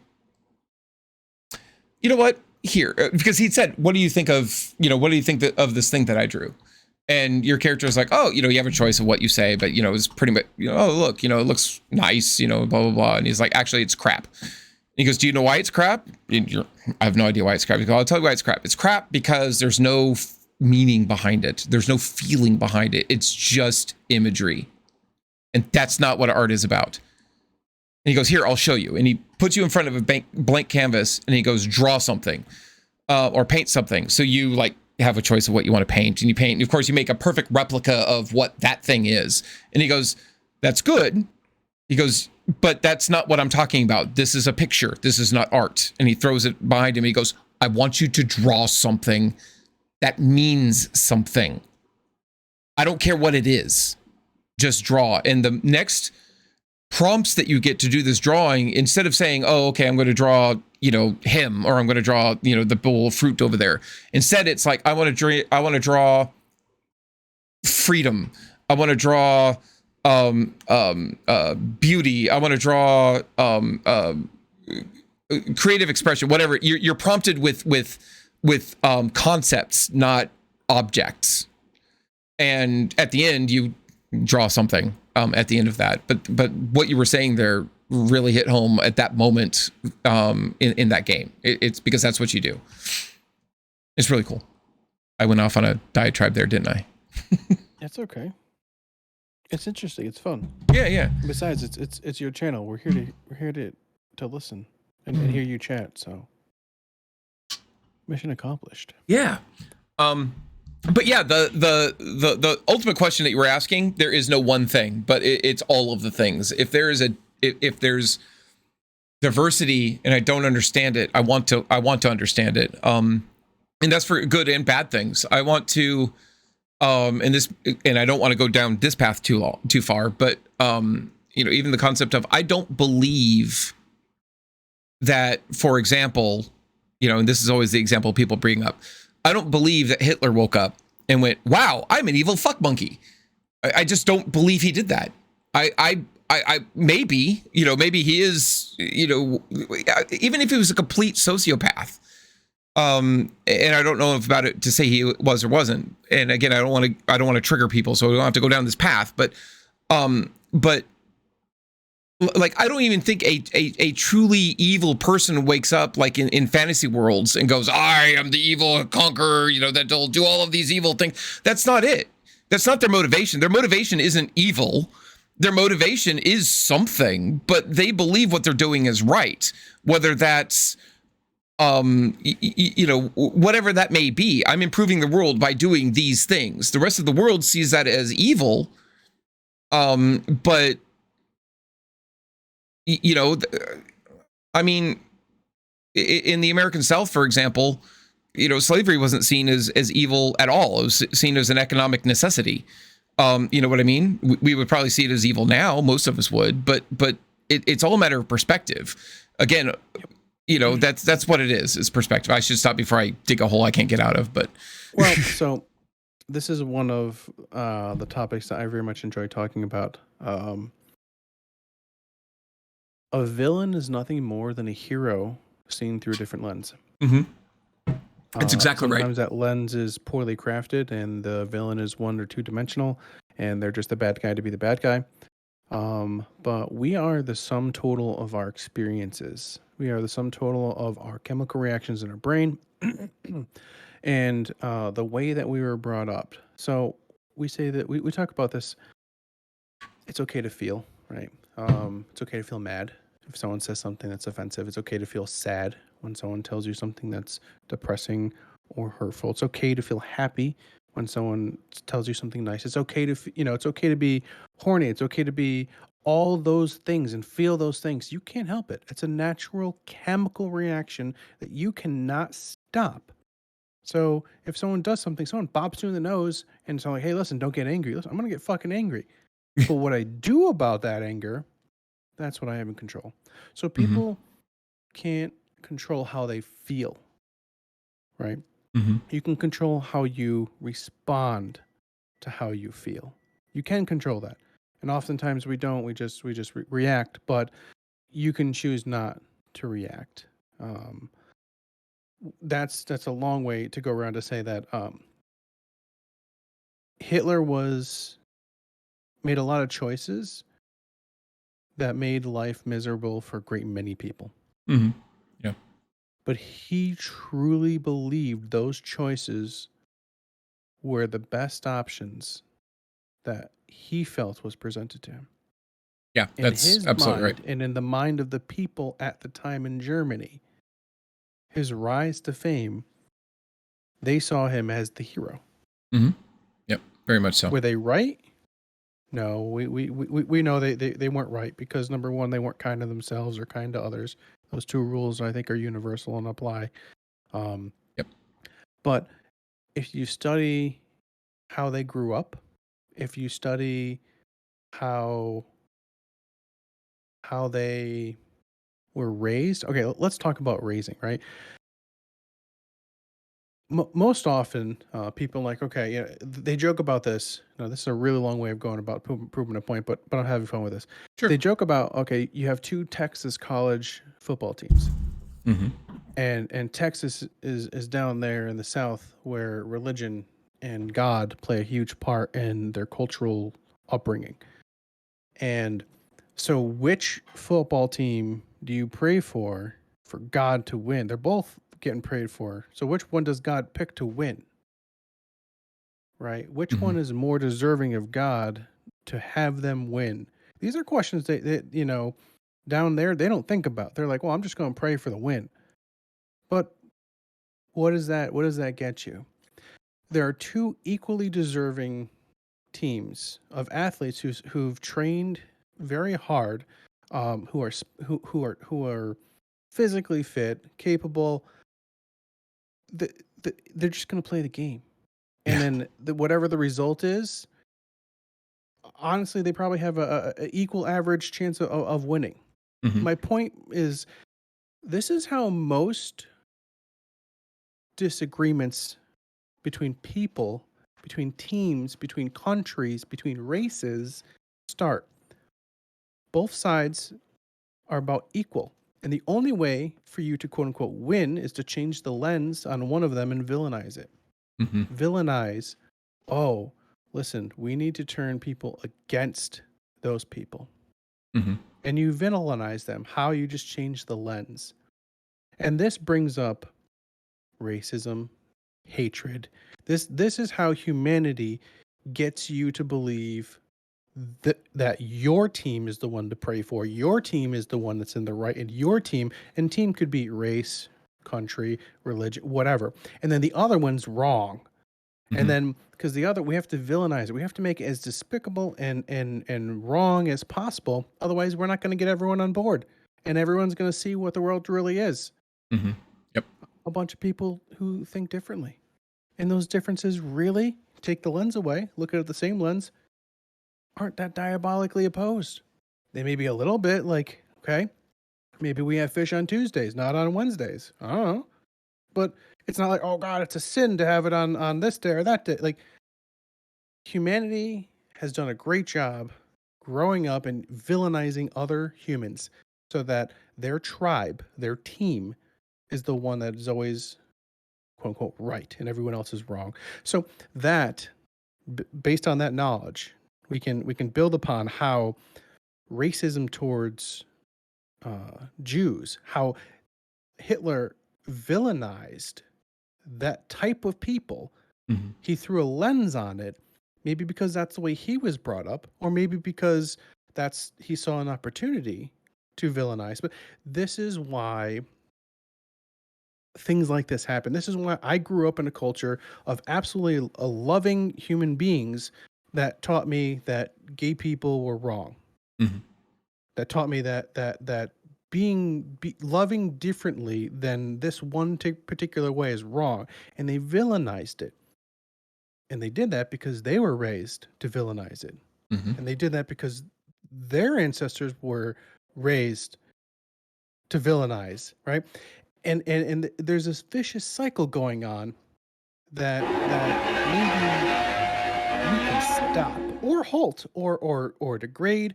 So we can do something. We can choose not to villainize each other because we're different.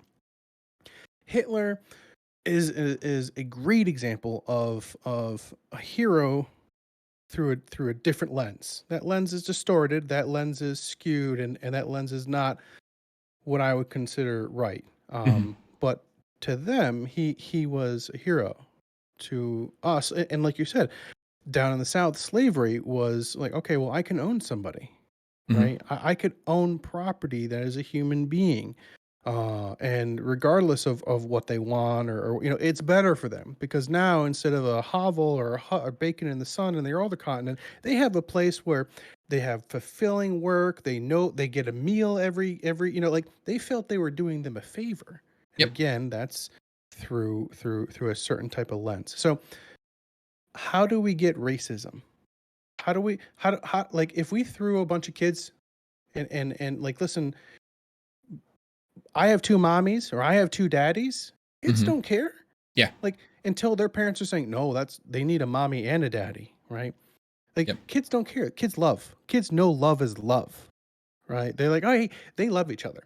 They don't understand what sex is. They don't necessarily understand what romance is, but they know love. Like I love the mommy and I love daddy, or I love mommy and mommy, or what have you.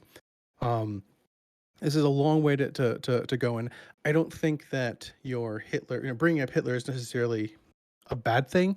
What he did, obviously, was a bad thing, but talking about it helps expose the villainizing nature that two human teams, tribes, countries, races, whatever, we villainize each other, just like you were talking about the Taliban. What makes the Taliban evil or bad? How did we villainize that?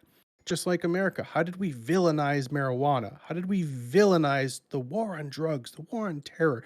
We villainize it because we want to. Nothing brings a group together more than a common threat. Mm-hmm. And they're not a threat unless you show them as a threat. You have to show that lens. So I've done a lot of talking, but. Oh, you did fine. No, I think they were sharing this, and that's totally okay. I definitely appreciate it. I have two things I want to say in relation to what you said, though. Have you ever seen the movie Clerks? Clerks? I think I'm sure I have. I'm sure. Okay. I have. I don't really remember, but I'm sure I have. So the director of Clerks is a huge fan of Star Wars. So he often drops Star Wars references in his movies. His name is Kevin Smith. Oh, I know Kevin Smith, yes. Yeah. So this was his first film. And there is a wonderful discussion that occurs in Clerks where they talk about Star Wars. And we're talking, the movie that was actually called Star Wars. It's now called Star Wars: A New Hope, but it used to just be called Star Wars. Mm-hmm. And they were like, if you think about it, rebels are a bunch of jerks. And they're like, well, what do you mean? He's like, okay, so you look at the Death Star. This is a massive, maybe not the first one, but in Empire or in Return of the Jedi. And the third one.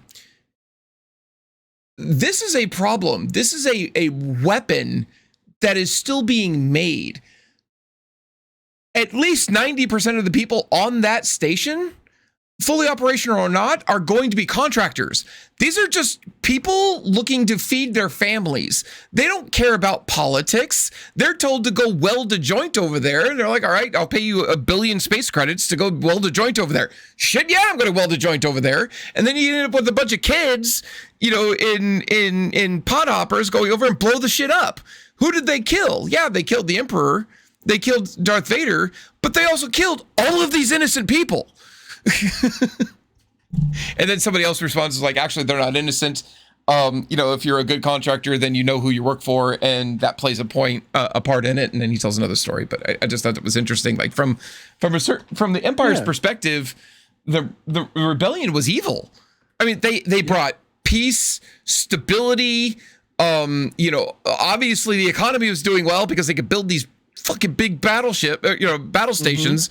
Mm-hmm. Maybe the common people were getting tread on. We don't know about that, but you know what I mean? It's like they brought a lot to the table. And this small group of people, these terrorists come in and destroy it all. Now, I'm not going to actually try to sell the story that Star Wars is, that the rebellion is bad. But from a perspective, it is. From a perspective, the Americans in the American Revolution were bad people. They were terrorists. They were terrorists trying to take away lands from the king. That's a bad thing. And what happens in America today, if you think of Waco or things like that, when you get a small group of people that want to overthrow the government and form their own and govern themselves, or not even overthrow the government, they want to govern themselves. well, we see that as bad. That's evil. You can't do that. You're brainwashing these people. You're forming this compound with all of these weapons. That's a bad thing. You know what I mean? It's all perspective, and like they say, the victor writes the history. Yep. And the smart, intelligent people know that that's just one lens. And a lens is nothing more than how to view it. And a lens is finite. You can't view all the way around it through that one lens. You need to, I don't know, get a second opinion. Oh, that's a running theme tonight, I guess. It is, yeah. Look at that. I love the philosophical questions that they tend to ask you. Like on a train, the train track question. Like, okay, I hate that one. You've got the one. You get your best friend on the left track, and you've got 5 random strangers on the right track. What do you do? Every time that question was asked, I said, I pick up my best friend, move them over to the right track, and send the train to the right track. Get them all. Many points. Many points. So you're trying to oh god, what's the test in Star Trek? The Kobayashi Maru. Yeah, you're trying to Kirk that whole situation. Yep. It's just like I got the most points, right? This is a point system, right? I win. I won, right? It's just like, no, that's not how you win. I'm like, okay, well then how do you win? And they're like, well, there's no winning. I'm like, well then I didn't lose. Yeah, haha. Exactly. It's just like I played the game. It's just like I know you're supposed to like go over morals and stuff. Similarly to the people like, okay, we went in a time machine. We go back in time. We go to baby Hitler. Did we kill baby Hitler? Exactly. Right? Yeah. It's just like, well, my answer is no. We raise Hitler with proper morals and respecting humanity as a whole, and then give him a chance to still choose or not. And then if he's 16 and still has this thing against the Jews, then we shoot him, right? But we give the shot, right? Give him a chance. Yep, give him a chance. It's interesting. There's there's actually an extension or many extensions in psychology to that train story you were telling about. So it starts out with you've got one stranger in one train, and you've got 50 strangers in the other train. Who do you save? Most people, not everybody, most people say, I save the 50. Like, we're not going to let you do the whole, I pick up the one person, put them in the other. That's not going to work here. And actually, I've heard it told in the way that doesn't work. Like, it's like you have a switch, you know what I mean? You can't pick them up and move them. Anyway, so what do? Most people say, I'm going to save the 50 people. Okay. Now, your best friend is the one, and there's 50 random people. Who do you save? Okay, now it's your spouse and 50 people. Who do you save? Okay, your spouse is pregnant. Now who do you save? Okay, well, the person that is, half of the 50 people that are in the other train are actually like the sole caregiver of these, beautiful people that are going to grow up and be like, revolutionize Earth as we know it. Who do you save now? The one person that was all by themselves, they're actually Einstein. Who do you save now? You can iterate that over and over and over again. To me, the real question is can we just stop with just get the fuck off the train? Like, everybody off the train. Nobody takes trains everywhere ever. They're intended to make you think, unfortunately, it feels like when you're taking those tests, sometimes they're starting to test your morality. You know what I mean? It's like, well, are you, who do you save now? Who do you save now? Who do you save now? Okay, can you fucking stop? Like, if I'm in that situation, we can deal with it. If I'm in a situation where there's 50, if there's 2 trains hurtling towards a wall and there's 50 in one and one in the other, I'm not going to assess that there's, X number of people in one train that are going to do these things and one person in the other train is going to do these. I'm going to go, oh my God, there's trains about to crash. Let's save as many as we can. You know what I mean? It's being in a situation very different than sitting back in an armchair and let's, bullshit all day long. Yep. I mean, honestly, when they start doing that, I start asking them things like, well, how did I end up in being the one to decide this? Who put me in charge? What qualifications do I have to operate a train track? Like, yeah, exactly. And Carbon, them like, okay, like let's get deeper in here. Like, basically, let's flip the psychology on you. What was your thinking when you put me in charge of this? Right. 51 people. Who's the idiot that put me in this situation? What the hell's going on here? Carmen brought up a good point along the lines of what I was saying, which is like, how do you know all of this? Like how much time is there really? Like you, for me to know about the details of every single person on both trains, that took some time. Could we have not taken that time to find some other solution to this problem than random person making the decision on who lives and dies? Mm-hmm. Oh goodness. But you know, that's psychology, right? That's they want to stretch your elasticity with your brain, or your capacity with your brain to think about different.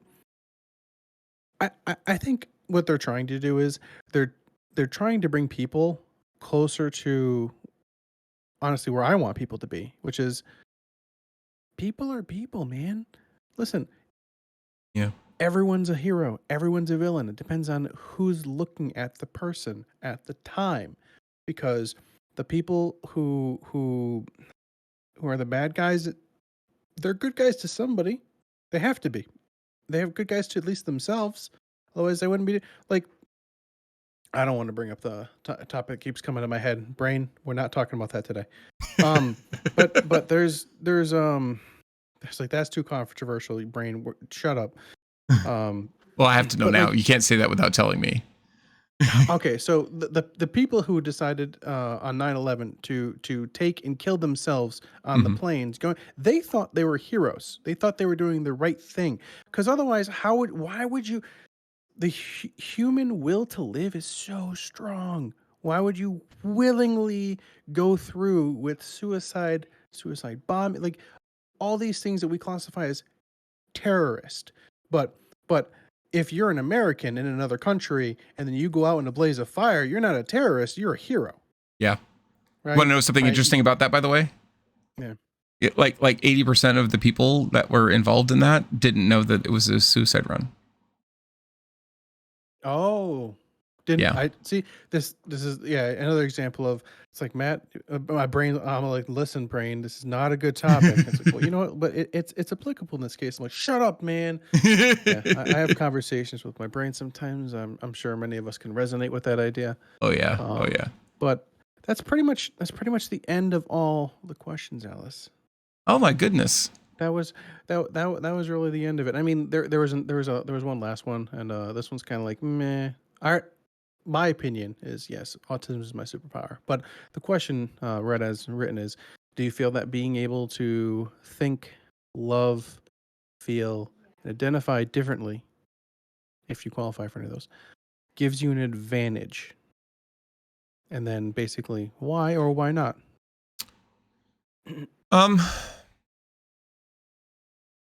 My answer is obviously fuck yes. Fuck yes. You have definitely taken your identity and turned it into an advantage, and that's a huge thing. For me, I don't know. Actually, I think it gives me a platform that I hope I can help other people with. Where okay, so let's take the opposite situation. If I was a cis straight male, a white cis straight male, middle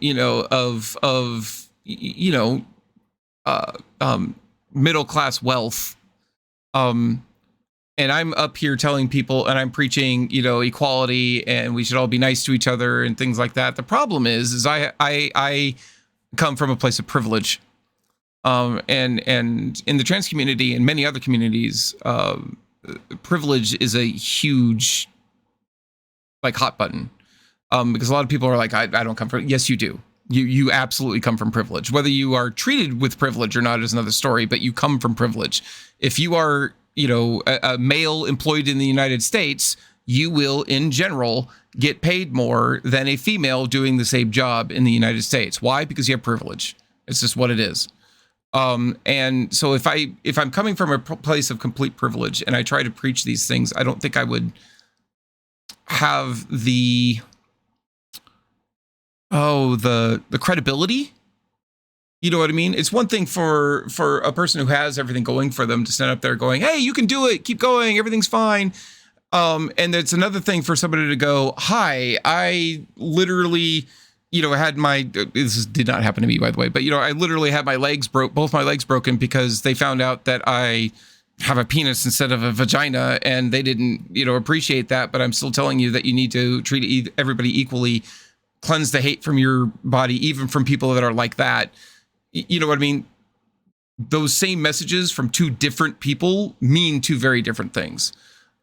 So I guess it gives me that. But truth be told, I feel that I am still, I've spent all of my life ignoring or ignorant of the special things about me.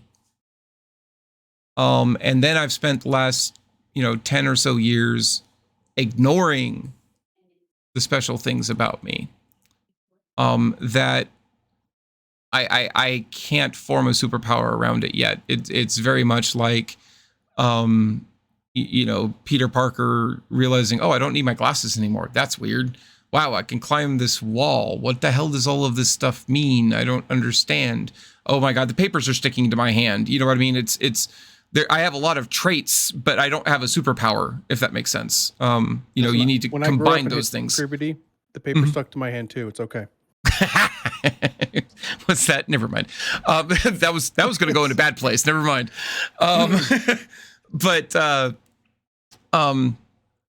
you have all of these traits that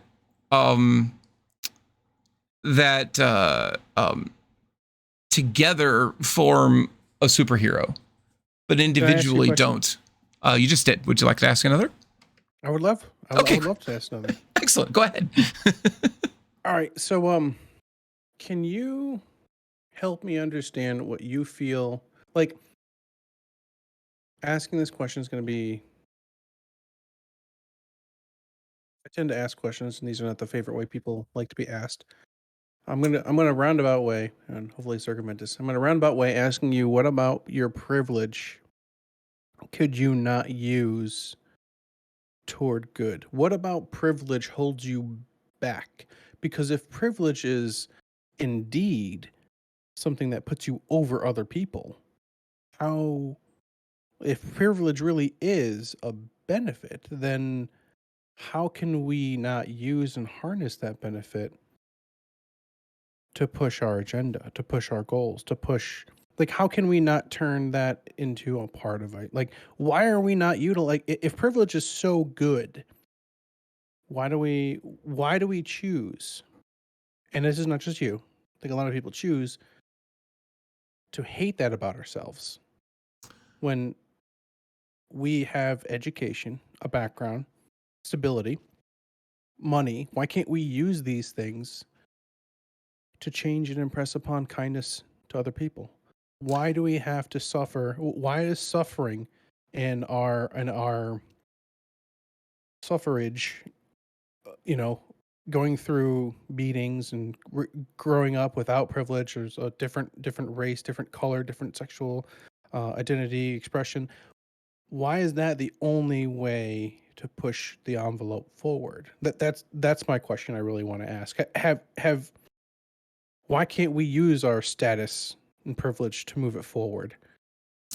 Sofa started to answer this question, but before I get into that, I want to be clear on this.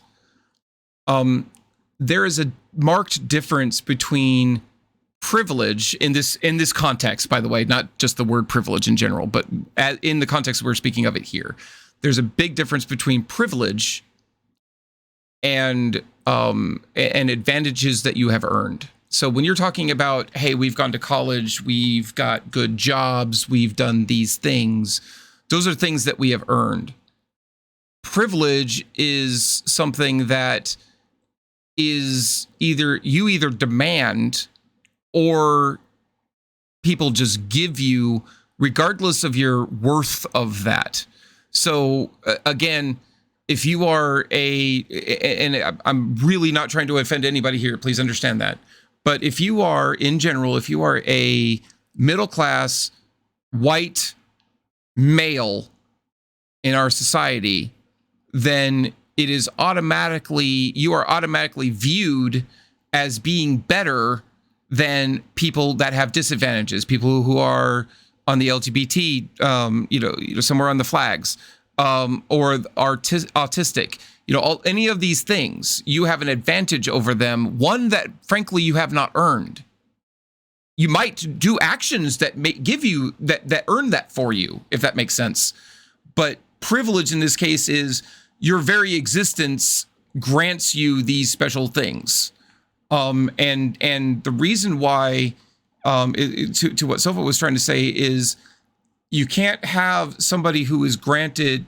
You can't have the king walk among the paupers and go, "It's really good to be human, isn't it? Isn't it great to, guys, you just need to work harder and, you could really do it." It's like, you're the king. Of course, everything's nice for you. We live in dirt, literally. Who the fuck are you to tell us that things are going to get better or that we can do better or we should treat each other a certain way? You get what I'm saying? Because the king hasn't done anything except, be born by his mom. So that's what I was really trying to get at. But even a person of privilege, if they earn respect, they can still use their powers for good, I guess is what I'm trying to say. But the flip side of that is also true. The paupers in the previous example are more likely to listen to a peer who is living the same life that they're living, at least to a certain degree, that can identify with the struggles that they have on a daily basis, than they are to some noble who comes in and is like, well, you should do these things. You know what I mean? It means it lends an aura of legitimacy to that person. That doesn't mean that a noble can't come down and go, I truly want to make your lives better, and I want to use my influence to make that happen. I'm not saying that can't happen. I'm just saying that there's that legitimacy piece that I'm speaking of. Does that make sense?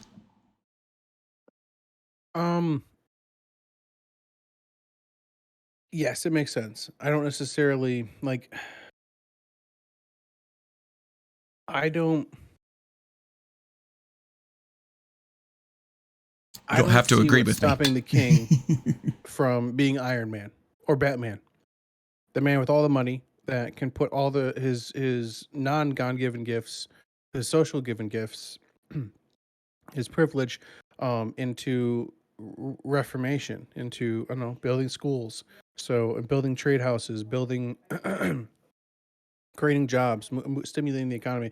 Just because they don't have the clout of growing up in that situation doesn't mean that they can't sympathize.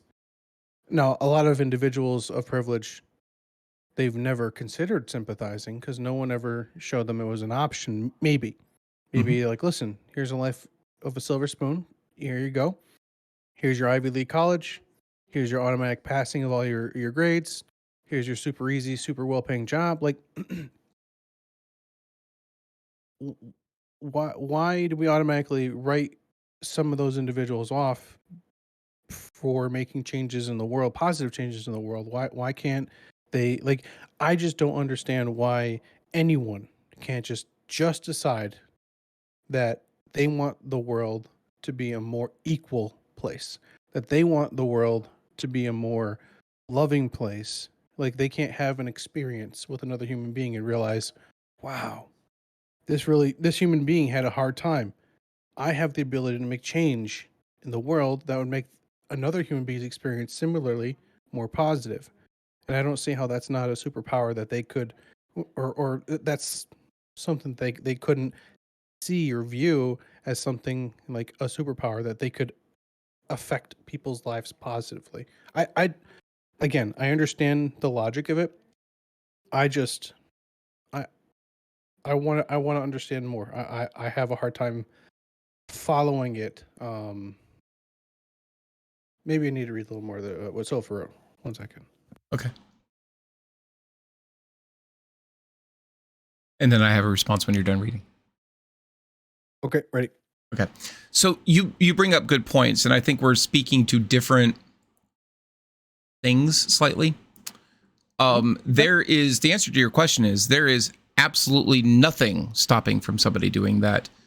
And we should encourage people, we call them allies. That's one of the definitions of the A in LGBTQA, plus. The other one's asexual, and I've also heard aromantic, and it means a lot of things apparently. But we need allies. And there's a lot of people that are allies that come from a position of privilege and are still, hey, let's make lives better, or let's make the world a better place for those other lives. So to speak to what you're saying, yes, they absolutely can and should do that. That's what we want to encourage. What I'm speaking to is stripping away all of that and first impressions. Actually, this was sort of brought up in the Avengers movie, where Captain America walks up to Iron Man, or actually, he wasn't even Iron Man at the time. He was Tony Stark. He walks up to Tony Stark, and he's like, without the suit, what are you?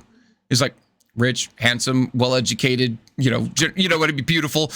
Like he had all of these responses. He's like, you know what I mean? And it's kind of the same thing is at first blush. And that's the specific thing I'm speaking to. Somebody who comes from the same, from the same world that I come from, I'm going to initially weigh their words, subconsciously, by the way, weigh their words heavier than somebody who is outside looking in and trying to help.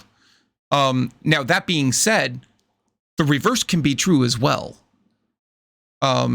Meaning, you can have somebody like Bill Gates who truly looks like he's trying to use his, position of privilege on multiple levels. He's, cis, white, male, fantastically rich, super smart, all of these things. He's doing everything he can to spend all of that to make lives better for people that just don't have the advantages. That's freaking amazing.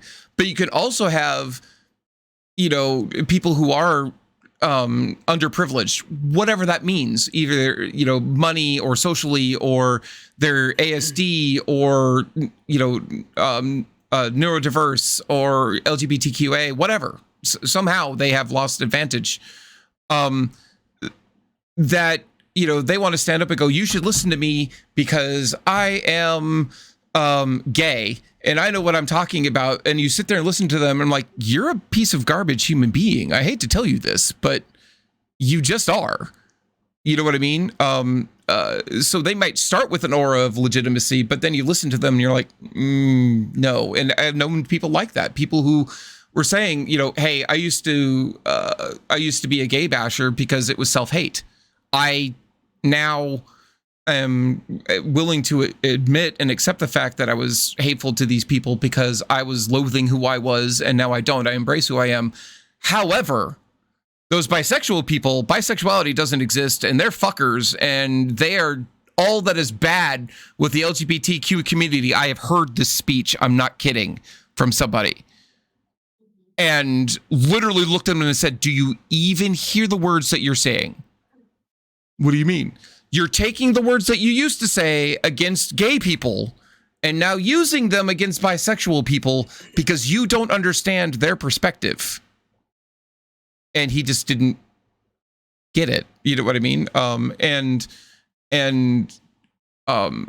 anyway, that's that. So you can end up anywhere you choose to be, very much like you've mentioned before. You are made up of your past experiences, but you still get to choose what you do next in any situation. I tell my kids all the time, it isn't about not failing. It's about what you do when you fail. You're going to fail. You're going to fall down. You're going to have parts of your life that are, you may not be super organized. You may not be super clean. You may not be. It's not about being a perfect person. It's about recognizing what your weaknesses are and doing something about them. And how you act. That's what's important. Mm-hmm.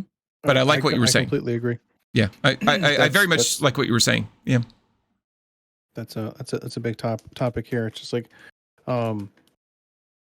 you only truly fail when you stop trying. Mm-hmm. That's right. And anyone who's been successful in life, everyone who's written, people who are quote unquote moderately successful, if they do the smart thing, they write a book on how to get success. And every single one of those books, because my wife's Tiffy has read probably all of them, they all tell you that to succeed, to be successful, you just have to keep failing till you don't. Mm-hmm. Yeah, it's that simple. Keep trying, and if that doesn't work, change it, tweak it a little bit, try again, tweak it, try again. Like, that's literally how they became successful. And they're like, and then they've seen too many times where people that they were going up against, or was their rival or whatever, the reason why they didn't succeed, it wasn't because of anything other than the fact that they didn't try again. Mm-hmm.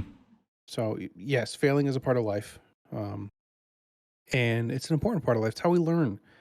Honestly, I think people of privilege should fail more often, and I know that's difficult for them to do because they have privilege, and part of privilege is you automatically succeed at a lot of things. It's kind of like playing D&D and having an advantage.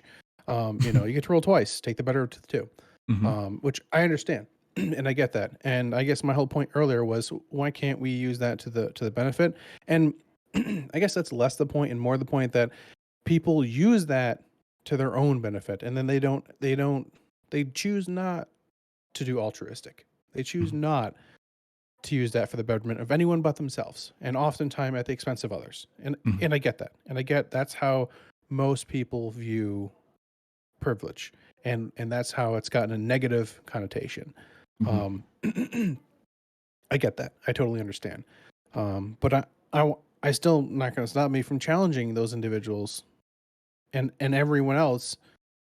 What is stopping us from doing better? What's stopping us from trying to do better? And then if people come up with legitimate answers, I'm depressed.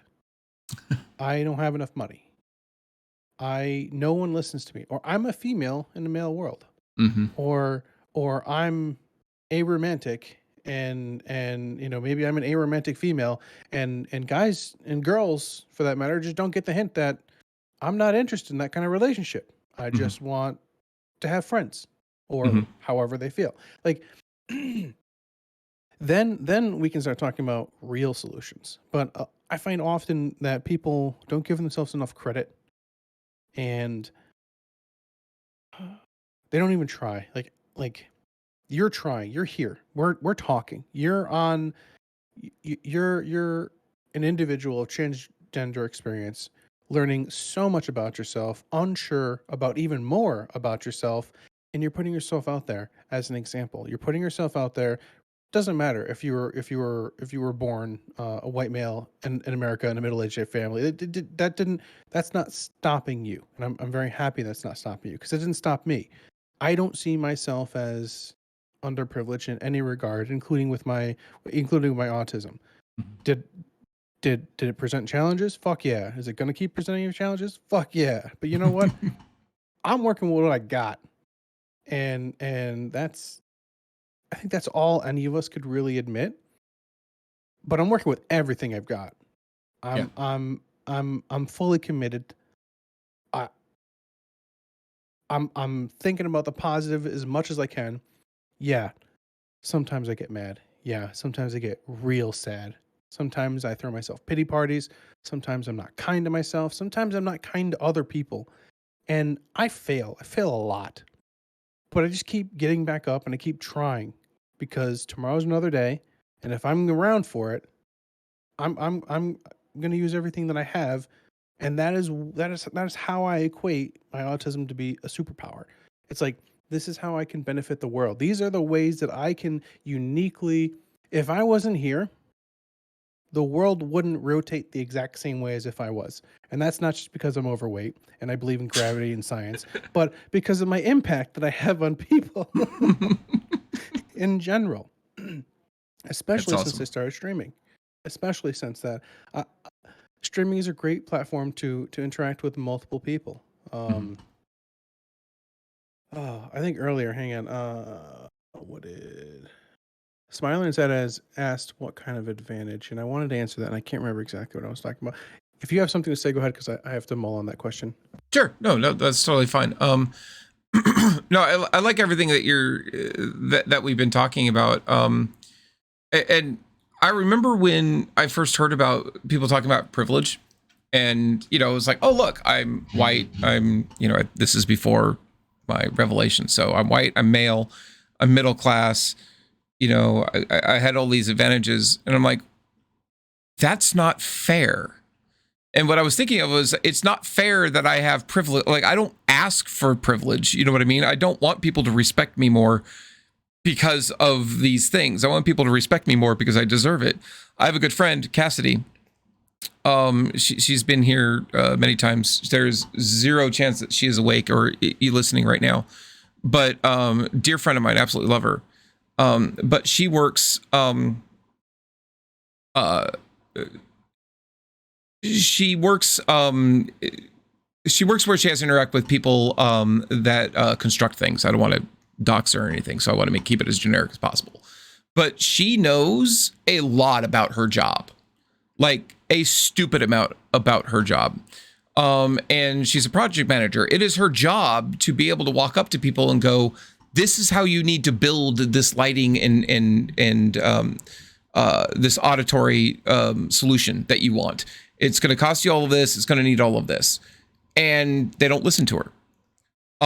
And she's like, look, I need you to do X, Y, and Z by A, B, and C, or we're going to have a problem. And they don't do it because they're not listening. Or she'll send an email and go, hey, I'm totally happy with showing you how to do this. No, we can figure it out.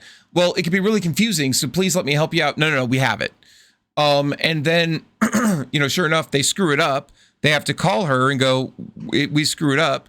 She has to come with a male tech who reiterates everything that she said verbatim, will say the exact same things that she said. And all of a sudden they're like, oh, okay, yeah, no, totally understand. Got it. We'll go ahead and fix that. But it's because a male said it. There's been times where she's had to call friends and go, I need to stay on the phone with you right now because I'm leaving the job site. And I just overheard them quite loudly saying that all she needs is a good man to teach her how to behave. And these are small towns where shit like that could actually happen. There was a time, I can't remember the exact situation, but I was working in help desk, and I had a female coworker who, I'll be honest, she was not as technically forward as I was. And we didn't always see eye to eye for various reasons, but we were both in front of a customer, and she asked the customer to do something, and they, gave her, they didn't say anything bad, but they didn't do what she said. And then I told them to do the exact same thing. They went, oh, okay. And they did it right away. And I said, oh, that worked. Thank you very much. And I said, well, she just said those same words, like the exact same words. like you need to pay attention to her, not just me, because I am not always available. And she knows what she's talking about. And they were like, oh my God, I didn't even realize. But that's privilege. And we do it every day without even realizing it, just because that's, it's our brains. It's how we were raised, but it's not just how we were raised. It's what our brains do. The things, I've said this multiple times, the things that make us clever monkeys and got us to where we are isn't just our opposable thumbs, which do help. But it's the fact that our brains work to categorize things. And this is back from the whole lizard brain thing, going back to, okay, I see a thing, the thing is running at me. Is this thing trying to eat me? Or is this something I can hit over the head with a club and eat myself? That's a category. That's, is that prey or is that predator? But we've categorized everything around us. There was a very short period of time in my life where I was working as a car salesman. I was not very good at it.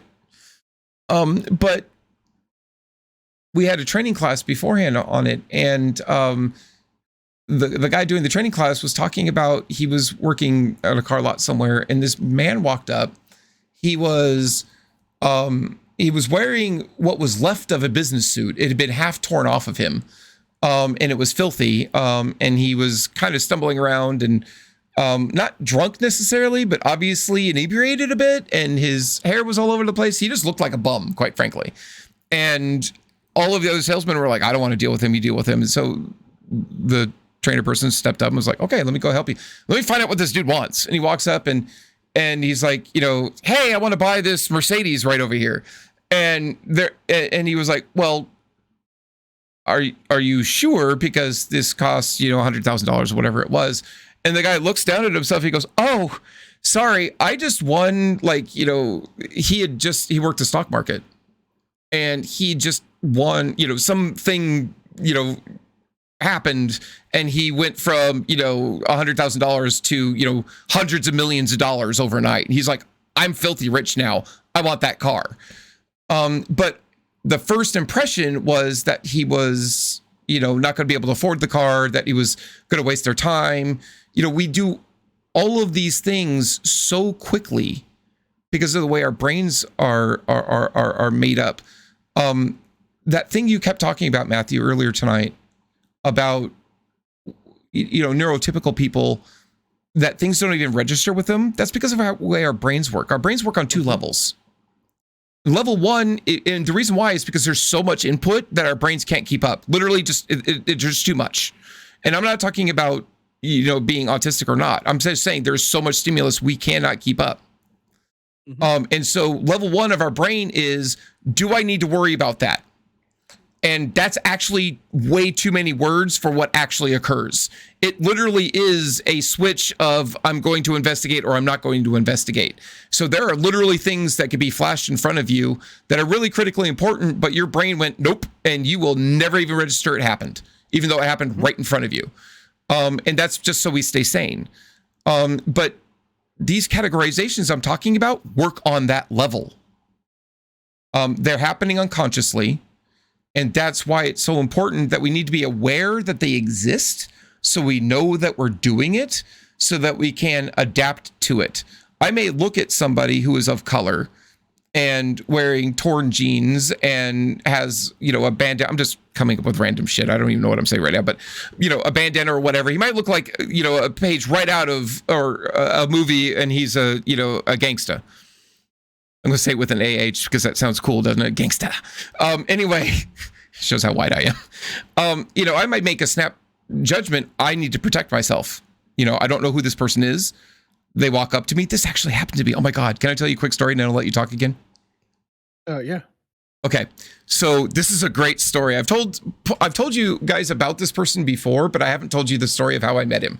And I really wish I could remember his name. I'm a horrible human being. I don't remember his name, but he was a good friend. When I lived in Vegas, we had a gaming group, and there were four of us, and we played many different games, D&D, but we played a lot of World of Darkness. And there was, we also did live action role playing. And there was a company that did live action role playing, and they decided to do a role playing event where they would do tabletop instead of, LARPing that week. But they would do it almost like a speed dating situation where you come with your small group or alone, and you sit down and start playing. But the trick is since you're doing it in a common group setting, anybody could walk up and join you and they could play.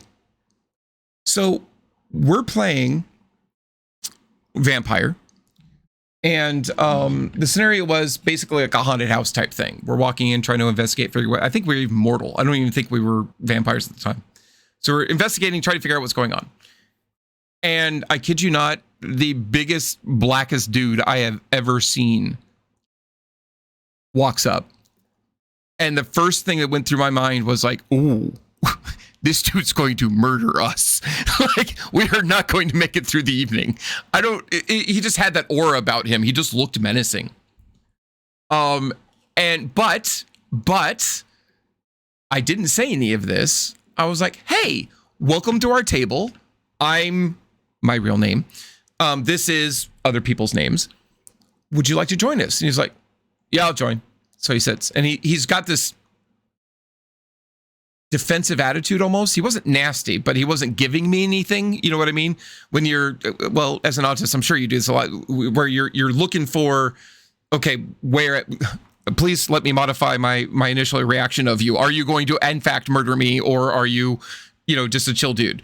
And I wasn't getting any of that yet. So I was like, all right, so we're playing.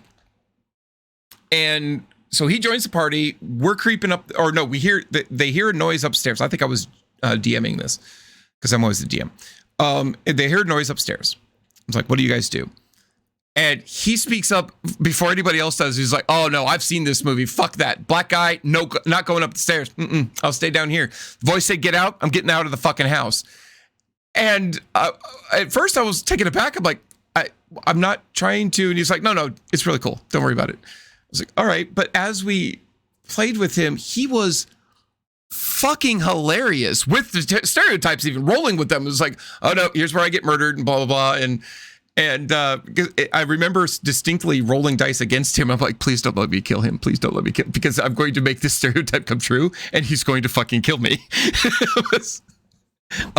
But he was such a great guy. We ended up like including him in our regular gaming sessions, which was the whole point of this entire event, was to get, people who didn't have groups hooked up with people that were groups.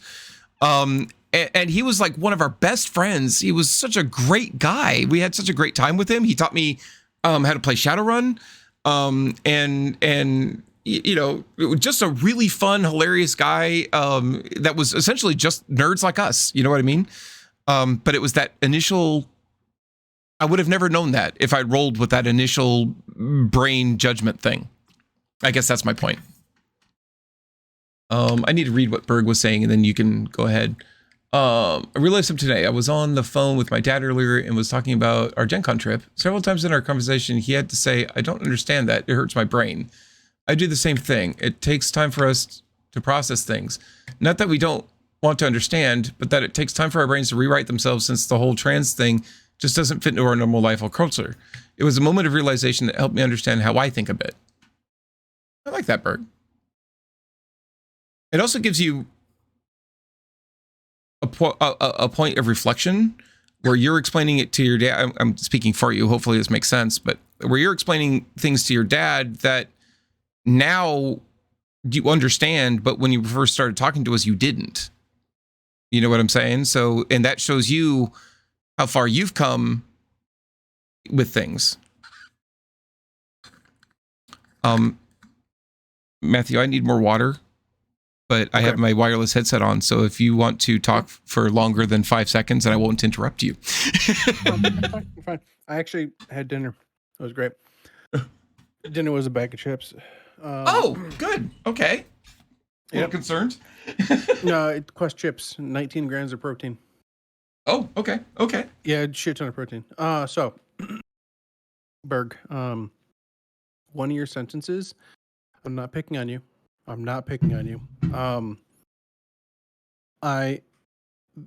You've defined what we want to do. By we is Tiffany and myself. And Alice, I'll let speak for herself. But I believe she would agree, is the sentence, since the whole trans thing doesn't fit into our normal culture / life. And I'm going to add, until now. We want to change that. We want to bring neurodiversity. We want to bring people who think, feel, love, and identify differently into what is considered acceptable. Because honestly, normal and acceptable are synonymous words. They mean the same thing to most human beings. So saying, hey, that's normal, or you're not normal, They're saying you're not acceptable. And to me, that is not acceptable. And I'm using the word as it's meant to be. That's not cool. I don't take that. I reject your reality and substitute a better one. Alice agrees. Alice agrees. So, just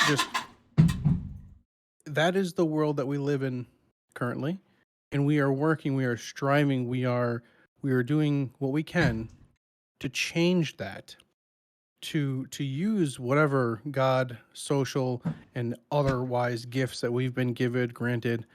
Just take every advantage that we can and apply that so that people are aware that everyone else thinks differently. Everyone else probably loves differently. Some people, some of us, identify differently. And just because we're different, again, doesn't mean we're wrong or we're damaged. It just means we're different. And that is it. We're not weird. Unless you want to get weird with a good connotation, that's on you. You do you, boo. But the negative stigmas are what we want to change. And this is not a yelling at you, why are you not that way? This is a statement saying, how do we accomplish this? What do we need? Like, we need to, what goals, what platforms can we, like, where do we start? What is our end goal? What are we doing to make these changes so that it is part of what is considered acceptable? Because that's really the root of it. It's not normal, because normal, again, is a fancy, polite word of saying that's acceptable. And anything not normal, use the real word, is not acceptable. And that's just not fair. It's not right. And most of us human beings out there, on some level of mental, spiritual, physical, and every other possible definition of yourself, fall out of what is quote unquote normal, or in English, what's acceptable. And quite frankly, why do we want to say that the whole world is unacceptable when we can get together? Let's stop villainizing other people, other tribes, other humans.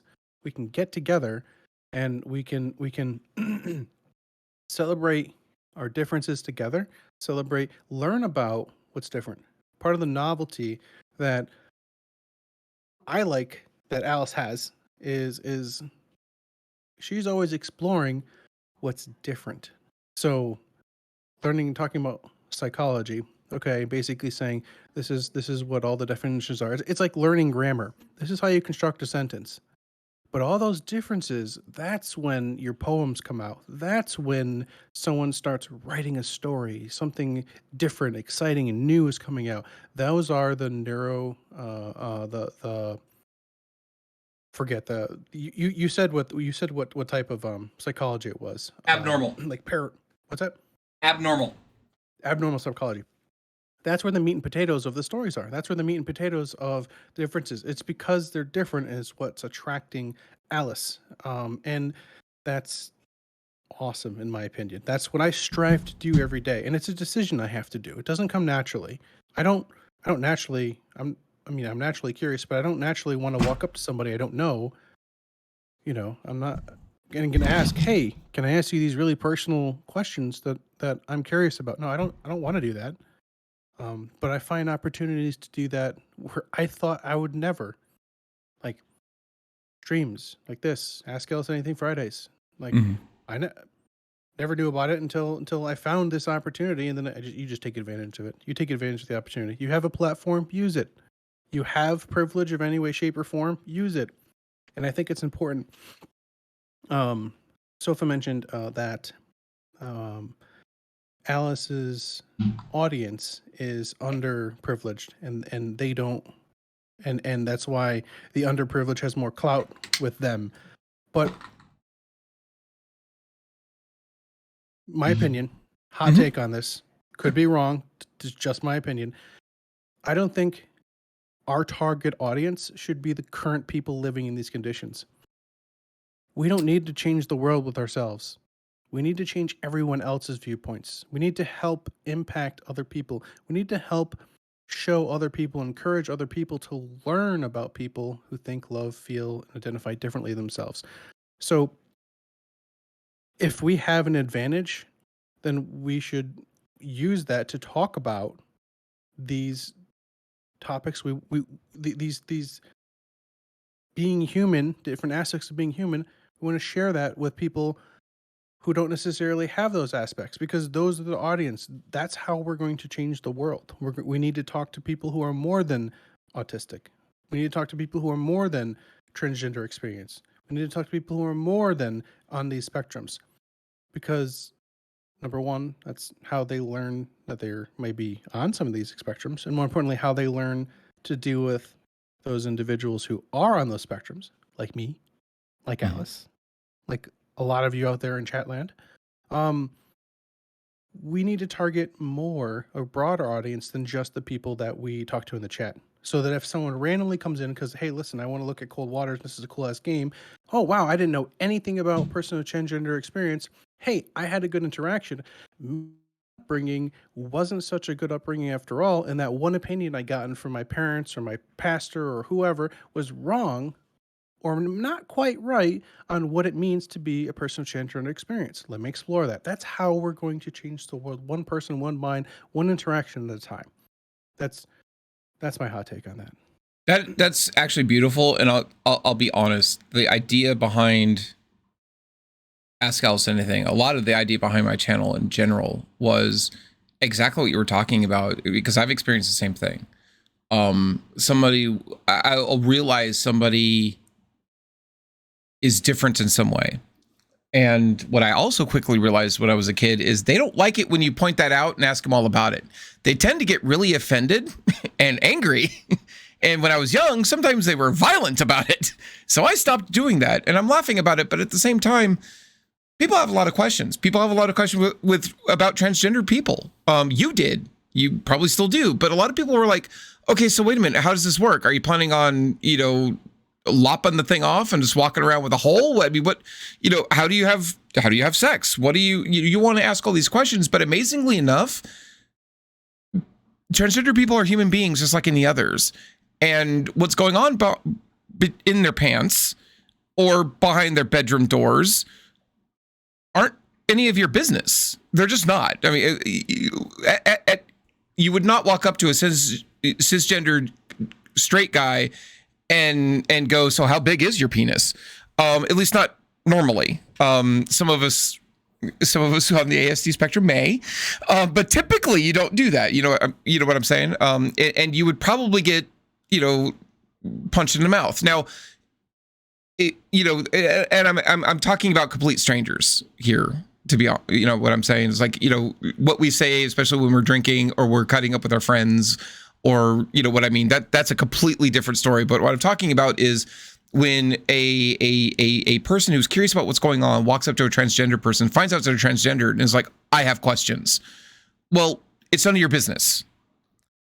This channel is a place that I want people to come to with questions.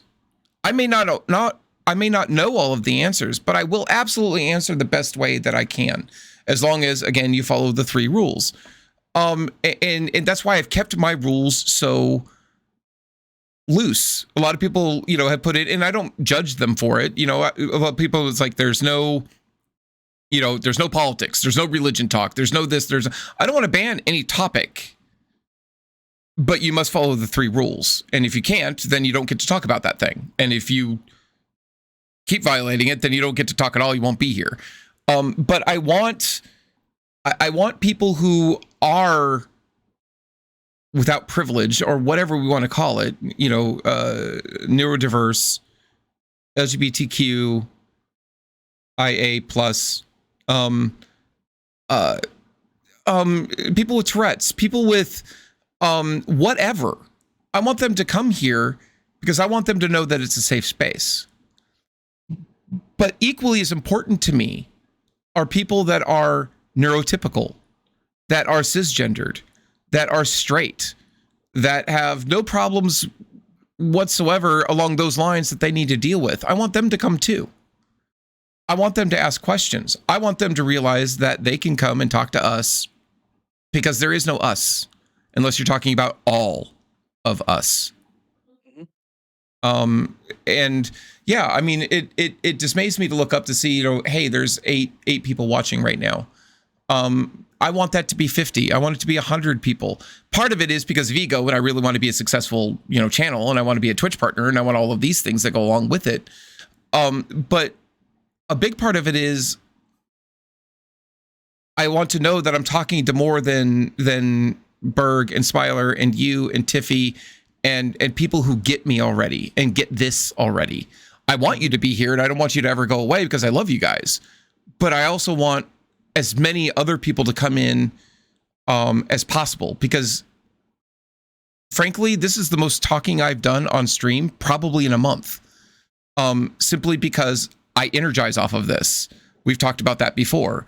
I need people to talk to so that I can tell my stories, so that I can send the messages that I want to send. That's my soapbox, off of your soapbox. Berg's going to ask. My favorite is when people ask me something. Oh, no, Berg says, oh, I'm going to ask. Yeah, so Berg is another, he is a bird of another feather, and we love him.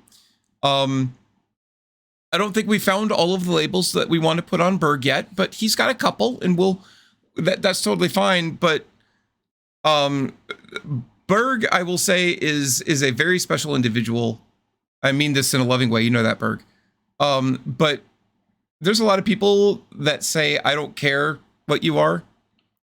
I don't think I've seen anybody personify that more than Berg. Yes, I do hate you, Berg. I don't think I've seen anybody personify that more than Berg. We've talked about this during our Gen Con trip because he went with us. Because he really does not care. He doesn't care what swings between your legs. He doesn't care what you're attracted to. He doesn't care at all. What he cares about is what you do and how you act towards him. And it's harder to describe that than it is to see it in action. But Berg is a treat.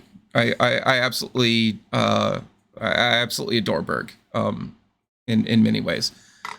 All we really know about labels for Berg is the fact that he loves dolphins, but that's another story entirely. Yeah.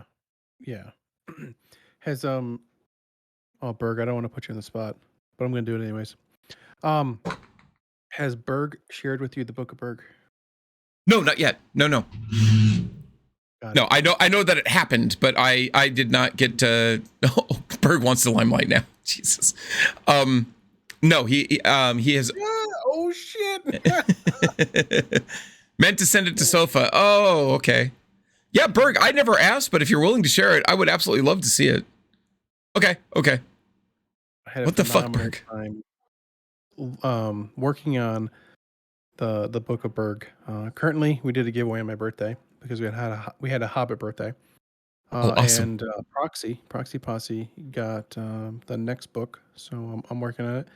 Proxy's a Gemini with a rising sign of Aquarius.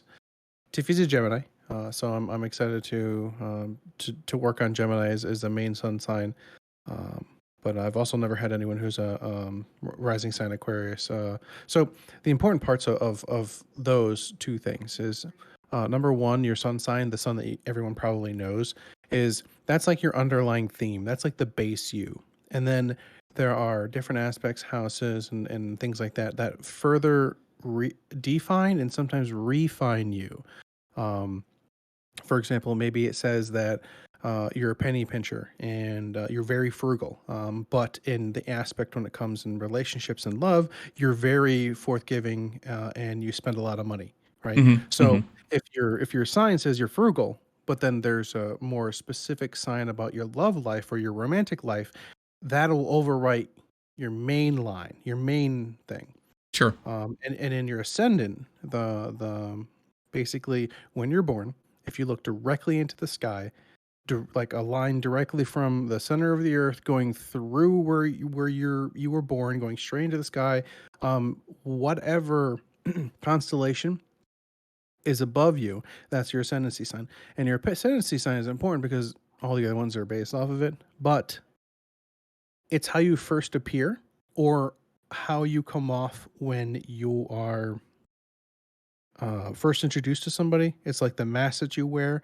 And when you're young in life, it's very impactful. It's kind of like more of a core you than you, because you're still trying to find yourself out.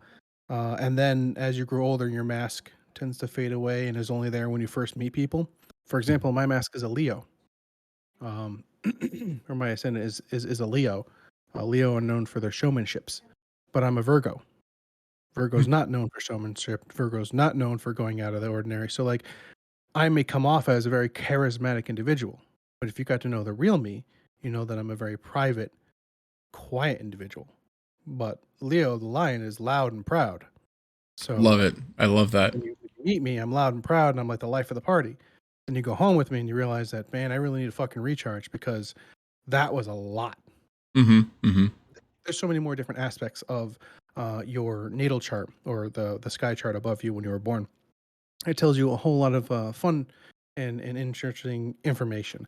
Had a lot of, like I said, had a blast doing the Book of Berg, and looking forward to working on the Book of Proxy, and then doing more in the future. Just they take like a month to do. Number one, I'm lazy, and number two, it's very time consuming. I'm talking like I probably put more than 40 hours into each book. Probably it ends up being like 45 to 50 pages of text Jesus. To go through. It's very thorough, very entertaining. Berg, actually, yes, I'm gonna put you the sexy stuff in your new book, Berg. I'll do it this weekend. I'll do it tomorrow. I'll tell Tiffany to remind me to do it tomorrow, and then we'll give you the revised Book of Berg. Yeah, he sent me his. It's 47 freaking pages. Good Lord. Yes. So, Berg, would you mind? Again, I don't mean to put you on the spot, but I'm going to put you on the spot. Would you mind explaining, like, what was your reaction to reading the Book of Berg? Like, how did it go? How did it make you feel? I'm interested to hear the feedback, and I would love. No. I want you to talk about the book. I talked a lot about you in the book. I read most of it too on stream. Hold up, gotta pee. Gotta pee, yeah. He might have been drinking. It might be that time. That's fine. Yeah. He can pour his feelings out for us. I'm okay. I left out a part about there's a small blurb of sexuality. Your main sign often determines where your erogenous zones really fire off. For example, Berg is a Taurus. His throat. A Taurus normally have very attractive voices. They're probably even good at singing. A lot of Taurus, they have to be careful of their throat because they'll often get strep throat and other throat related illnesses because it is one of their most vulnerable and strong. I know, oxymoron. Like, their throat is their vulnerable spot, but also the throat is like one of their best spots. And also the throat is an erogenous zone for Berg, as an example. And then they gave like little exercises or little like massages to do to really fire off those neurons. And they have those for every one of the signs. And I left it out of the book because I'm autistic and I'm naturally very. I grew up religious. I still am religious, but I grew up in a sex is bad. We don't talk about masturbation, self-love. We don't talk about sex outside of marriage. Like, that was pressed upon me and it's still instilled in my being. So talking about sexuality and things like that is really uncomfortable for me, but it's uncomfortable in a good way. Like, I want to break that feeling down and be like, listen, go away. Sex is a beautiful thing. Feeling good is okay. It's okay to feel good, right? And in that way, and with other people, if you're sharing it mutually, of course. So I left that out of his book because I left it out of the very first book I sent because I sent it to a friend. Long story on that one. I just didn't feel comfortable including it, but I think I'm going to include it in all the books moving forward. Sure. Just throw those little Oh, there we go. Burke says the book was interesting. I found myself agreeing with some of the stuff, disagreeing with others, only then to agree upon it upon later reflection, though some things were totally not on point. Awesome. I felt called out as a whole. Oh, Ferg. It doesn't pull punches, I'll tell you that. Yeah. Oftentimes it'll say, listen, here are the things you probably struggle with. And then you look and you're like, fuck, that's exactly what everyone says I'm not good at. Oftentimes that's how you feel when you read these things. And it's like, oh, you need to work on this stuff. Or be careful because this stuff's too strong in your life and you might have prideful feelings in this or whatever. And then, it doesn't pull. It's not just the fluff that you read and they're like, oh, you'll have a great day. Look out for someone catching your eye. It's not like that. It's a little bit more. Why are we screaming about his ascendant sign? What's his ascendant sign? I don't know what it is. I don't know where I'm looking for that. Ascendant sign? Hang on, let me... I could put it up here if you want. Primary display caption. Boop. Oh, I guess I'd have to make it bigger for it to be visible. I got you. I got it. I still got it. The Book of Berg. Okay. His ascendant sign... Jesus. Scorpio. Oh, Scorpio. Oh, isn't that all about sex and stuff? No, Scorpio is all about the mysticism and the unknown and the cult, which can be sex, but it's more on. Yes. What was that word that I used with you earlier? Nuance. Nuance. Yes. Scorpio is a very interesting sign. Very misunderstood. Vindictive. Fuck yes. Don't fucking cross Scorpio. You will fucking regret it. Novelty? Is that the word you were looking at? I'm sorry, what? The ascendant sign, Scorpio. No, Berg said something about novelty. He was trying to help you with the word you were looking for. Yes, novelty. Yes. Yep. Yep. There you go. Page 21. Berg puts the whole force of his personality behind everything he does. Right? Yep.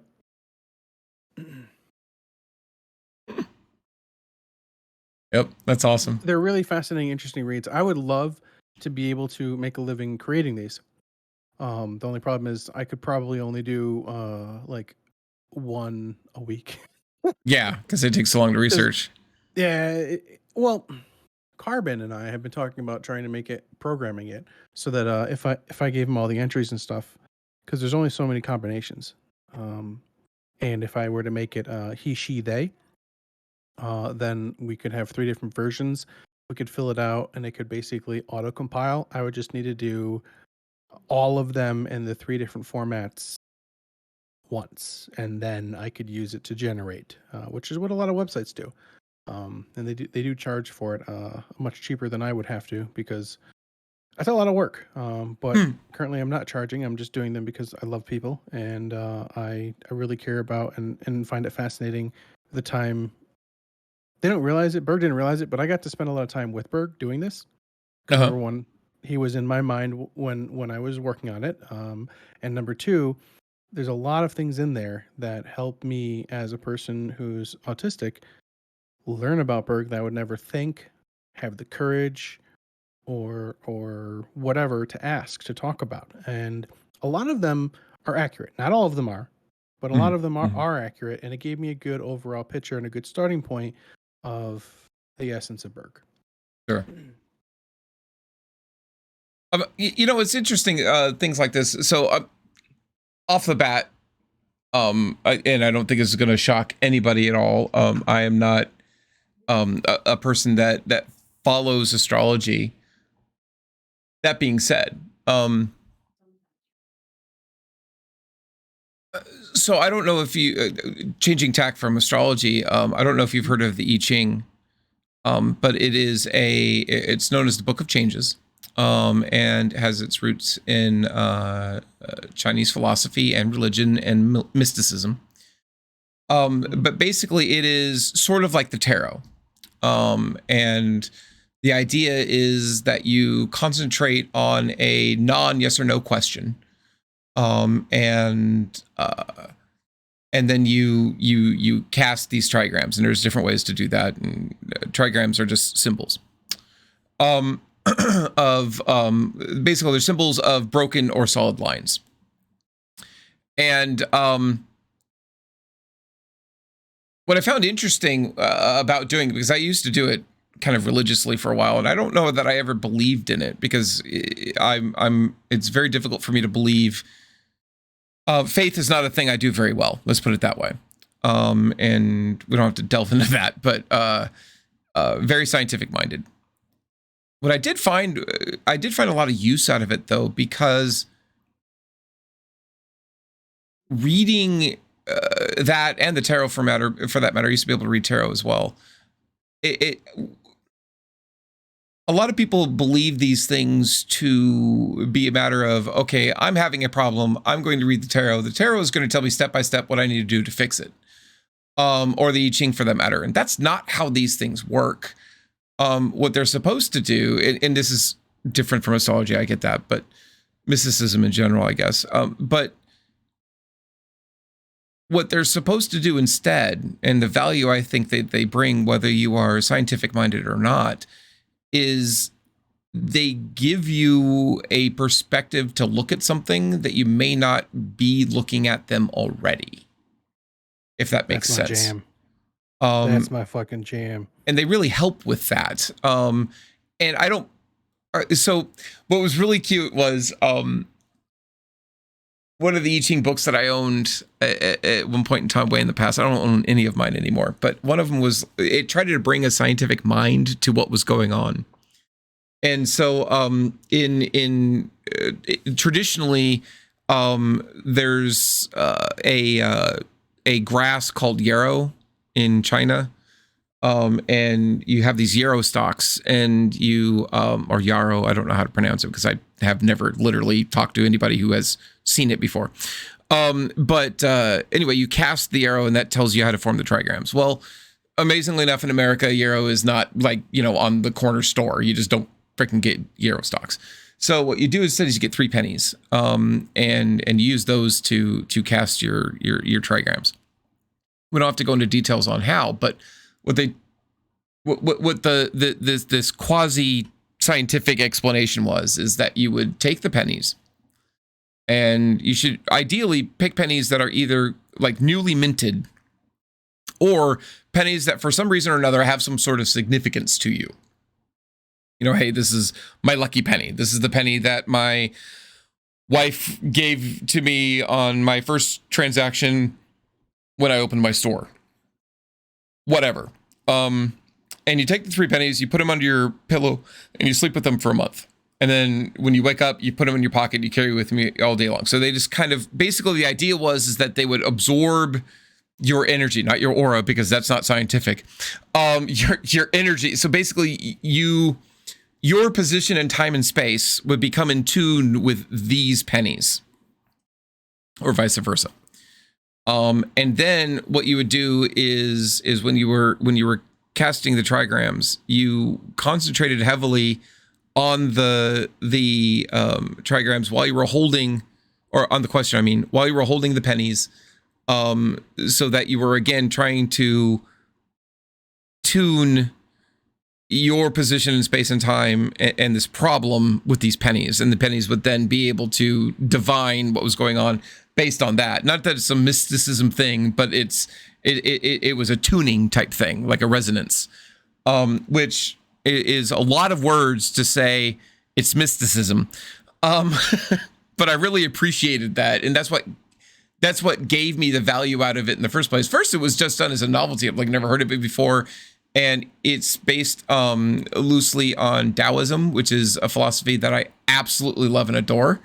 And I wanted to know more, so I learned more about this. But that perspective thing I was talking about, I think is the key. It almost doesn't matter what the results of the what the results are, because I knew that if I had a problem and I would cast, I would divine this, it would help me see that problem in a different light, which would, not be prophetic, but would be therapeutic, if that makes sense. Yeah, makes a lot of sense to me. There was also a period of time of about 2 years where I could take any tarot deck and people could shuffle it and then like fan it out. And 80% of the time I would draw the Fool. Like blind from the deck. That was probably just coincidence, but it was hilarious every time it happened. I don't know too much about tarot. I had a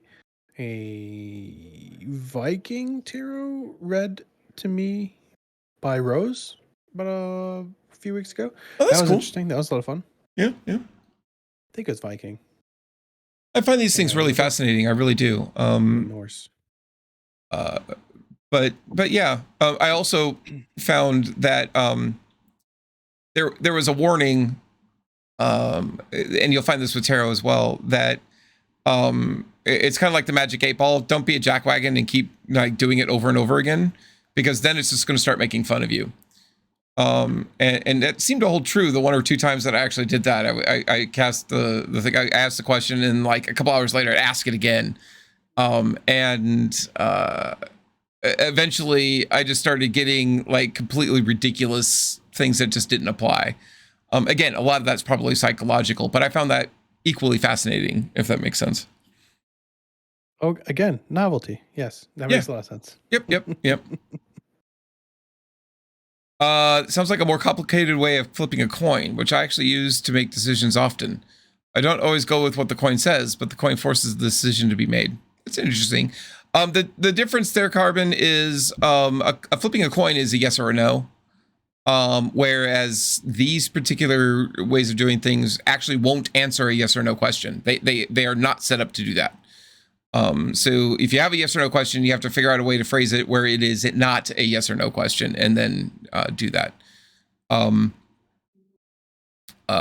But it's more complicated than I'm explaining it to be, because this isn't a time to talk about, how to, this isn't occult time with Alice. I don't think there ever will be such a thing, but I don't mind talking about them. It's just not my thing, if that makes sense. I'm sure there are many people that are much more capable of talking about the occult than I could. Just remember, no one's going to do it in the way that you would. That is true. So it's fair to say that that's not what you want to talk about now. But I don't think you're being fair to yourself. If someone asks you a question, oftentimes they don't necessarily want just the answer. They want to know your answer, because an answer, okay, you can get an answer from Googling most of these things. But they want to know, like, it gives them a window into your mind and the way you thought because of the way you answer things. Anyways, that's how I take it. I know autism is a bitch and we see way too much into a lot of things, but you know what? That's why I'm here. That's why I'm in anyone's streams. That's why I ask anyone any direct question. I could probably find the answer to someone else, but I'm more interested in hearing what you have to say about it. That's just remember to be fair to yourself that sure, other people can talk about it in a different way, but it's not necessarily better than your experience. That makes sense. Yeah. No, I appreciate that. It was interesting along those lines. So we're talking about Taoism and things that Alice loves. Have you heard of? First of all, have you heard of Taoism at all? I'm not going to start preaching to you. I'm just asking. I've heard of it. I don't know enough about. I don't know anything about it other than I know of a name because I played Civilization. Okay, fair enough. So Taoism is literally translated to as the way, ism. And the idea behind it is actually deceptively simple, and that is going with the flow of a river is a lot easier than going against the flow of a river. And what that really translates to in a person's life is things that make us unhappy. The things that make us unhappy because we are not seeing them as we want them to be. So one of the famous art pieces that are behind it shows the 3 wine tasters, and one's person supposed to represent Confucius, one's supposed to represent Buddha, and one's supposed to represent Lao Tzu, who was the guy behind Taoism. And the first two basically were like, oh, this is disgusting, it's terrible, and there were different reasons why. You know, Confucius, you know, says things should be the way that it's supposed to be wine. Why is this not wine? This is disgusting, throw it out. Buddha had some other reason not to like it. I can't remember what it was, to be honest. But Lao Tzu is the only one smiling. And everybody's like, well, why the fuck is Lao Tzu smiling? And well, Lao Tzu is smiling is because vinegar has a use. Like if you stop thinking about it as wine and you look at it as vinegar, you can do all kinds of stuff with vinegar. And so that was that you know, that's kind of what that's about. But anyway, I'm getting off my point here. There was a philosopher or philosophy professor, and they were at a party. I don't exactly remember how he described how the conversation came up, but basically they were talking about trying to get other people to understand what Taoism is. And one guy basically saying, well, it's not possible. You know, average people who don't go through years of study could do it. And he's like, no, anybody could. And so they came up with a bet. And the bet was essentially, because they were drinking, that he could take the characters of Winnie the Pooh and use them to describe Taoism to people. And the result of that is a book called The Tao of Pooh, which was followed a little bit later by the lesser known The Day of Piglet. Day spelled T-E. I'm not pronouncing that exactly correct. It's a cross between T and Day. It's some sounds between those two. And they are absolutely adorable. And good reads if anybody's interested, by the way, whether you're interested in Taoism or not, they're really, really good. It takes each of the characters from, the 100 Acre Wood and explains, their personality and why Winnie the Pooh is the hero. And Winnie the Pooh is the hero because he is the ultimate, what's called the uncarved block. He has no expectations of what's going on around him at all. And that's why he was the only one that could find the North Pole when they were looking for it, and the various other things. Anyway, great read. I have no idea how we got to where we're at right now, but here we are. Well, now I know a little bit more about Taoism. Yeah. Actually wrote a couple of papers on it in college. Not that I'm an expert, because I am absolutely not. I'm really bad at it, but I love the concept of it more than I'm a practitioner of it.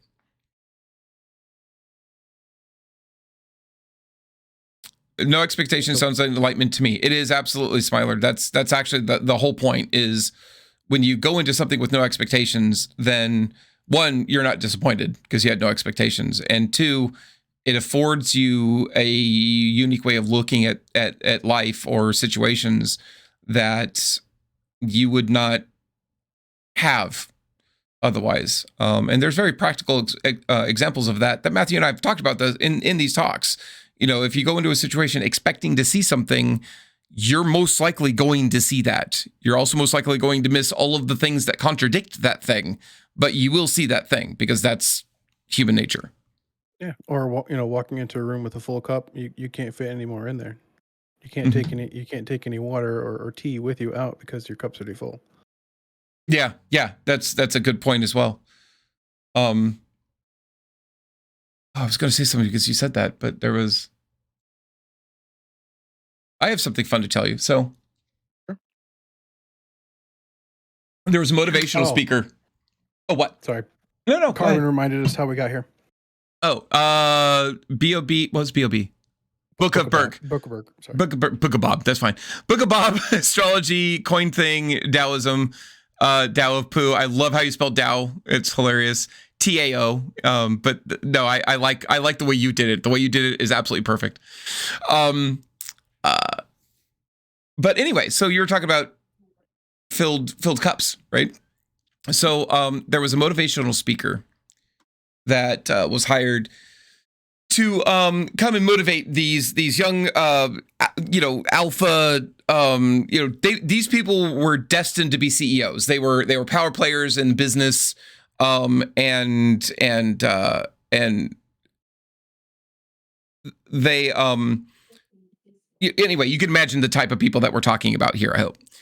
So he comes in, and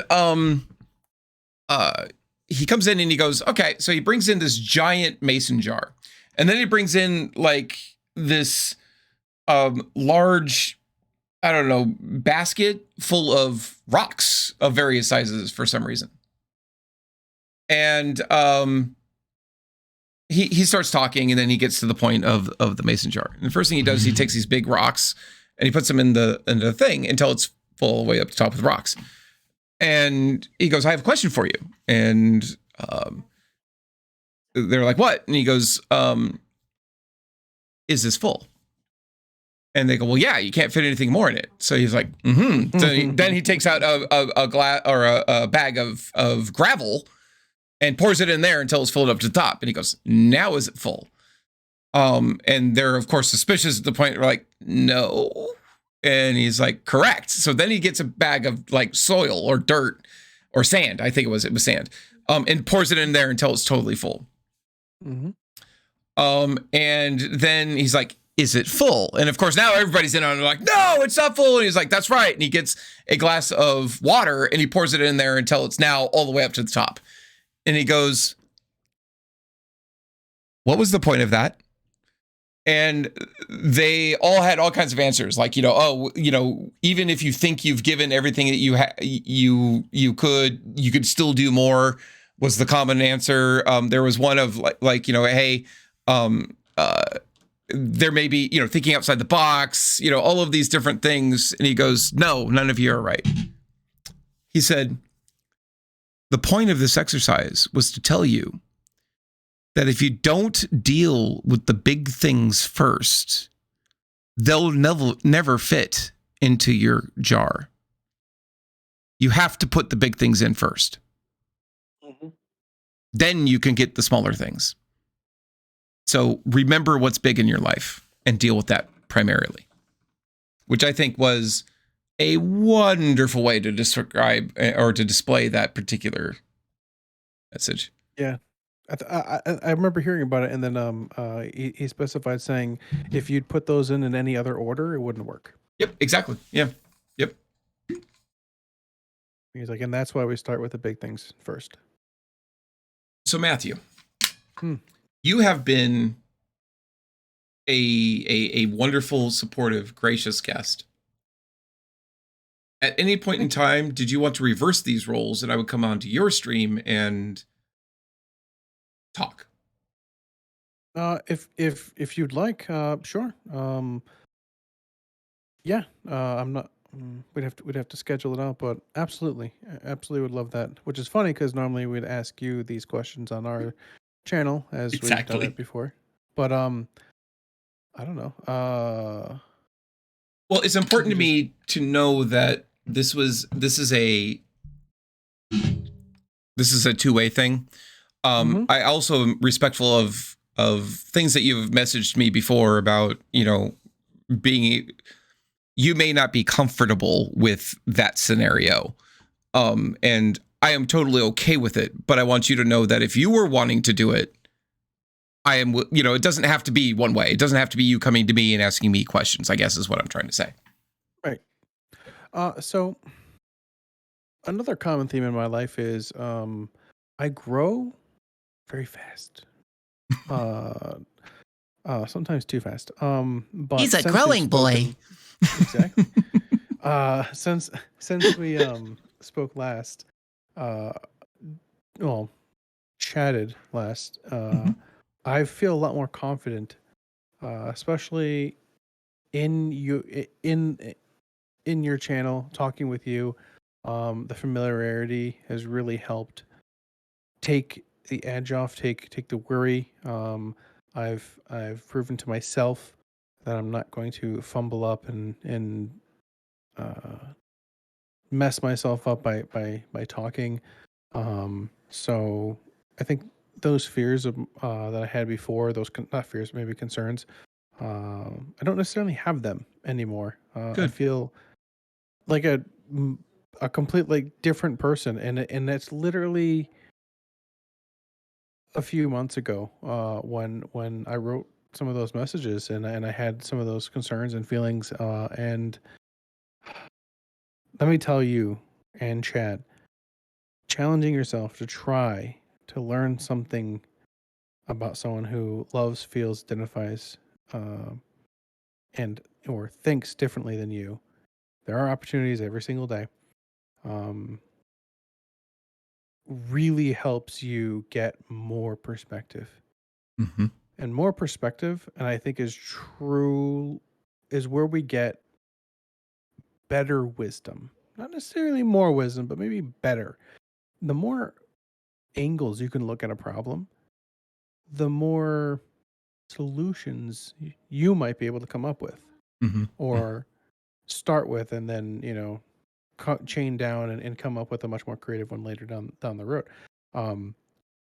And the more opportunities you'll have to interact with individuals that you've learned something about, and you might, heck, like the golden goose is if you find something out about yourself that you didn't know you had in common with someone who you thought was different than you. In reality, you're different in the same way. It's another way of saying we're the same. You find someone who you find a kinship with, or I like the term resonate with. It's really hit a chord with somebody where they're just like that's that exact same thing. Lately, Tiffy's been doing that with the ADHD groups, individuals, and a lot of our chat has been. Tiffy's been more expanding on ADHD and things of that nature, and learning more about the condition of ADHD and the challenges it can present, and just really getting in really networking with that. A lot of our chats were like, yes, me too, or yes, I get that, or yes, I can resonate with that. They don't use the word, but I do. I like that word. But yeah, I definitely think we should have you on. Or we can continue here. It really, I have zero interest in having any kind of ego on my show, your show. I enjoy the time here just as much as I would enjoy the time on my channel. I wouldn't mind doing a reverse interview here, where it's Alice asks everything. It's kind of like Alice asks anything. All right, yeah. Yeah, there you go. Alice asks anything. So it's still kind of the AAA going on. I'd be down for that, and we might be able to get Tiffy on, so you can that'd be wonderful. Talk to Tiffy and or myself. Maybe half questions me, half questions Tiffy, or third me, third Tiffy, third. We can answer it jointly. I think that would be a spectacular idea. Again, if we can't find time on our channel, you have time dedicated, and I would love to take opportunity on that, because our Fridays that we have, I'm not gonna lie, I was playing Pathfinder, the new one, Wrath of the Righteous, and my ASD kicked in hard, and I did not want to do anything but play that game. I did not want to come and hang out. I didn't want to talk. And then when I forced myself, listen, Matt, you're gonna stop. You have to go to this. You said you would. I was like really down on myself, really like a petulant little child with pouty face. Like, I'm not gonna have any fun. I don't want to have any fun. I want to play my game. But the second I joined in here, I could feel my energy piling up, getting more positive. I could just feel myself being happier. I am so happy to hear that. I get the same way, and if I'm being honest, well, actually, two things before I say that. One, Smiler really likes your resonate with comments. She used to say, I like their energy, but I think the way she worded that, she might start using resonate, so she likes that. And Berg says, along with me, that we are both glad you came. Actually, he says, I'm glad you came, but I'm also glad you came. But I will also say that if I'm being honest with myself and everybody out there, I have had zero desire to stream and more desire to hide in a hole. And we won't open up that wound again, but because of what I had said earlier.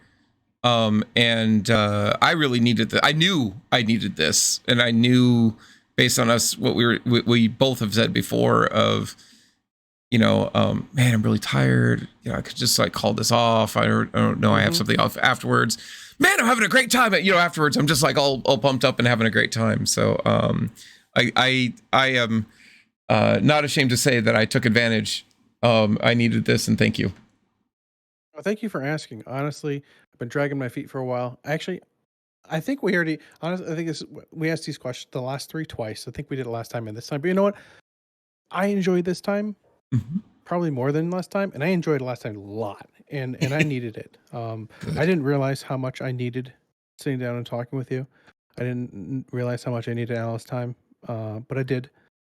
So I would be more than honored to come back again with maybe and ask Alice anything, or Alice ask anything or something like that. I would love to have something like that. That would be, I would very much look forward to something like that.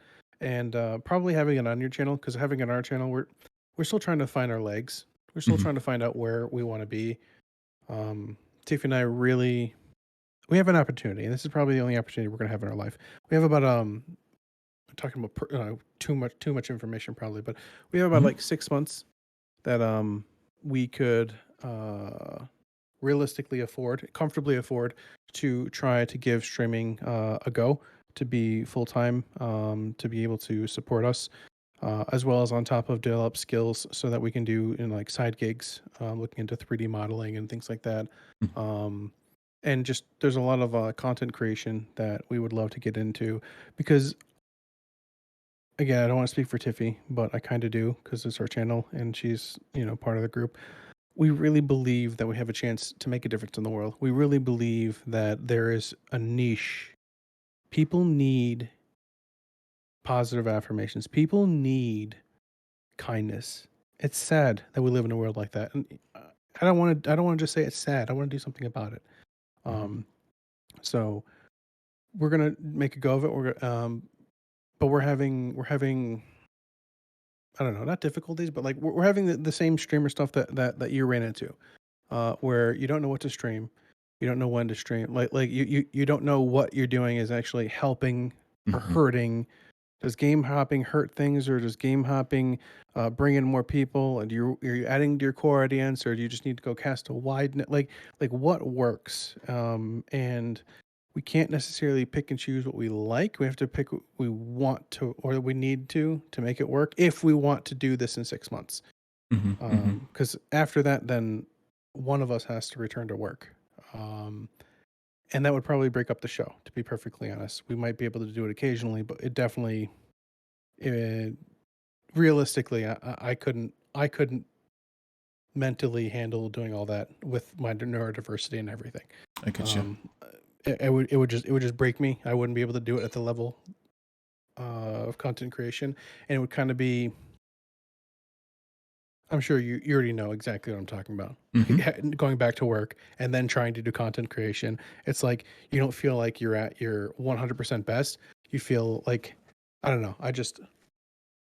We have an opportunity, and I want to give it a go. If it happens, amazing, awesome. And if it doesn't happen, well, you know what? I tried.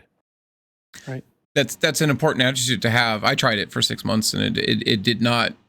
I think I was successful, but I was not financially able to support myself. So in that aspect of success, I failed. I could say that the realistic research points to you can't be a variety streamer and be successful. Yep. And you need to grind out one thing first, and then you can transition to variety. That's and those that are variety streamers, like it's, if you think of like 1 in 10,000 people are going to be successful enough on Twitch to be, considered wildly successful, and they can support themselves and etc. Of those, like 5% of those people are variety streamers.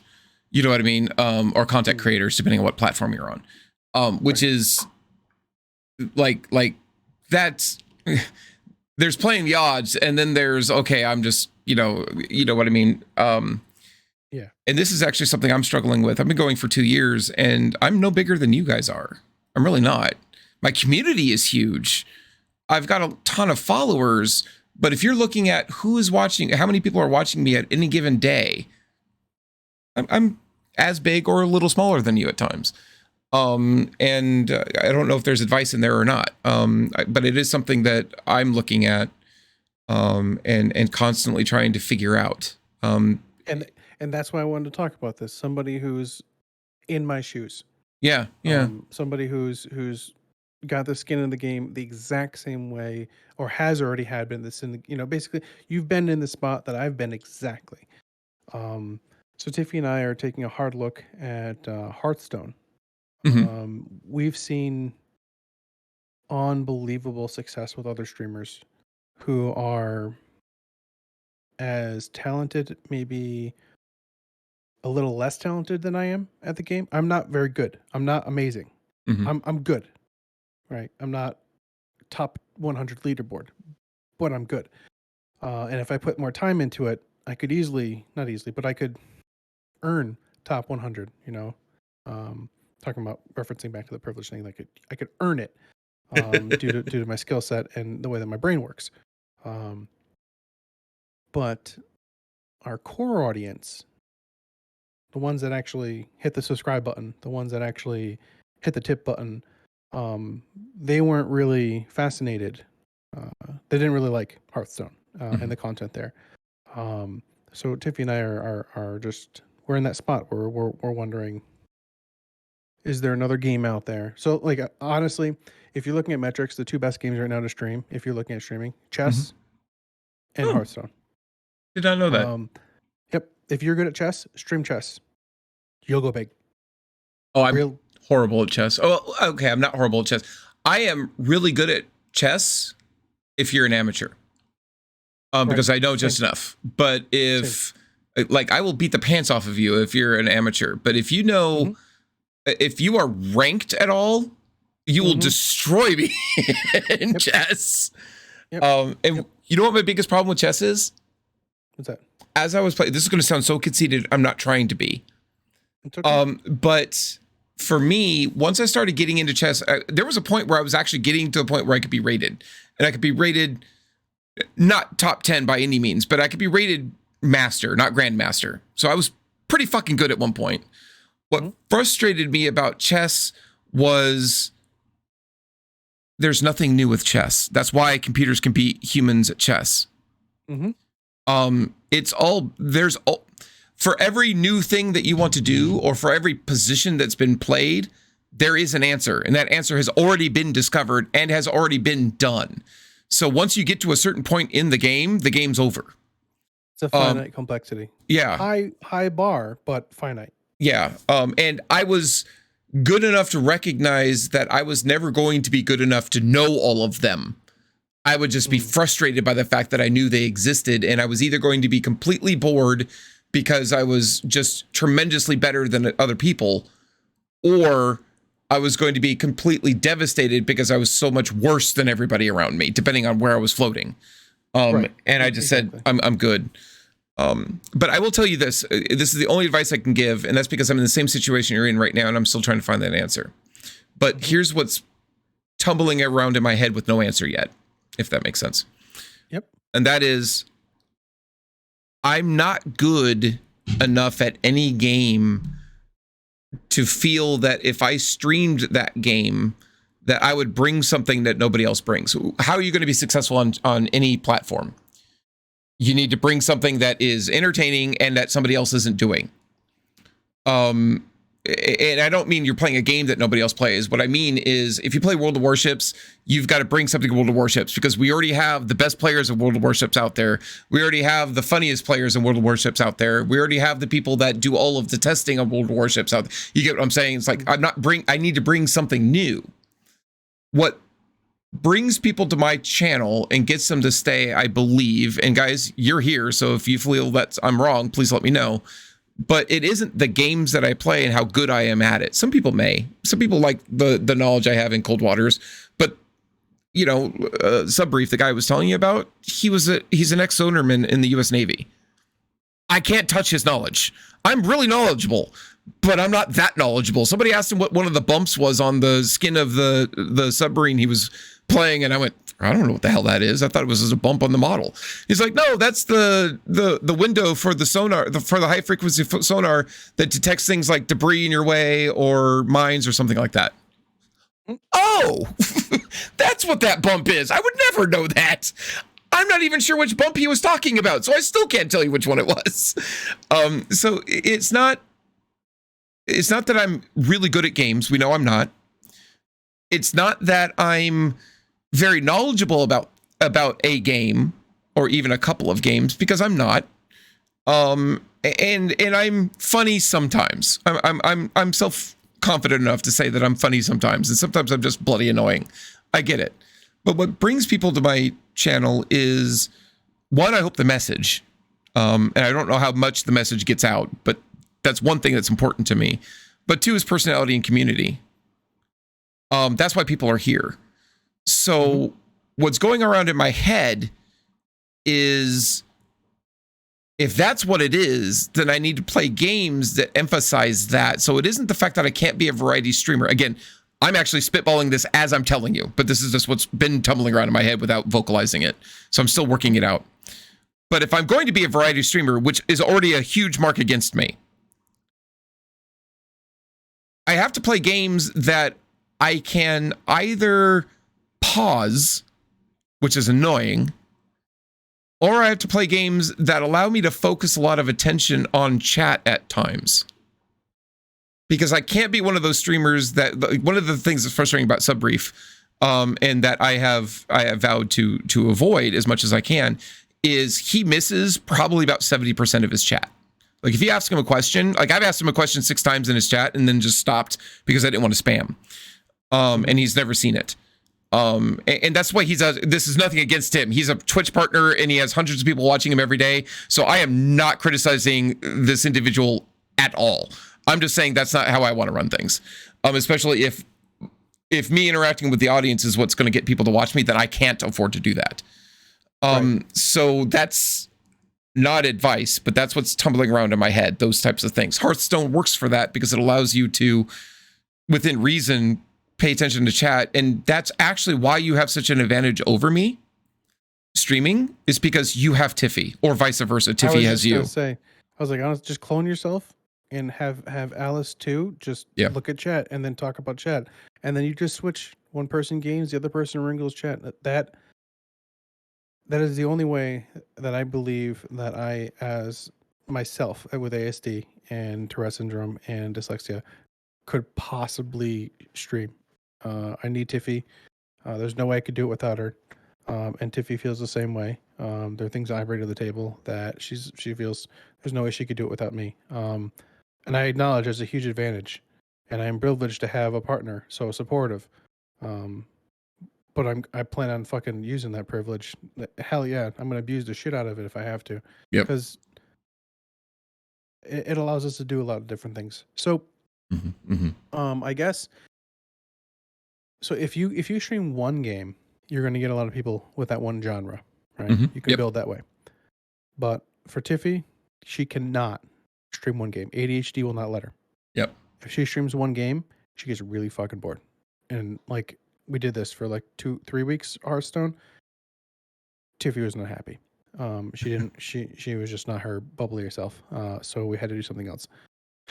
So the other coin is, what if you were to trolley to build your core audience? So if you're going to be a variety streamer, why don't you find people? Or the goal would be to find people who resonate with you, like Sofa, Small Iron Sad Eyes, Rose, Berg, many of your other regulars, that they don't care what game you play. They're there to hear what you have to say and how you say it. My suggestion to you is, you're not varietying enough. You've already scooped up your core audience for all the games that you currently play. And think about expanding to more games and playing them for like a week to scoop up as many people as you can add to your core and then move on. That's something that Tiffany and I have been talking about and thinking. We have 16, 17 core supporters, financial supporters within our, you are one of them, obviously, within our group that has provided a substantial amount of financial support, blowing Tiffy and I away every single month that the check comes in. Not enough to live on, but for 16 to 17 people, just those core members, their support, making it look like, wow, okay, maybe we could give this a go. Like, it would be tight, might need to get a part-time job at the end, but maybe we could do that. Working on that core audience that doesn't really care what you're playing, but cares more about you and your message, and is some of them might, want to financially support you. We thought about, sure, game the game, or look at building your audience, building your core audience. That's just, it's not advice. It's just information that I wanted to share with you that we thought about. We're looking at. I appreciate that, actually. And it looks like two people have gone picking up what you're saying and like, oh my God. Yeah, there's a lot of things. I want to, the only other advice I can give, I guess, is that I don't feel, and Sofa vehemently disagrees with me on this, but she's wrong. I'm kidding. I love you, Sofa. Is you're far more likely to succeed if you are not restricted to a single platform. Yes. Or not just a single platform, but a single type of content creation. And I am not good at that. I'm good at live performance, but I don't have editors. I don't like editing myself. I don't really want to learn how to better edit. But I need things like to be able to take, Sophie and I have talked about this, is taking like a monk. Yes, a monk. I want a monk to come and help me out. And then I'm going to put him aside and actually talk about what I'm really going to talk about. And that is every month having a highlight reel of things that I played and things that, like moments that were really, really funny, and just having that in a YouTube video. Kind of like snippets of any what are they called? Clips. And things like that. And things of that nature would be the minimum I need to do. I'm also really, really good at giving instruction. When I had first started my YouTube video, I was playing Rogue Tech a lot, which is a modification. It's a heavy modification, almost a complete rewrite of Battletech. And yeah, but it was really hard to install back then. So I actually wrote a step-by-step instruction, I created a video of a step-by-step instruction. Here's what you do. I actually wiped it from my system. Here's how to install it fresh. Here's how to update it fresh. Once you get into the game, here's how to configure it. And I put those as two different videos. And the video of how to install it was like, I had a couple hundred views, which is, pitiful. But when most of my views are 2, and usually that's me looking at it twice. 100? Tiffy has been doing YouTube for years. A couple hundred videos, that's good. That's good. Yeah, I appreciate what it takes to get that. Yeah. So I'm really good at that, and people are like, "Well, you should do that." I'm like, "Well, what God's green earth am I going to like?" That was a niche that I saw that people needed, because everybody was always asking, like, "Oh my God, how do I do this? How do I do this?" I did it and I broke it. You know what I mean? And it was. Once I did that, it actually helped. I actually told them that I did it, and they actually posted it. That's probably why I got so many views. You know what I mean? But that was like a really niche thing that I saw that needed filled, and I was happy to fill it because I was a really active member of that community at one point. But that was a one-off. Like, I have no idea what else I would do. Sorry, that type of thing. Anyway, these are things challenges that I'm facing and looking at doing. Right. Listen, I totally understand. I also know that I'm at a huge advantage because I have 2 bodies that are looking to live off this one income stream, that are dedicated and have most of their time freed up. Tiffy and myself being those 2 bodies. And we don't have to pay ourselves because that's just self-evident. If content funneling, which is what you're talking about, having a Facebook group or whatever, having an Instagram, whatever, having TikTok. Yes, these are all things that people should look into. Twitter minimum, Twitch, and then YouTube clips and stuff like that. That is more than half. That is more than a part-time job. That is more than 20 hours a week. It is content creation. Think about. I know there's any of you out there who don't do YouTube or don't do Twitch. Think about creating, let me walk you through the process of creating a highlight reel. So unless you pre-marked the timestamps that you need to go back and grab for those highlights, you have to re-watch your streams. This stream has been going for 6 hours and 10 minutes. Do you have any idea how long you have to watch another 6 hours and 10 minutes of your time to go through and find those highlights and clips to put into another video? That's not including the cutting, the clipping, the smashing together, the making sure the transitions are right, uploading, getting the file structure, doing music, doing an intro, Balancing posting sound. sound, balancing. It's not any of that. That's just going back and watching your shit. If you didn't already pre-mark everything, doubles the time. You know, you spend 4 hours like we do streaming most nights. You have to spend another 4 hours going through it if you don't mark it as you go. And marking it as you go, that's another job to, you know, like unless you have like a mod who's like, okay, this highlight looks good, this highlight looks good, or you just take your mashes of clips that you get for the week and then hope that it's enough to make a 5 or 15 or however long your video. Like, it's a lot more work than people. There's a reason why you pay editors to do this. And when you pay them, you have to pay them.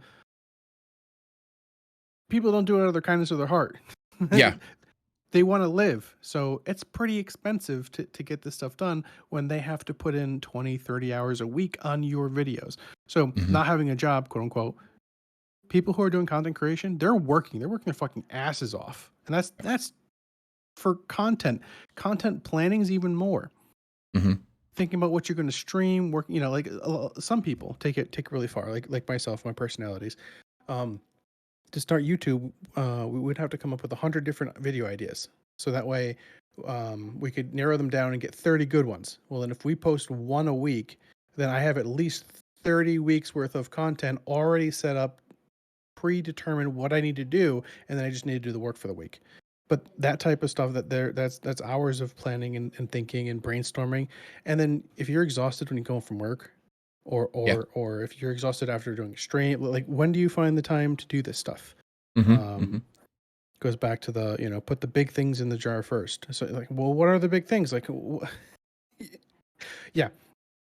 If you're unfamiliar with it, it's not as easy as it sounds. It's not something you can just do. And content creators who make it, and the content creators who do the content funnel, the funneling, it is a lot of work.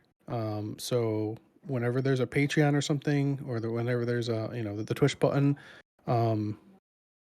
we appreciate it if you decide to hit that button. It's never a requirement, because that's most people, like we know that a lot of this content is going to be consumed for free. But you know what? We've consumed free content for years as individuals, most of us anyways. So we can understand that. At the same time, like what is it? All this content you're getting is exposure. People die of exposure, and my landlord doesn't take exposure on the checks. Yeah, exactly. My landlord gets mad when I expose myself to him. Exactly. Yeah. Right. I like that. Sorry, chat. This is like shop talk, streamer shop talk. Well, you know, I think it's helpful for some people as well. Actually, you know that you know, and you're talking about 4 hours a night streaming. Yeah, I've been streaming for 6 hours and 10 minutes, and I know, and I also respect. You're probably, I don't know, I don't want to assume, but I would imagine you're getting to your limit. But I stream this long 5 days a week. On top of working. On top of working. And so I'm putting out closer to 40 hours of content a week. And then we're talking about having an editor go through 40 hours of content. They haven't done anything yet. They're just watching my content. At the end of it, they probably want to murder me, frankly.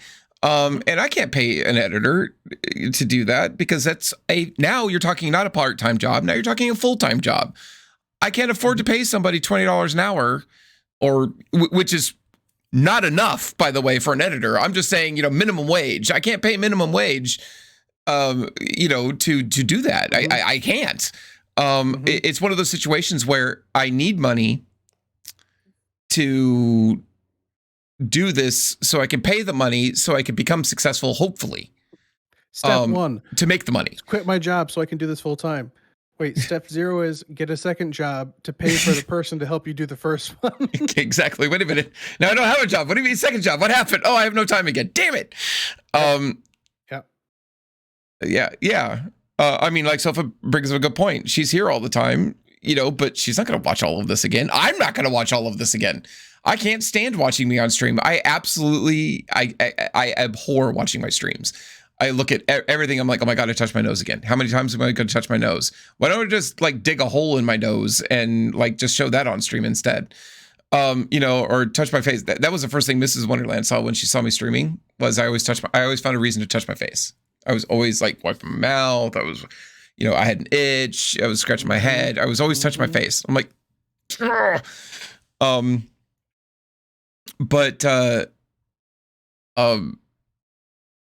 yeah. Anyway, I don't. There's no point here. These are just challenges that we're facing, that we're hoping to fix. Ultimately, I want to serve the community, if that makes sense.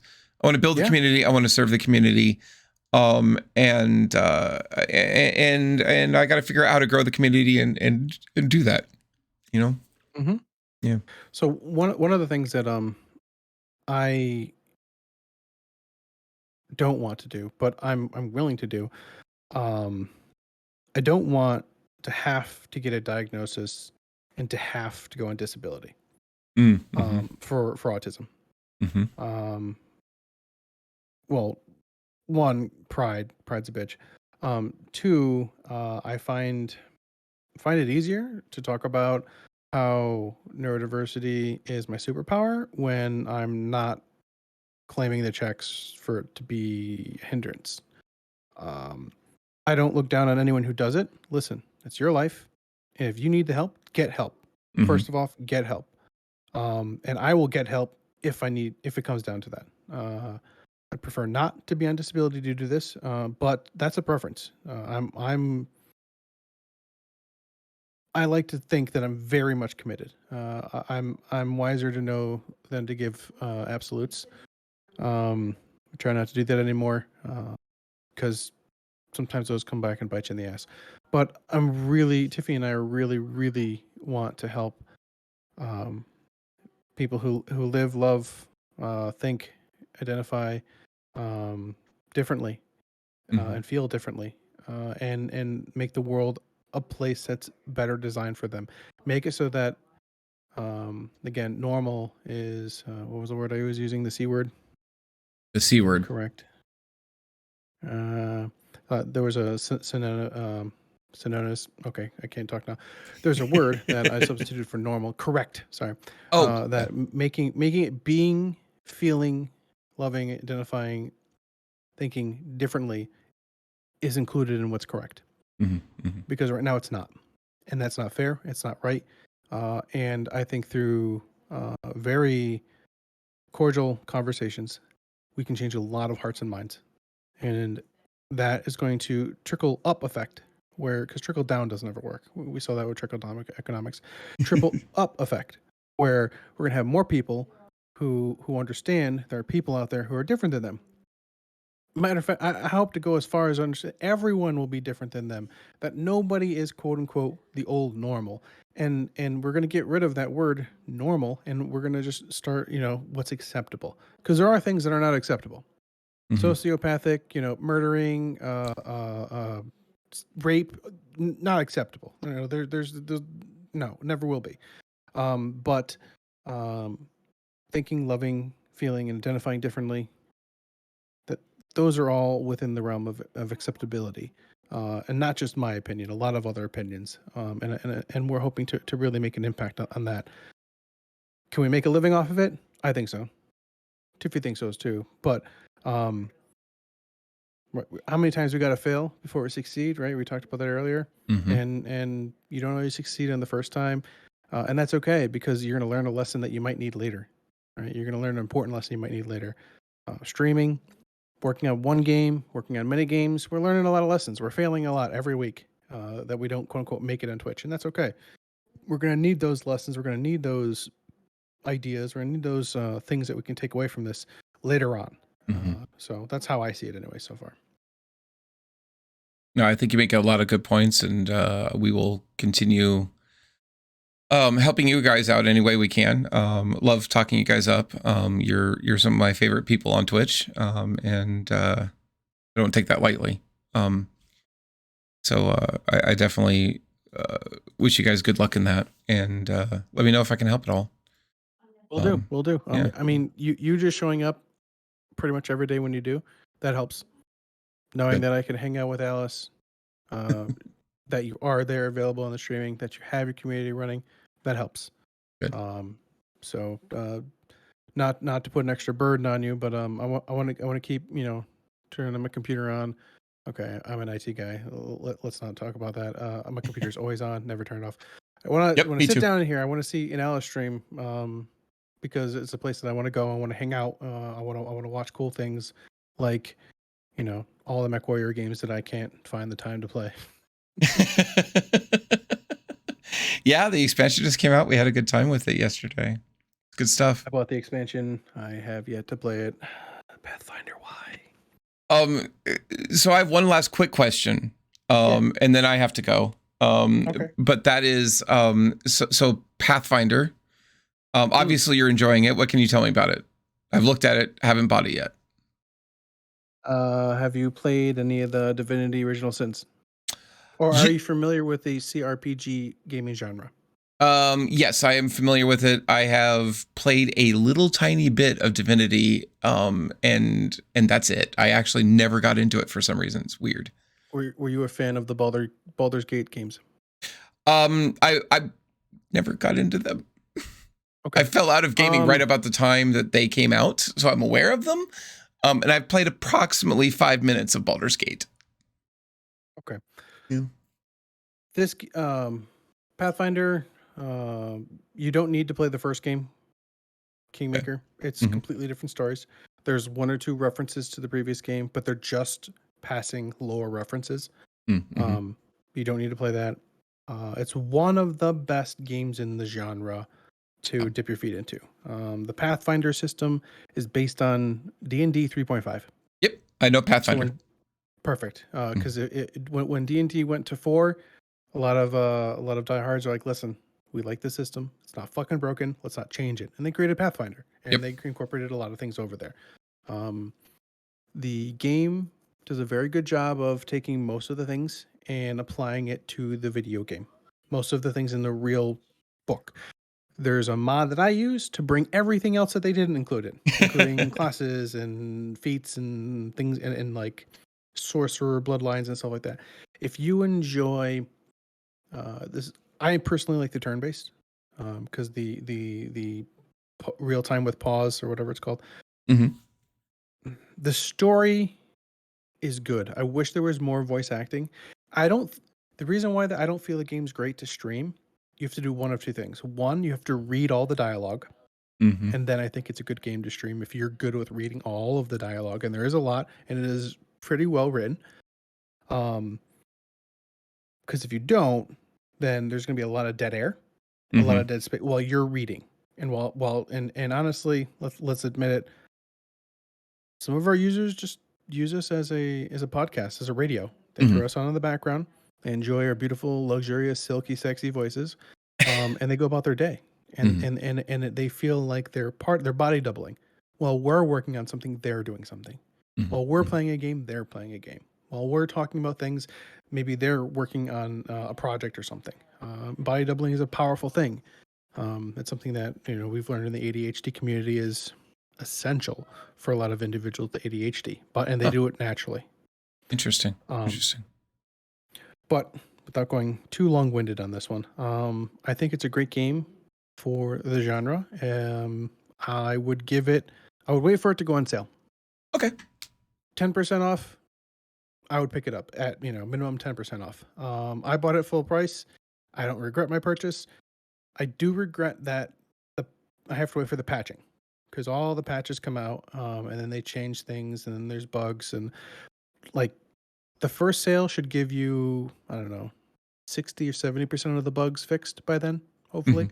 The bugs really ruin it for me, because you'll run into something and then you'll have to go back a bunch of saves to when before that happened, because that broke your game, and then they come in and they'll fix it, and then not everything they fix is retroactive. So I'm doing a whole new playthrough right now because they fixed a lot of bugs in the campaign management.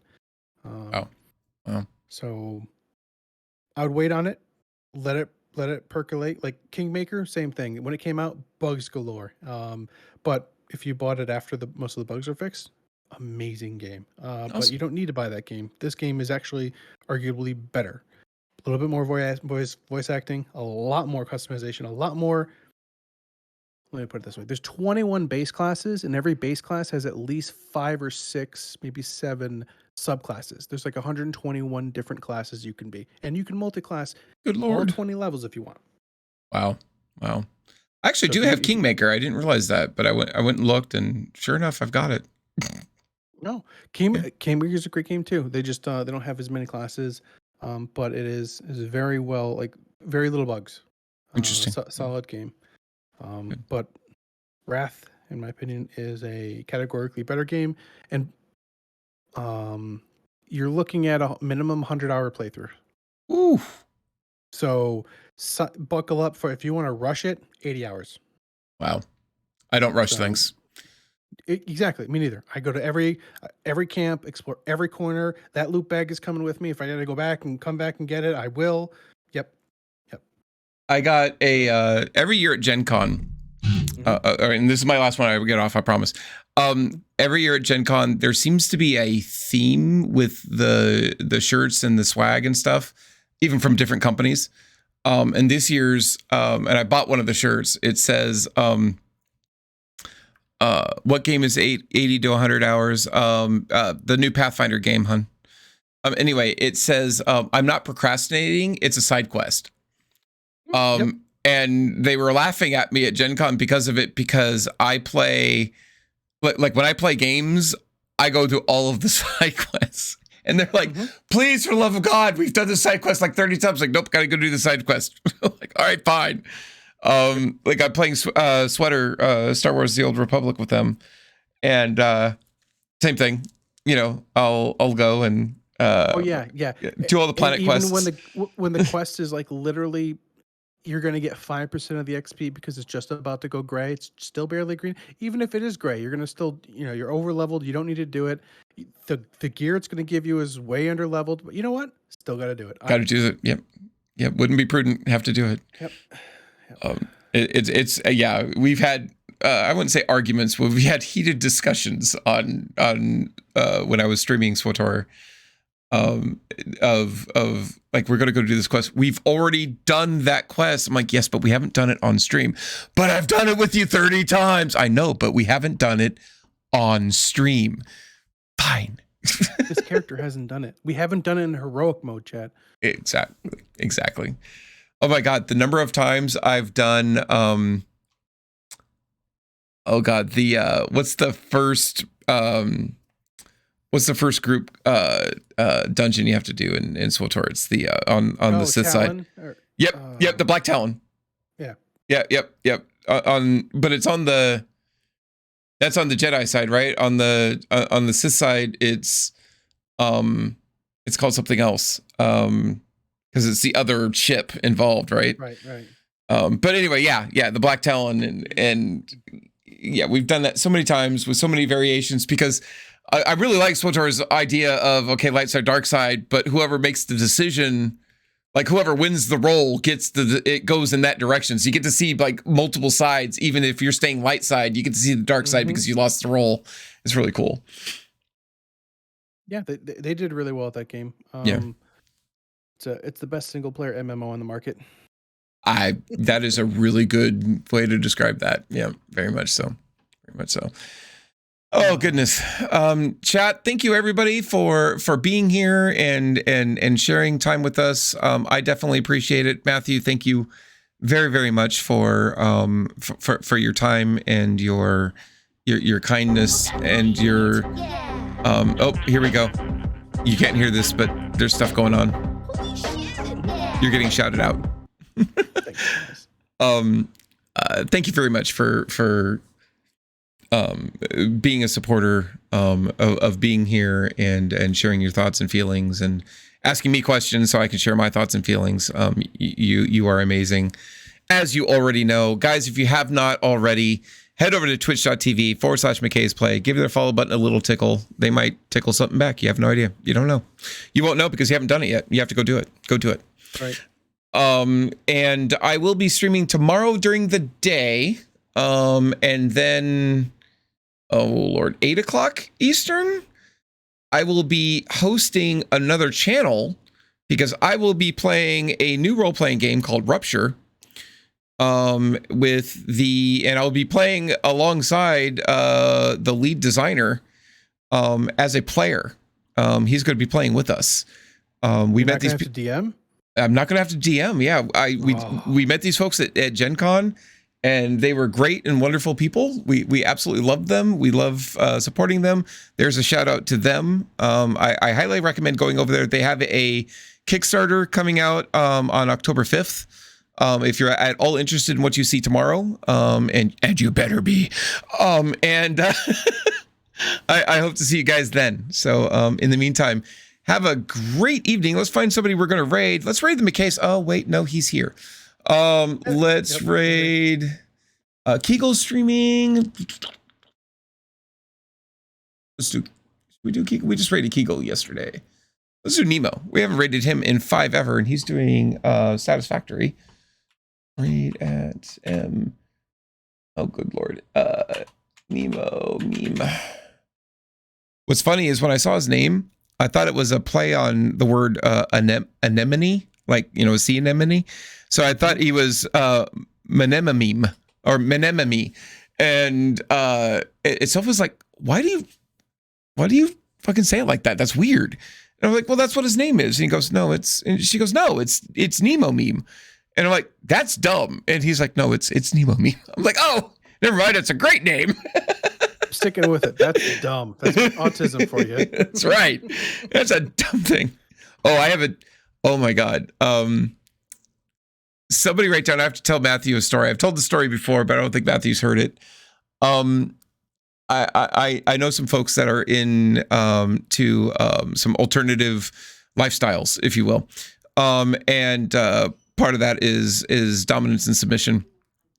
And I have a very autistic moment that I had with a couple of people that were showing me how to do it in practice. And I didn't put my foot in my mouth. I took my entire leg and inverted myself through my mouth. It was real bad. And it was hilarious. And I will tell you that next time. In the meantime, guys, have a great evening. Thank you again, Matthew. I really appreciate it. All right. Good night. Thank you so much. Good night, guys.